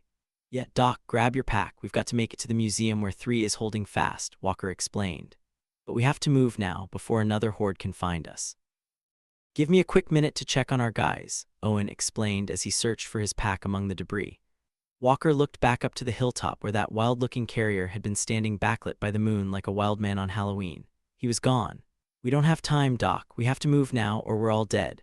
He lifted the M4 and dispatched all 3 infected men feasting on what was left of Riley. A chill ran down Owen's spine as the sounds of spent brass clinked and clanked off the pavement while his eyes fixated on Walker as he killed more and more of the animals. Owen wholeheartedly believed Walker was right, that if they didn't make a run for it, the remaining survivors would perish. But that wasn't in his nature to leave fallen comrades behind. His soul struggled with the decision, but as he gritted his teeth, he noticed Salazar's crumpled and lifeless body, and that was when he knew there was no one left to save. Tag got to his feet, rifle in hand, blood dripping from his head. Owen looked to Walker. "Lead us out." In that moment, Walker took off toward the front door of the San Diego Natural History Museum with Owen and a sniper they called Tag. Protocol 9, Team 4 had been slaughtered and would never be the same. Yet Team 3 needed their assistance more than they ever could have imagined, for if not for them, Dr. Ava Carter would never escape the outbreak.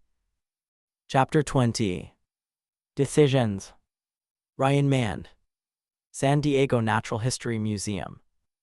Ryan continued to shield the girl as his men began to move with purpose. Spreading out, they covered the hallway and every threat area they could. "He's down," Allman uttered softly, more so to himself than anyone else. As a sniper, he had built that habit into his mental mechanics, his process of taking another man's life. In his training, he had been taught a lot of simple yet effective lessons, but none more important than the mental aspect of killing another human. It was unnatural for a man to kill another man, yet he made it seem as effortless as taking a phone call. As the round punched through the carrier's head, his body stood rigid for a brief moment until the man's internal electricity simply vanished into the void of the unknown. The carrier's body then slumped back and collapsed to the blood-stained carpet as the boy he had been feasting on stumbled forward, pleading for help.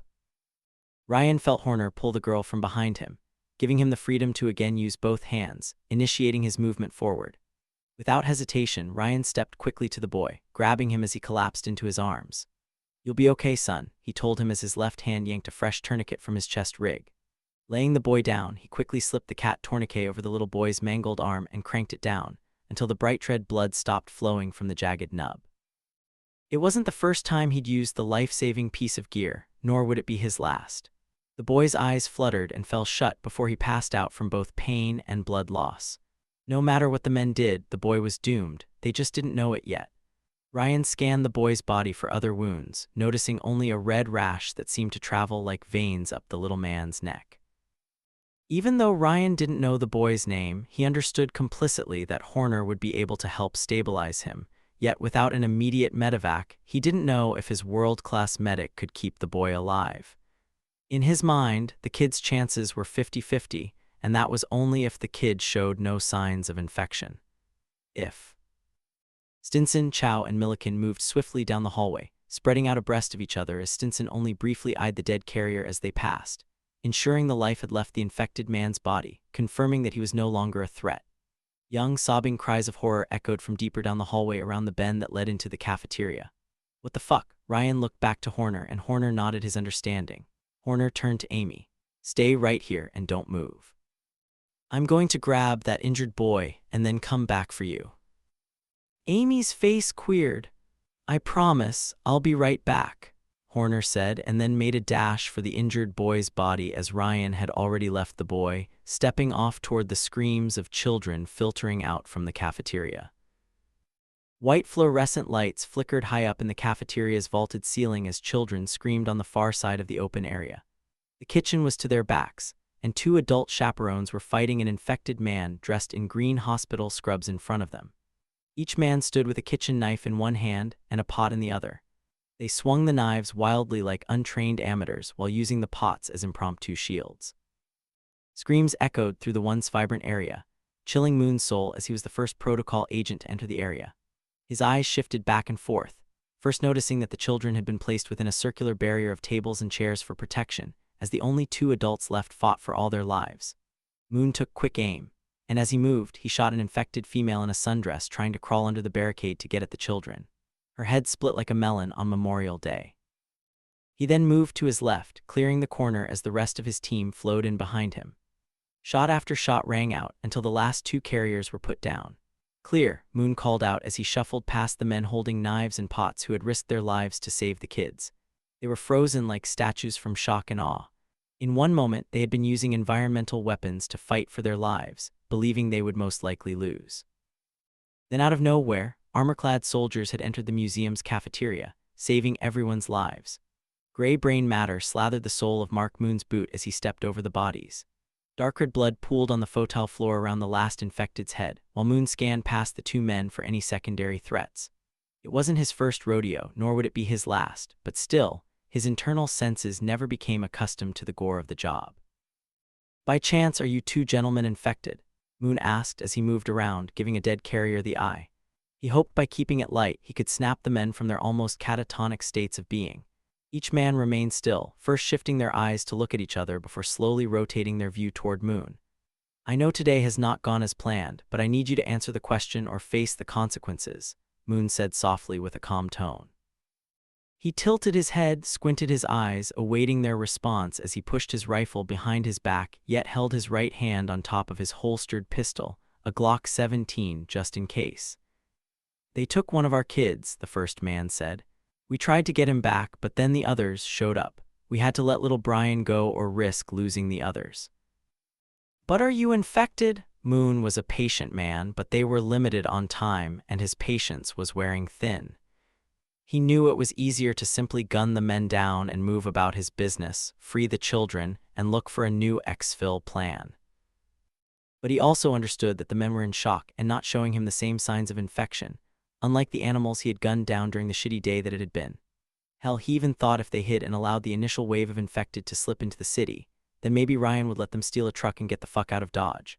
"How would we know?" one of the men asked. His eyes were bloodshot but not oozing blood like a typical carrier. "Were you bit?" Moon asked, simplifying the question. Dropping his hand closer to his pistol. "No," both men echoed. Moon smiled and glanced at the men. "Good, now lower your knives and face me." The men did as instructed. Sweat glistened from their frightened faces. One man swallowed hard as he stared at the infected bodies. Moon looked them both over. Their eyes were key, but to be sure he called for Dr. Carter. Before he shifted his weight, Dr. Carter entered the cafeteria against Ryan Mann's will and Horner's wishes. "You rang?" she asked with a cough as she cleared phlegm from her parched throat. "Just give these boys a quick glance and—" "Were they bitten?" she snapped. "No, but I haven't stripped them down to check or anything like that," Moon replied. "No, they're not infected, as far as I can tell anyways. What I know about the virus is staggering, but they just look beat down, not infected," Dr. Carter replied, pointing at the men. "The biggest tell would be a blue and red rash running up the neck to the head. And of course the eyes. Once the sickness has set in, the eyes change. A milky white coloring like those guys have," Moon added, gesturing toward the two bodies near his feet. "Precisely, just like those poor bastards. Sometimes that white is a hazy gray but still the same results," she added. Moon laughed. "I thought they were clean, but hell, since you were here and all, I figured why not go straight to the horse's mouth." She smiled, then turned to the men still holding their pots, with knives now laying at their blood-covered feet. "Can you tell us what happened?" "What happened, lady? I was hoping you could answer that question for us." The man turned toward the kids. "We're on a freaking field trip looking at giant bones of a T-Rex when some guy in a disheveled suit walked in gushing blood from his mouth. Other than that, he was harmless. He just stumbled around like a sideshow freak. But these guys, they weren't like that first guy. The first guy just alerted us to something bad happening outside. We just didn't know what it was yet. Once the first guy was dealt with, he's still here, by the way. We shoved his ass in the janitor's closet, then slipped a chair under the handle. I got on the horn to 911, but strangely, no one answered." "There's never a freaking cop around when you need one," the second man added. Dr. Carter smirked. Having been married to a cop at one point in her life, she knew that statement to be a double-edged sword. "When you say he wasn't like the others, what do you mean?" "Go ahead and show her, Nathan," the second man explained. Dr. Carter's eyes raised as the man called the other man by name. "So you're Nathan?" Her eyes shifted to the second unknown man. "Can I ask yours? Then you lovely guys can take me to the carrier in the closet." "Nathan Granger, I'm here with my son. I'm just a dad on chaperone duties today." The second man spoke up. "I'd shake your hand, but honestly after today, I don't ever want to touch another human again. I'm Caleb Torres, also a dad who took a PTO day from work to escort my kid on this diabolical shit show of a field trip." "Nice to meet you guys, and thank you for protecting the children," she replied as her eyes caught a glimpse of Mark Moon shifting his weight uncomfortably. She could tell he was ready to move on with their business. Dr. Carter could tell by the look on his face that Moon didn't like the fact that there was an infected man just waiting to spread his sickness. She softly placed her hand on his shoulder and whispered in his ear, "If I'm going to cure anyone, I'll need to know what we are dealing with, and I'll need a sample to take with us to Atlanta. So just keep calm." Chapter 21. The Wanderer. Ryan Mann. Team 3. San Diego Natural History Museum, nighttime. "Now that we're all great friends, would you kindly take me to see this man?" Dr. Carter asked with a sly tone. Ryan and Moon both looked at each other. They knew that was not a part of the mission, yet they seemed to understand the doctor's request. Even without talking it over, both men instinctively realized they would not grant her request without first securing the rest of the top floor, if not the entire building. Ryan stepped up to take charge of the situation as he gestured for Moon to finish the clear. "I hate to interrupt, but Doc, we still have work to do before we'd ever give you a chance to poke and prod on anyone or anything. Just bear with me and you'll get your chance, but not until it's safe to do so." Dr. Carter turned to eye the man in charge. She was extremely thankful for Ryan and his men for having saved her life, but she also had a job to do. "Mr. Mann, saving me only matters if I can synthesize a vaccine for the ones unaffected or find a cure for the infected. Without either one of those, then your men will have died for naught." Ryan gritted his teeth as his comms crackled in his ear. Protocol teams were being wiped out as they wasted time. In the big picture, she wasn't wrong, but her delivery was what cut him to the bone. He had another hard choice to make: swallow his pride and help the doctor get what she believed she needed, or tranquilize the woman and have his men carry her out. The last time he tranked a doctor, his chain of command hadn't been too thrilled, even though he completed his mission without any further incidents. "Doc, you may think I don't see the gravity of the situation we find ourselves in, but I assure you that I do. We can help get you what you need. Hell, I'll even have my medic Horner assist you with anything medical, but I can't have you rushing in there, not without a plan or security. First, we have to finish clearing at least the top floor, then post operators at egress points. We must establish security before medical, and we need to make sure no one else is infected. And if they are, we will have to separate, quarantine, and/or eliminate the ones who are carriers." Nodding in agreement, Dr. Carter wholeheartedly understood Ryan was right. He was not only correct in his explanations, but his delivery had calmed her nerves. She had forgotten herself in the moment. She was blinded by the proposition of an infected individual being tame, placid even. At least enough for her to collect usable biological samples. "Like you said, I'll stick with you until we can safely deal with the carrier," she replied, and then turned back to the field trip fathers. "Nathan, you mentioned the man you shoved in the closet. He didn't give you much trouble, is that correct? Can you tell me more about him?" Ryan peeked across the room as his men were busy pulling tables and chairs from the barrier, protecting the 24 children who were crying and yelling out to help them. In his ear, Allman called out that the rest of the cafeteria, including the kitchen, had been secured. No other infected were found. Then Horner chimed in, adding medical information about the young boy and that he was indeed stable but needed a medevac as soon as possible. Ryan took note of all the intel he received, as he also listened to Nathan begin his detailed story to Dr. Carter. Nathan took a deep breath. He stepped back toward the center of the room where a bottle of water had been turned over on its side, half empty but still sealed. He scooped it up and chugged what was left, then took a seat, shoulders slumped forward as the stress plumed off him. Before he spoke, his son broke free from an agent and ran over to him. Nathan embraced his son, fighting back the tears. His heart still beat fast as he smiled at his boy, pushing hair out of his eyes. "We will be fine. These people are here to help us." Really? They're going to get us all home, to see Mom again? The boy turned and leaped over to Ryan and gave him a giant bear hug as Ryan bent down to a knee. Ryan smiled at the boy had almost knocked him over. My men and I are here to help you, you can count on that. Say, what's your name? You look like a Ben. No way, it's Ryder. I was way off, but I like that name. A few years ago, I knew a really great soldier named Ryder, and he was the best at helping folks.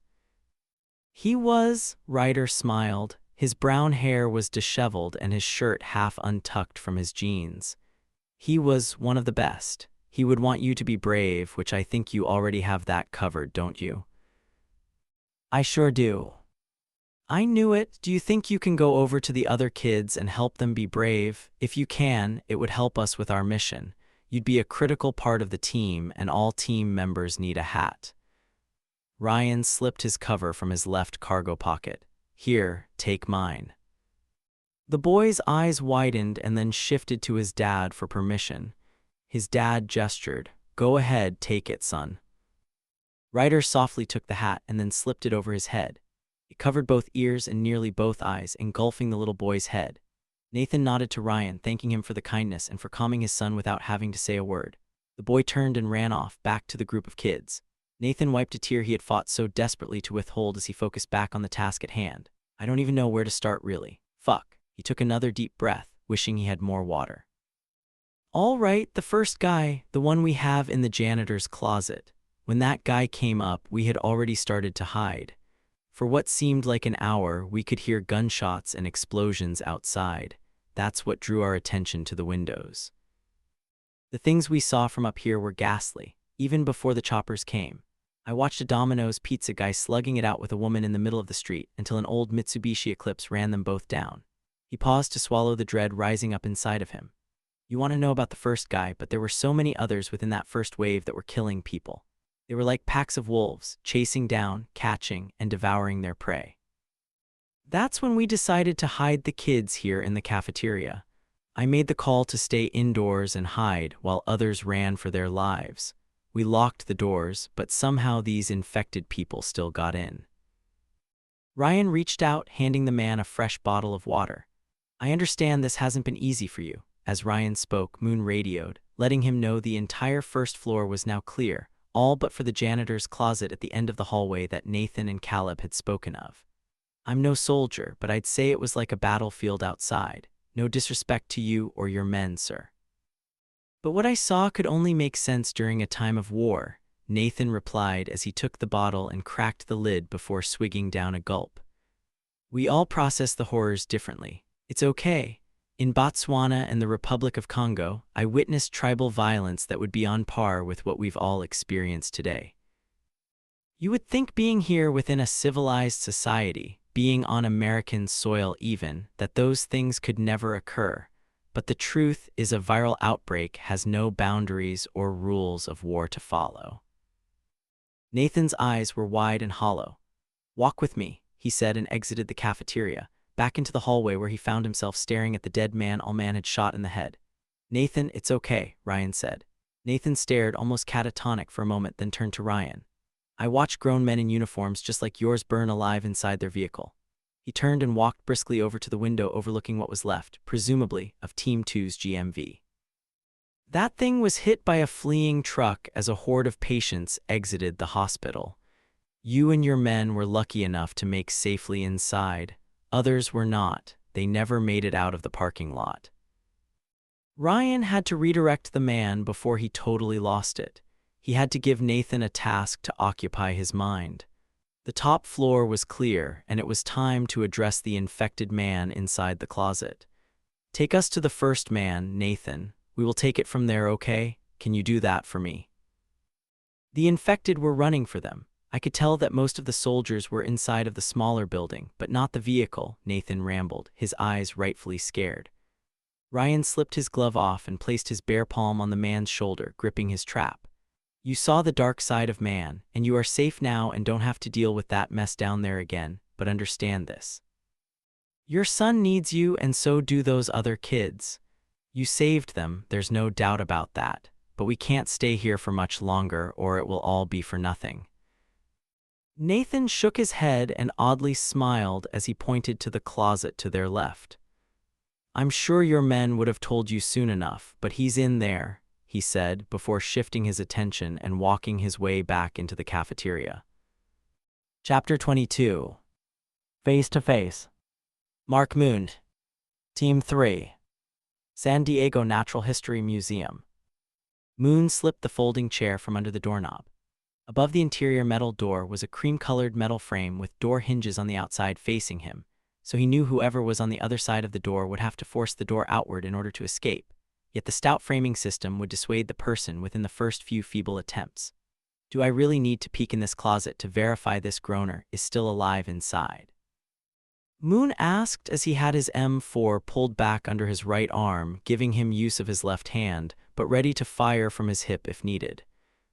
Dr. Carter stood next to Ryan, nodding. "Just peek in and that's it," Ryan explained. "Quick and easy, let's get it done." "Nothing's ever quick and easy," Moon replied. Then in that moment he felt a sudden wetness on the bottom of his right foot, and he realized sweat had built up, soaking his fucking military-issued black sock, and it pissed him off. He loathed a wet foot. He opened the door outward, his weapon's light illuminated the dark closet, and there standing with its hand up to shield its eyes from the light was an infected man wearing a dirty navy blue suit covered in blood. Moon glanced the man over quickly, then closed the door, using his right foot to pin the bottom of the door shut. "Fucking need to change my socks," he thought as he turned to Ryan and the good doctor. "Yep, he's still in there and alive. I hope you saw his eyes, what a fuck show they are. Those things are what nightmares are made of, and you asshats want to poke and prod on him." Ryan laughed. "All right, Doc, he's alive. I assume you need a blood sample." "I do, but I could have scraped that off the dead guy. What I need is a blood sample as his heart still beats. Don't ask why, it will just bore you. But along with that, I need a hair sample and culture from inside his mouth, which honestly is the most vital." "Really?" Moon asked. The metal door bounced as the infected pathetically beat his limp fist against it like a weak child. "Can someone hold this door for a quick minute while I change my socks?" Ryan glanced back to Moon. "For fuck's sake, can you do that later? We need to get this done and grab a ride out of here first." Moon gritted his teeth and just faced the door, still holding his rifle under his arm. Ryan understood Moon's tic, but there was always a time and place to itch such an annoyance. Moon. All right, I'll plug a hole in his head, and after he drops, I'll swab his mouth," Moon replied, adjusting the sling from his neck. "No, I need the samples to be while he is living, while the virus is raging through his blood cells. If you have 20 minutes, I can tell you exactly why, but we are in a rush, so just trust me and we can all get on out of here once you're done." Dr. Carter turned to walk off. Moon's face winced. "Whatever you need, Doc," he yelled out, watching her walk up the hallway toward the injured boy, where Horner was tending to him. "What the fuck did I get myself into?" Ava bent down to look at the boy, but more so to acquire medical supplies from the medic, Horner. Before she could say much, she noticed a distinctive red and blue rash spreading up the side of the young boy's neck. Horner cut his eyes at the doctor, understanding that she had picked up on something he already knew but didn't want to admit to himself, because that would come with having to kill the young boy in order to save the others. And Horner was praying he didn't have to kill the kid. "You good, Doc? What I miss?" Her eyes flowed over the boy as his respiration was becoming thready and shallow. "I've seen that rash on others." She pointed and then moved the boy's head to expose the area she was referring to. "Where?" "On his neck." The boy's eyes rolled back in his head and he suddenly stopped breathing. Dr. Carter slid her body closer to the boy. Her eyes glanced over his missing arm, the blood soaked into his clothing, and she had a ghastly thought. The boy was infected, just like the others from the lab. "Shears," she commanded as she held her hand out. Horner slipped his out from his kit and placed them in her hand as he positioned himself to begin CPR. "Boss," he called out to get Ryan's attention. Yet deep in his soul, he wholeheartedly knew what was about to take place. Dr. Carter cut the boy's shirt from his collar to his waist, and that was when it hit her. The blood had soaked the shirt near beet red, hiding the fact the boy's chest had been bitten. His chest was swollen and red with distinctive teeth marks that had ripped away slivers of flesh. There was no doubt he was infected, and there was nothing they could do for little Brian. Horner knew what was happening, and before he could say anything, the boy's eyes came to life. They rolled back in place as blood started to ooze from the sockets. A milky white layer of decay cascaded over the boy's pupils like a death shroud. Son of a bitch, Horner thought.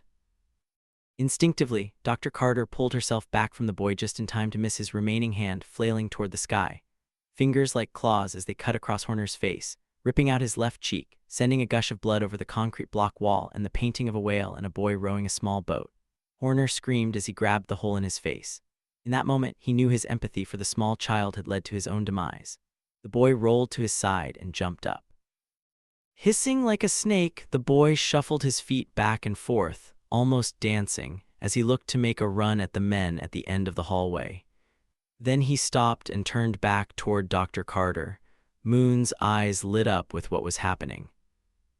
In that moment, he understood completely that the boy had turned, and if he wasn't immediately stopped, they would lose Dr. Carter and thus fail their mission. If the doctor died, then they were all as good as dead. Not just them, but the implications of extinction had been solidly formed within his mind. He hated to be dramatic, but the cold hard truth was if they couldn't protect the good doctor, then mankind, as they knew it, would become extinct. Moon let the door go and simply stepped to the side for a clear shot. Raising his M4, he let his breath out, and as the Trijican MRO HD red dot dropped to the center of the little boy's forehead, Mark Moon, a man of the people, with decades of honorable service within the U.S. Army's Rangers, slowly squeezed his trigger.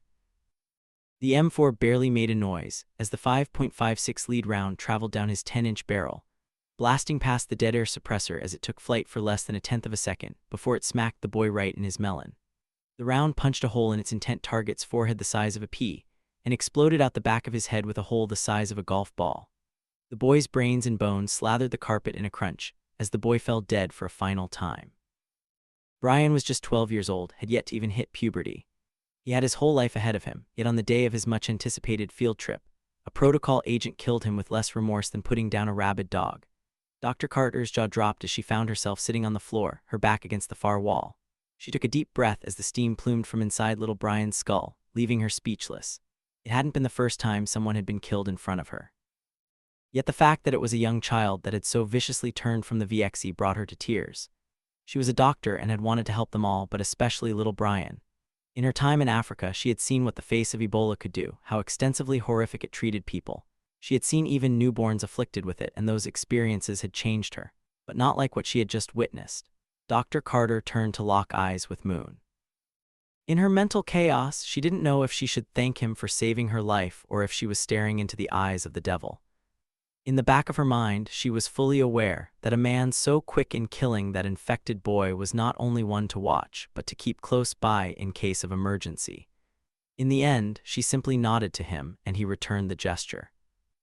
In the background, as the boy's last breath left his body, the wanderer fell against the door Moon had been holding shut and was now rolling across the linoleum, convulsing and groaning as he tried to pick itself up. Ryan backed away from the infected man, bumping into the wall as he trained his rifle on him. "Doc, you got one chance at this. Make it count," he yelled out. The infected man righted himself. Standing tall, he looked around with a perpetual state of confusion etched in pain across his face, as blood slipped down his sunken cheeks like tears of a past best forgotten. In his prime, the man had been an upstanding citizen, born in West Virginia to a poor family living out of a single wide trailer. His opportunities had been limited, but the ones that he created for himself caused the man to thrive. His entire life had been a brutal experience on how the world worked, and after educating himself through failures and success, he graduated from college only to find himself now infected, wearing a borrowed black suit, torn to shreds as he staggered aimlessly in front of uniformed men he no longer could recognize.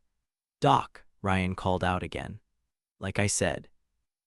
The infected man groaned, this time craning his neck between Mark Moon and Ryan Mann, until a guttural howl came from the first floor, followed by gunshots echoing from the same area.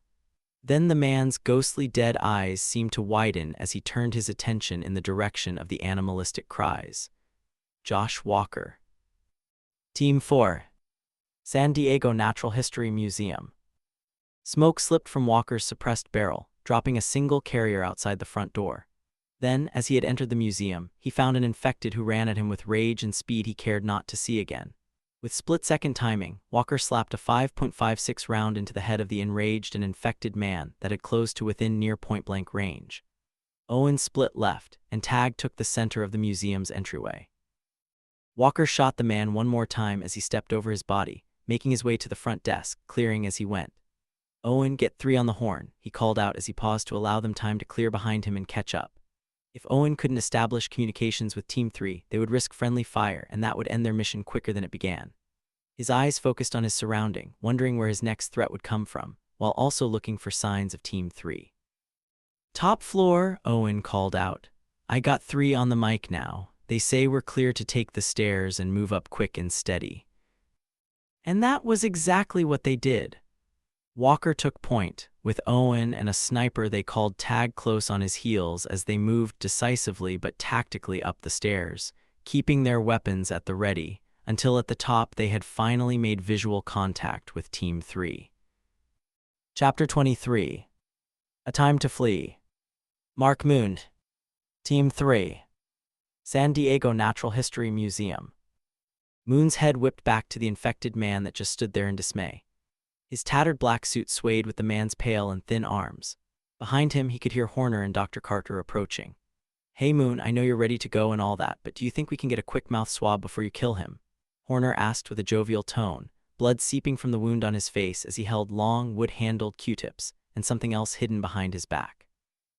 "Look, Doc, there's no way I can get that sample without getting bit," Moon replied. "I figured as much, but that's why I have this," Horner added. He held out a severed arm with a hand that had been manipulated with a middle finger sticking up.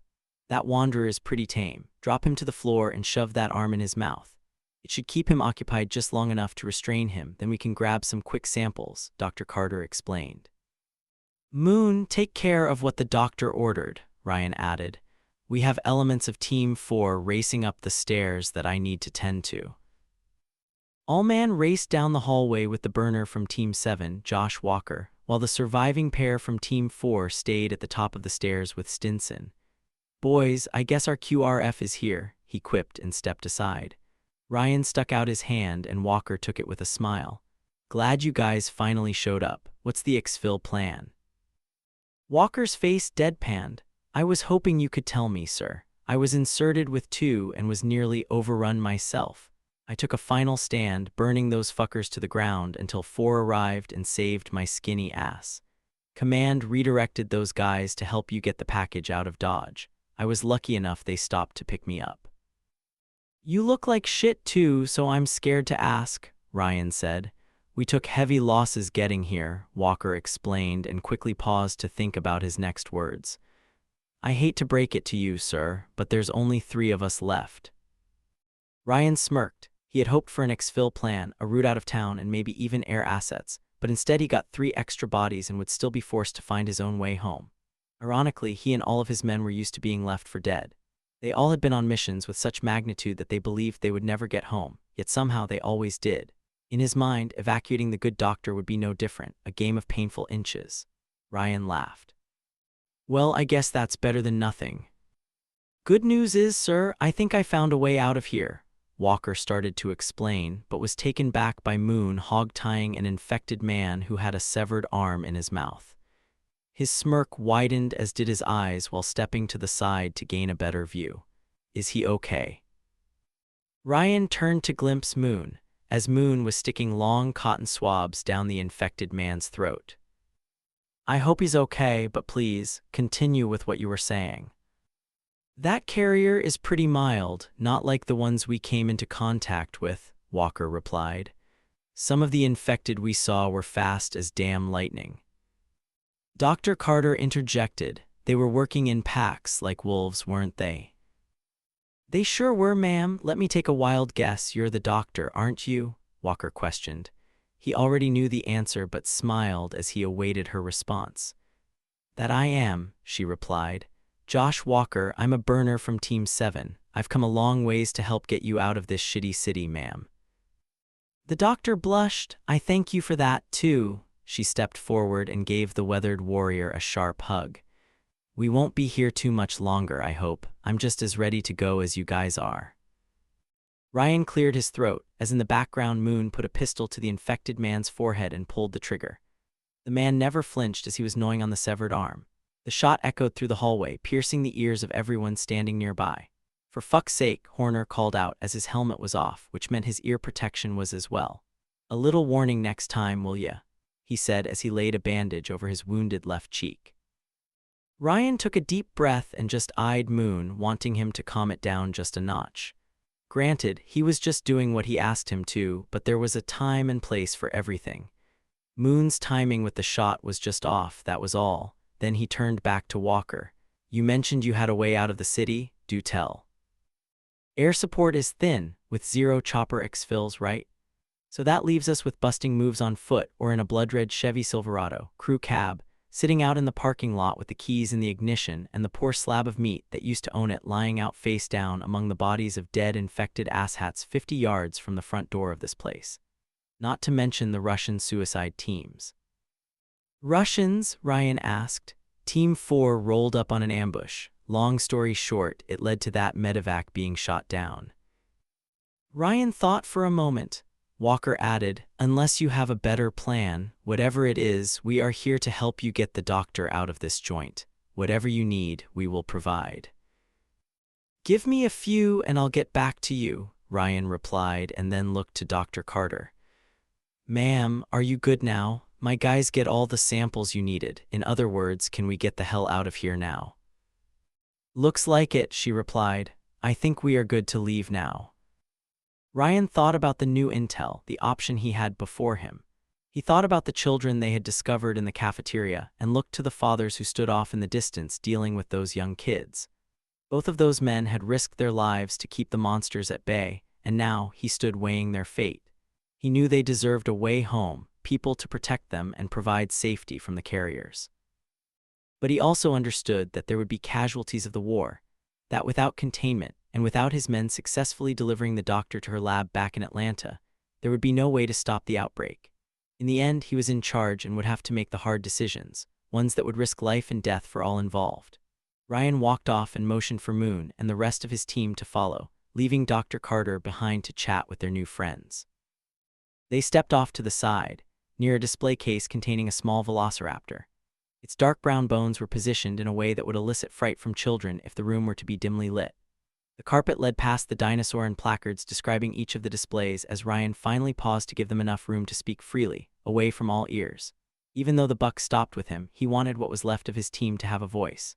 Moon looked to Ryan, as did the rest of the team. While Ryan was a bit younger than Moon, Ryan had earned Moon's respect through blood, sweat, and tears fighting the evils of the world in more third-world countries than he cared to recall. He would fight with his friend and team leader any day of the year. "Guys, we're in a jam," Ryan explained. "We have our package in hand and our mission is to exfil her at all costs. We all know this." "Sir," Milliken started to interrupt. Ryan held his hand up for him to wait. "Look, we are pinned inside. We took shelter in the heat of battle, giving us an avenue to escape with hopes the outbreak would bypass us and maybe then we could find a back door to evac the dock. But now, there's more at stake than we can fathom. We can no longer wait. She needs to be evacuated ASAP. Walker, the burner from 7, has access to a vehicle. That gives us a mode of transportation and a route, a plan, and the will to act.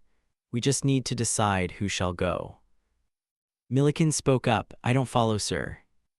Moon's brow furrowed and stepped closer. "Are you suggesting we split our forces?" "I am. Our mission has nothing to do with the kids in the cafeteria. We have access to a truck and can get the doctor up to where command will feel safe enough to launch us a chopper. Look, in my good conscience, I can't leave those kids." Moon held his hand up, gesturing to let him speak. I'll get the truck and take the doctor north until she's safe. I won't stop until she's back in her lab. You can count on that."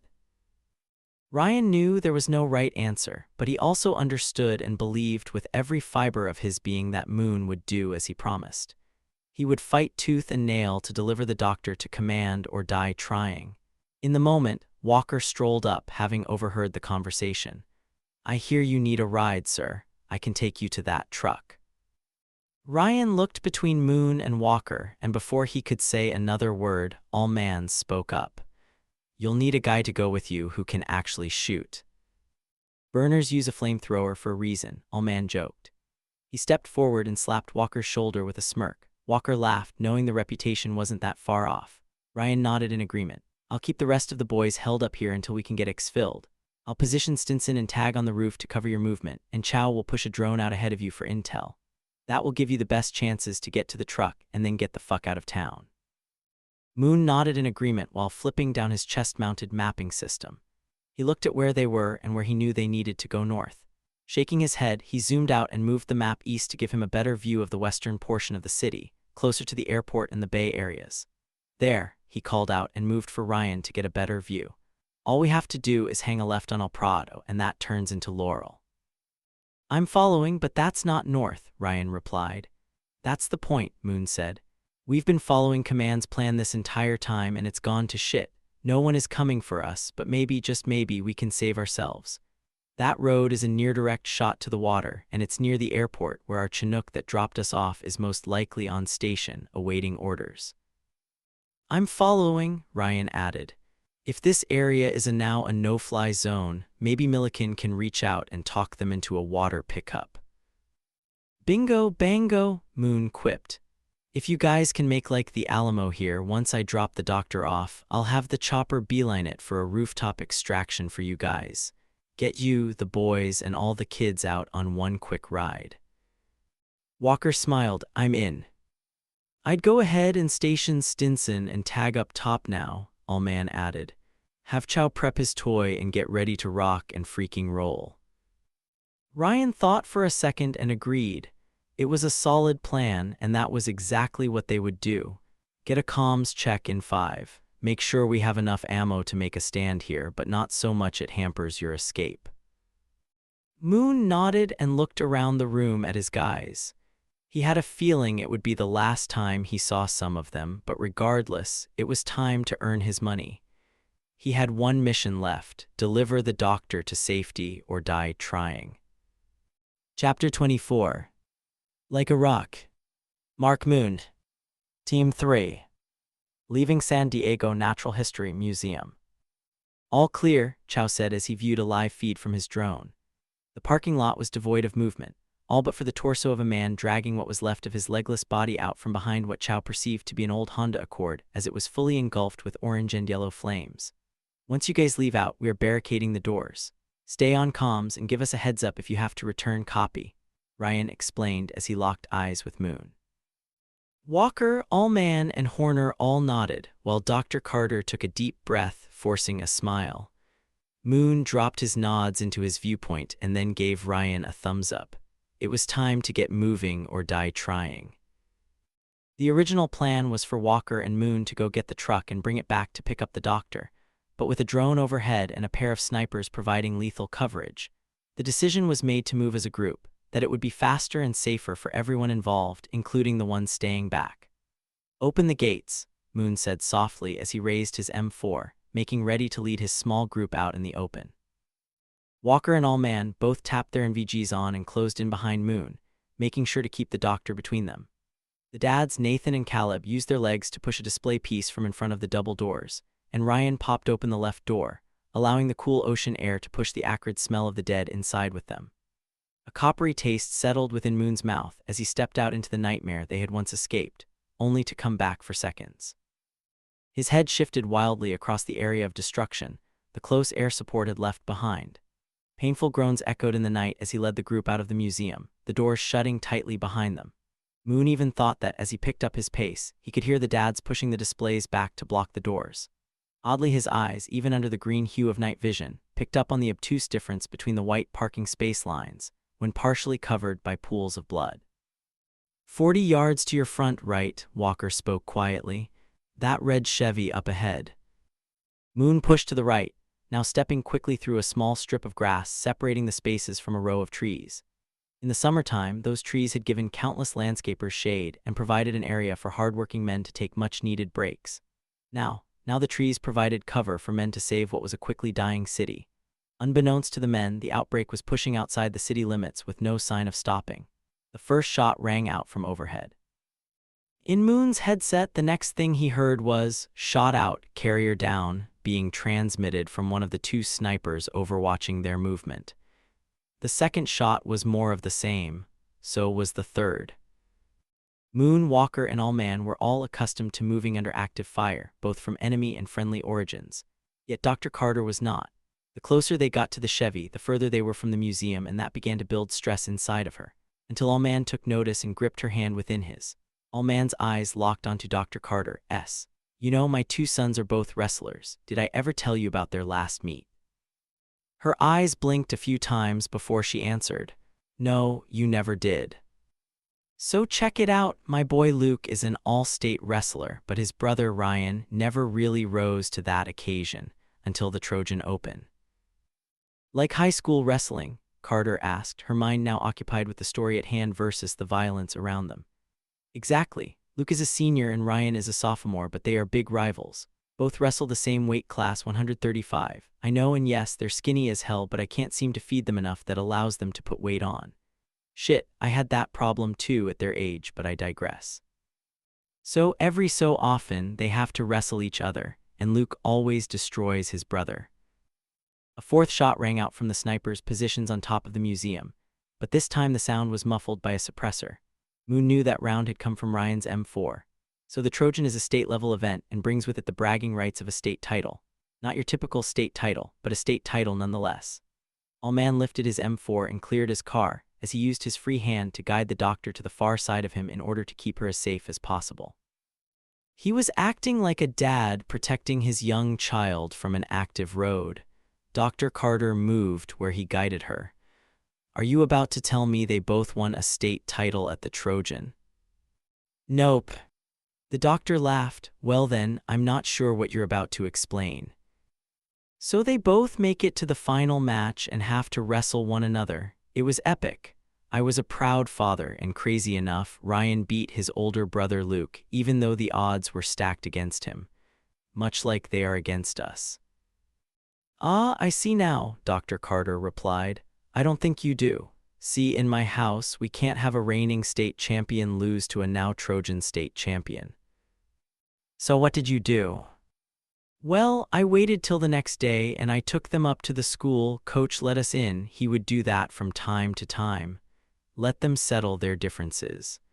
I had them go a second match, and that one was for all the bragging rights. Luke beat his brother and regained his crown, didn't he? Not at all. Ryan pinned him in the first round. That's when I knew all that my younger son had lacked was confidence. That Trojan win showed him that he had all the raw talent in the world, that he was indeed just as good as his brother, who had beat him almost daily up until that point. But what he had been lacking he found on the mat that day: self-confidence. And Luke hasn't beat him since. Dr. Carter smiled as the group came to a halt. She understood the story now and why Allman had chosen that moment to tell it to her. She needed to believe not only in herself, but more so in the soldiers leading her to safety. By putting her trust in them, they could and would gladly carry the burden of failure for her. Moon could hear the audible ding coming from the open cab of the red Silverado. His eyes scanned the immediate area, and as he stepped closer, he glanced the inside of the truck. Walker had been accurate and led them to the vehicle they needed. And just as he had reported, the driver was dead outside, clutching a set of keys. The sniper fire had trickled to a lull, giving Mark Moon a chance to unsling from his rifle and slide into the driver's seat as he ignored the nearly headless driver laying in rigor a few feet away. His hand slid to the ignition and tried to rotate it forward. It didn't budge. What the fuck? Moon uttered, his tone more annoyed than panicked. Don't tell me the keys aren't in it, Walker asked as he read the room. His eyes locked onto the driver's hand, where 3 keys attached to keyring poked out from between the man's lifeless fingers. Well, it is, but it isn't, Moon annoyingly replied. Bending down, Walker tried to pull the keyring from the driver's grip to no avail. His eyes cut back to Moon and then the dead man. Slipping out of his rifle's sling, he flipped the M4 around, pointing the barrel skyward with the buttstock toward the ground. With his weight and momentum, Walker brought the butt of the rifle down on the man's frozen hand. His fingers exploded with a horrific sound like wet pine logs in an open fire. Shards of bone and flesh popped like an egg across the blood-stained pavement, revealing a set of keys linked to a keychain. But one key stood out among the other 3, the broken remains of a Chevrolet's ignition key. Walker stood with the keys in hand. Let me guess. The ignition dings because it has the tip of the key inserted but won't turn over cause. He handed the broken key to Moon. the rest of the key was in the dead guy's hand. Moon took the key from him and laughed. They must have grabbed him out of the truck as he tried to start the bitch up. He slid the remaining part of the key into the ignition and tried again to turn it. The interior lights remained on and the dinging persisted, but the ignition wouldn't move. Walker's jaw gaped at the results. What the fuck? A guy can't seem to catch a fucking break around this joint. The key isn't the problem, brother, it's the ignition itself, Moon spat out like a flaming dragon. His patience was wearing thin. Before he said another word, Moon ducked low under the dash, ripping off a plastic panel from under the steering column. Get the dock loaded. We'll be out of here in a quick second. His left hand yanked down a bundle of wires. More shots rang out, and then the men's comms sparked to life. Small pack of carriers heading your way. Motherfucker, Moon said as blood rushed to his head. His hand steadily spread and separated wires, sifting through the colors, until he finally isolated the battery, ignition, and starter wires. Using his knife, he cut 2 separate wires and then stripped the ends before splicing them together. A small spark jumped as he twisted, and the engine roared to life like waking a dragon. Your childhood must have been fun, Walker quipped as he opened the back door and motioned for Dr. Carter to jump inside. She complied, and Allman hopped in the bed of the truck, opting to provide security as they drove. The door slammed shut, and Allman smacked the roof of the truck as he shot a fast-moving carrier headed on a beeline for them. The man had been 100 yards off, but seemed to be leading the pack straight toward them. Moon backed the truck out of the space with purpose, running over the owner in the process, legs crunching under the rear tires twice. Hang on, Josh. Allman dropped to the bed, pushing his back against the truck's diamond-plated toolbox, feet against the ratchet strap that was spanning the width of the truck, each end anchored to solid tie-down points. The truck tires churned, and Allman began to slide from side to side, yet he braced himself with his hands, arms spread wide as his rifle lay in his lap. He smiled, knowing they were leaving that god-awful situation, yet he realized he had made a poor choice jumping into the truck bed. He just hoped that decision wouldn't return to haunt him in the near future. Chapter 25. The Road Home. Mark Moon. Team 3. El Prado Drive. Moon turned softly onto El Prado Drive, slowing his speed as his heart followed suit.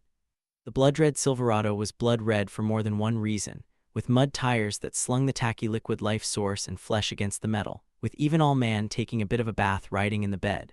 Walker leaned over to Dr. Carter as the truck continued on its path, headed for the Bay Area. So let me get this straight, Doc. Little ol' you is who's going to save us from this outbreak, this plague of evil. You came from Team 7, correct? She replied with her own question. I did. I'm a burner. 7 is nothing but burners, and when needed, we are attached to teams like medics. It's a how do I say unique skill set. Yes, I know, it must take a special mentality to burn people to ash, just sit back and flame away. And I don't say that to be coy or hateful, I truly mean what I say. I wouldn't necessarily say that I admire you for it, but without your willingness to reduce the bodies, then we'd have infected carriers stacking up like rotting cordwood, and we can't have that and be healthy now, can we? Dr. Carter cut her eyes away. Touché, ma'am, too fucking shay. I guess I should have dulled my tone. I meant no harm, Doc. I'm just a simple man from Kentucky and I like details. So if you don't mind educating me on what you plan to do once we get you wherever you're going, I'd much appreciate it, Walker replied. His smile was as truthful as he was. Genuinely, he wanted more answers to the death he found surrounding them, as did the rest of the team. The road to perdition is a long one, Dr. Carter thought before answering. She wanted to be honest with them all, tell the agents everything she knew, but there wasn't enough time, and she felt there would be a better opportunity and place in the future, or so she hoped. Moon spoke up. Hold that thought. Radio traffic squawked in his ear. Moon, this is Milliken, you copy? Send it, Moon replied as he drove with his left hand, while his right hand lay softly on his M4, which was barreled down into the floorboard nestled between his seat and the center console. Our transport friends picked up when I called. I'm sending you a pin for your new exfil site. Expect to shithook exfil, how copy, Milliken explained. About fucking time, Moon yelled out inside the truck cab, pumping his fist in the air. What happened? Dr. Carter asked. Moon pulled his ear cups away from his ears, just enough for Dr. Carter to listen in on the team's comms channel. He turned the radio's volume up and spoke. We got a chopper headed for us. He flipped his chest mount down and the mapping system lit up his face more than the night vision. Glancing down, he tried to see the new waypoint but couldn't make it out. With ease, he detached the system and handed it to Dr. Carter to view, then focused his attention back on the road. "I got the location up on my map," Walker added, his eyes focused, fingers tracing a route straight to the LZ. "We are a few miles out, but just stay on this road till near the end. Literally, if we don't take the last turn at the end, we will drive right into the bay." "No shit." "I'll make sure and take that left," Moon replied. "The chopper should be there at the turn in the grassy median next to North Harbor Drive. Shouldn't miss a giant Chinook, but I've never seen you drive until now, and the jury's still out," Walker added. Moon shook his head and manually keyed his mic. "We copy, Millie. Let us know if anything changes." Moon out.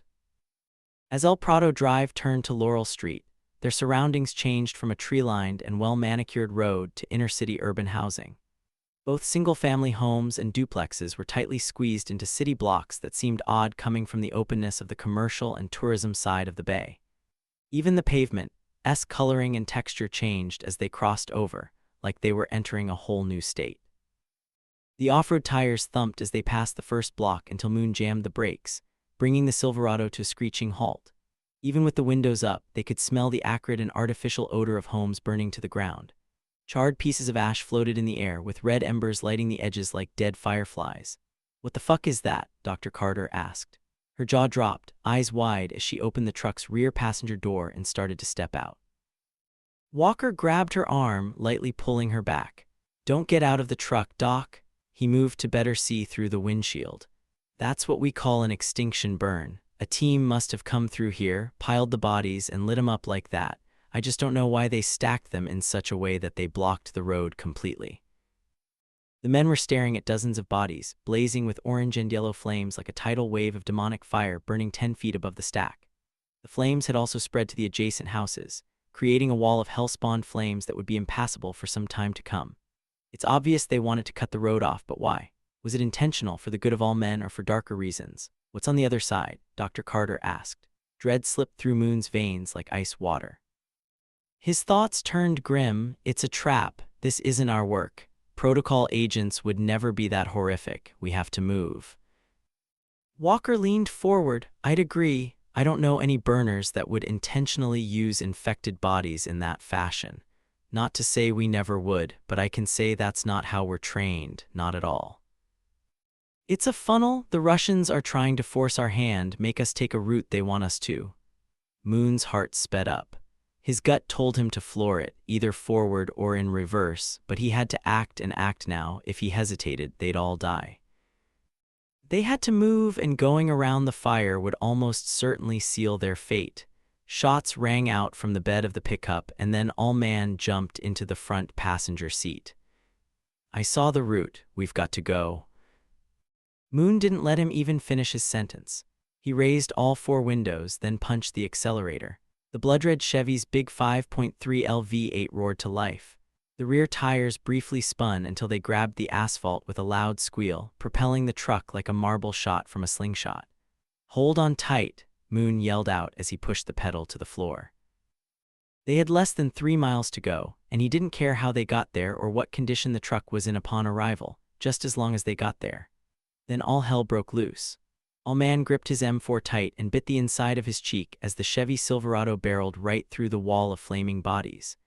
Dreadful flames licked at the windows of the truck as it passed through, tossing bodies to the side like rag dolls. Men, women, and children alike, their bodies all slipped under and over the truck. One man landed in a gory heap of charred bones and meat inside the bed of the truck. Blood splattered the windshield, causing Moon to activate the windshield wipers and wiper fluid as the windshield spidered under the weight of a fresh corpse. Quickly, he lowered all 4 side windows, giving them a clear path to engage whoever popped out to say hi, while it also gave him a larger view to drive. Lucky for the team, on the other side of the wall of flesh and fire was a clear road, all but for a handful of parked and abandoned cars that were of zero concern to Moon as he kept the accelerator tacked to the floor. More shots were fired. The bellowing cacophony of Russian-made AK-47 gunfire shredded the air in a distinctive echoing rhythm that Moon knew all too well. Up until that point, Moon had only been faced with aggression from carriers that only knew violence and hate. But this time, the rounds he heard were from adversaries he had never fought before. The rounds were meant for Moon and his team, to stop them from escaping, to eliminate the doctor, and to kill the protocol agents' only chance in saving their country from the spread. 3 rounds peppered the roof of the pickup as Moon instinctively yanked the wheel, maneuvering around a VW Beetle on its side while pushing away from the source of the gunfire. Walker laughed as he slammed against the rear driver's side door. "Punch buggy yellow, no punch backs," he yelled out with an insidious cackle. Dr. Carter eyed Walker, and all she could do was laugh. In her mind, the man was going insane. Then he laughed again before his eyes locked onto a truck paralleling them on a side street north of their position. "Boss man, we got company," Walker yelled. Chapter 26. For all the money. Mark Moon. Team 3. Laurel Street. "They were waiting to ambush us," Moon called out. "Keep an eye on them." Moon suddenly wheeled the Silverado to the left, avoiding an old kickstart Harley-Davidson toppled over in the middle of the road as he picked up speed. The truck's tires slid, causing the passenger rear tire to bounce of the bike, pushing it in an almost comical 360. Sparks shot out from under it as Moon's NVGs suddenly shut off. Son of a bitch. Quickly, he flipped them up and felt pieces of hot plastic and metal roll across his face. "All man, check my nods," he ordered as he slipped his helmet off and handed it to him while he continued to focus on the road, now driving under normal headlights. All man took the helmet and glanced down as the NVGs. "There's a fucking bullet hole in 'em, Mark." "Well, that's spicy. I didn't even hear that round come in the cab," Moon replied. All man ripped the NGVs from Moon's helmet and handed the helmet back to him. Moon slid his lid back on as the hum of the tires eating up the road filled the cab. Moon refocused, then suddenly cut left around debris. All man forced his left hand out to steady himself on the dash as the truck maneuvered, inadvertently turning the truck's radio on. "All residents of San Diego are advised to shelter in place. The mayor has issued a curfew and advised all citizens to remain indoors with their families. All flights have been grounded, and the federal government has issued a no-fly zone over the entire state of California. Local reports have trickled in stating that a viral outbreak is the cause for the panic, and that all citizens should refrain from coming into contact with anyone they do not know. Furthermore, the WHO and the CDC have issued severe warnings that the infection has a 90% mortality rate." A pair of 7.62 rounds blasted out the back window and punched directly into the radio, cutting off the announcer. Walker grabbed the doctor and shoved her to the floorboard. Using his body as a shield, he nearly sat on top of her as he rotated his body, bracing his back against the driver's seat, pushing the barrel of his M4 out of the shattered hole. "That truck S on our ass," he yelled as his M4 went hot. The chaos of gunfire echoing through the cab of the truck was deafening as Walker fired his unsuppressed M4 out the rear window, and All Man fired his suppressed M4 out of his passenger window. Both men fought desperately to take out the truck that was now less than a block off, yet sharply gaining ground on them. Moon tapped his mic open. All nets, this Team 3 actual in heavy contact with a priority package in hand. I call Mother Goose. I say again, Mother Goose. We have hostiles firing on us from a foreign technical moving in fast. We need immediate CAS or we will all fucking die." Over decades of war, Moon had always been calm under stress, calm under fire, and in that moment, he knew a calm tone wouldn't get the flybys moving. He had to portray an air of desperation that if not for the close air support, the battle would be forever lost. And that was exactly what he did. But he also used the Hail Mary code word of Mother Goose, indicating to all that were listening that they were friendly units about to be overrun by a hostile enemy force, that everyone within earshot should come to their immediate aid or death would be inevitable. The response was almost instant. He expected to hear Milliken's forever voice on the radio responding, but instead, he got a direct reply from a nearby A-10 pilot himself. "Team 3 actual, this is Ghost Rider. I got what you need, son. Just walk me into your AO and I'll do the rest," the pilot replied. In the moment of passing shotgun-style crack houses and commercial buildings, Moon's mind drew a blank. He turned to All Man. "What fucking road are we on?" More shots rang out from the back seat, and Dr. Carter's muffled voice spoke out unintelligibly. "Heading west on Laurel Street," All Man shouted. Moon keyed his mic as he looked in the rear view and side mirrors at the fast-approaching truck. He advised, "We are fleeing the area west on Laurel, in a red, older-model Chevy Silverado with severe front-end damage and smoke starting to plume from the engine. We're headed for the bay, less than 2 miles out, with a blacked-out technical on our ass." "I copy," the pilot replied. 1 minute out, stay on your path of travel. I'll be intercepting from the south." 1 minute, Moon thought. That pilot was close, but he believed the fight would be over in less than a minute. Then, without warning, his other channel squawked in his left ear. LZ is a go, ETA 4 minutes. 4 minutes, their exfil chopper would be on the ground in 4 minutes, but that would be 3 minutes too late. Shots rang out from both sides. 7.62 rounds flew through the cab of the truck, turning the metal panels into Swiss cheese. Walker's torso hunched over as he coughed out a loud, bellowing exhale. Righting himself, his lungs heaved for air as he heard more shots ring out and the truck bear to the right. Inadvertently, he had become a human shield for Moon when he pinned himself against the driver's seat while trying desperately to kill the driver of the blacked-out Ford chasing them. In the middle of the bedlam, Walker had been shot with a 7.62 round center of his chest, being stopped only by the ballistic plate inside of his carrier. Moon heard the telltale sign that resulted from being shot. "Who's hit, you good?" The engine light flashed as the temperature needle was pegged out hard in the red. He knew they were in deep shit, and if he didn't get them to the LZ, it would all be for absolutely nothing. That was when he turned the final bend in the road, passing the last house on his left, revealing two things: the open grass of the vacant LZ and the vastness of the area of the bay that was home to yachts from around the world and aquatic farms. Moon had a decision to make in no time to make it. His close air support was inbound and nearby, but the assailants, presumed to be Russian Spetsnaz soldiers, chasing them like a cat chased a mouse, were much closer. His eyes glanced the sky and saw no signs of aircraft. The truck was near the LZ now, with only one decision he saw that gave himself, Walker, Allman, and Dr. Ava Carter a chance to survive. He had to drive the failing truck directly into the bay. At 40 miles an hour, Moon yelled out, "Hold the fuck on tight and get ready to swim," as he steered the truck to the left, tires straining, engine coughing. The truck was lined up now, directly in front of the bay. All he had to do was cross North Harbor Drive and launch it off the dock into the salty bay water. And that's exactly what he did. Chapter 27. The Last Prayer. Mark Moon. Team 3.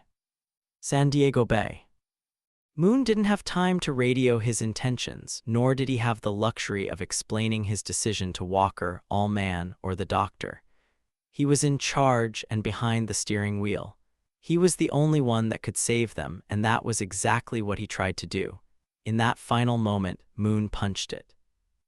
The truck's speedometer raced above 60 as the front tires launched over the small, rounded concrete humps at the end of the bay wall, just enough to give the front end an angled boost, creating a slight lift that helped the truck sail nearly 70 feet past the last pieces of pavement before landing in the dark saltwater bay. The weight of the engine caused the truck to nose down upon landing, which forced Allman and Moon violently into the dashboard. Blood gushed from Moon's face as the truck sank quickly with all four windows down. His eyes fluttered, and when he realized what was happening, he took a deep breath just before water consumed the interior of the cab. The darkness of the night was haunting under the water. Thinking fast, Moon pulled himself through the driver's open window and slowly surfaced. Gasping for air as he broke the water, he heard voices on the shoreline, Russian voices. Then he heard the distinctive sounds of AK-47s cranking rounds off in his direction. Moon ditched his helmet and popped the shoulder straps off on his plate carrier, allowing most all of his equipment to sink to the bottom of the bay. He then dove down in the water, pushing himself 25 feet back to the truck where he used his pistol light to peer inside. Allman was gone, vanished like a kid in the crowd. Then his eyes looked in the back seat and saw Walker and Dr. Carter. Both were floating against the ceiling of the truck. Neither of them moved. With pistol in hand, he moved himself to the rear window where he reached inside, grasping for any part of the doctor's body he could.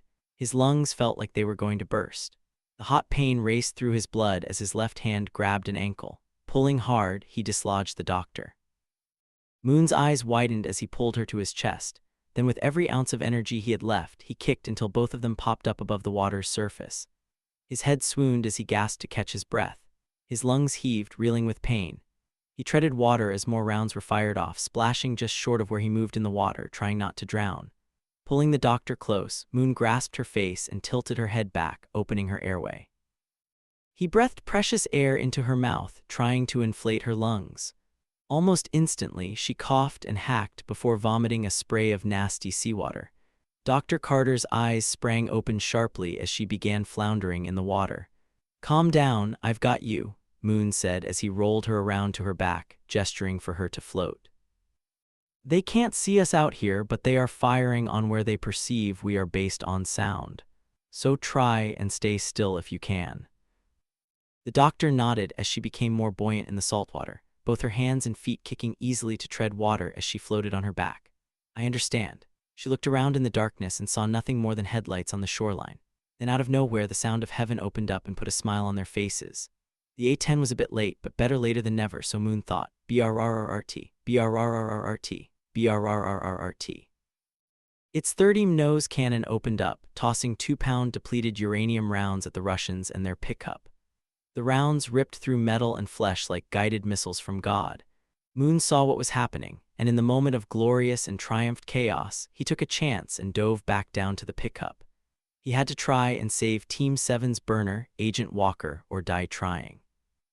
Suddenly, the sounds of deafening victory and exploding cars gave way to a door gunner named Randy, who had opened fire with his M134 minigun, a 6-barrel rotary machine gun that fired NATO 7.62 rounds so fast the doctor swore she was watching a dragon breathing fire across the land. Their exfil chopper had finally arrived and brought hell with it. In the blink of an eye, the Russians were no more. The enemy had been neutralized. Even their vehicle they had driven the wheels off of trying to catch Moon, Walker, Allman, and Dr. Carter had been reduced to shards of flaming metal. Suddenly, the MH-47 Chinook shined a spotlight down on Dr. Carter as she kicked her feet to tread water. Without hesitation, the pilot descended, dropping the chopper just a few feet from Dr. Carter. With its rear ramp open and leveled to the water, the pilot kept going down. He dropped the MH-47 and gently submerged it by at least 12 inches. Water rushed inside the cargo area of the helicopter, and with it came the doctor. Randy had since left his door gunner's position and scooped the good doctor to her feet.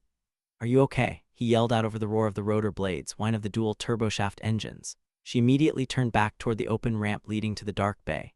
"We can't leave him. He saved my life. We can't just leave him out there." Just then, the crew chief rotated a handheld spotlight across the dark sea water, and within a few seconds, he noticed a body floating face up. "There, he's over there." Randy tossed his helmet and slogged his way to the edge of the ramp and then jumped into the bay as the crew chief radioed the pilots to hold fast. Swimming over, Randy grabbed the man's body by the back of his uniform, and the outgoing tide helped push him back into the chopper with the man in tow. Carter looked the man over. "That's not him. That's not Moon. He's gotta be still out there." Just as the crew chief was about to tell the pilots to gain air, a second body popped up, bobbing lifelessly like a cork in a storm. This time Dr. Carter could no longer stand by. She was tired of being placed on a pedestal like a piece of delicate chinaware. She jumped from the back of the chopper and swam out to the body. It was indeed Mark Moon, and he wasn't breathing. His body was limp, face pale. Randy jumped back in and helped her bring Moon into the chopper. It took considerable effort, but they were able to make it happen. In the next few minutes, the pilots radioed command that they had the priority package on board and took to the skies once again, this time with an armed escort from a close-by A-10 pilot. Dr. Ava Carter, the United States' best hope at stopping the outbreak, was alive, and Josh Walker was now rolling on the floor, gasping for air as Randy had brought him back to life using a single round of chest compressions, CPR. The only question at hand was if Mark Moon would survive. CPR had been started, but so far wasn't working as it had with Walker. Even Dr. Carter had quickly come to with one simple rescue breath, but Moon had been underwater the longest. How long was anyone's guess, but the meat and potatoes of the situation was straightforward. Mark simply had swallowed too much water, and his brain had been absent of oxygen for a good while. The odds of survival were slim. The chopper had pitched up and drained all of the water from the cargo hold as it took off, while Randy had tried desperately to resuscitate Moon. To his dismay, nothing had worked, but then the crew chief yanked the defibrillator off the wall and dropped down next to the men. Dr. Carter knew what to do. She ripped open Moon's uniform shirt and t-shirt underneath that. Without hesitation, Randy had handed her a dry towel, one the crew chief had used to clean grease off his hands with. She wiped his chest dry, and even though trauma was not her specialty, she slapped the pads on his chest like a pro, hooked the wires to the AED, then pushed the charge button. "Stand back," she yelled as the machine sounded like an engine gearing up for action. Then she heard the automated recoded voice from the AED's speaker. "Shock advised." Dr. Carter had never been so anxious to push a button before in her life. With her right index finger, she pushed the shock button. Moon's body shuddered, but that was it, nothing else. His chest still didn't rise, and his eyes were again barren. The thought crept into her mind that he was indeed dead, that he had been underwater too long without oxygen, that no one could have survived the lack of oxygen. The automated voice spoke again. Shock advised. She pushed the button again, this time with less hope than before. Moon's chest heaved, and a gasp of air fluttered from his lips, almost like a sigh. The automated voice spoke for a third time. Shock advised. God, if you can hear me, please, I beg you, don't take this man. I need him. We need him. The world needs him. Dr. Carter leaned over and pushed the shock button again. This time his body flailed a little more, and water sprang from deep within his lungs, exiting his mouth and nose like a gory water hose. The automated voice spoke again, but this time it was different, analyzing rhythm. The seconds ticked away as painfully as nails across a chalkboard. Carter wondered what she was missing. Could she have done anything else to save the man who had saved her life so many times before? She looked deep into his eyes, and hope began to slip from her heart. Shock advised, the AED almost demanded this time. She felt it was now screaming at her, as if somehow disappointed in her abilities as a doctor, as if she were letting her patient die. Carter half-heartedly pushed the shock button for the fourth time, and in her mind, the final one. Moon's body seemed to convulse off the floor. Then she heard the automated voice again, yet this time it spoke the magic words she could work with. Pulse detected.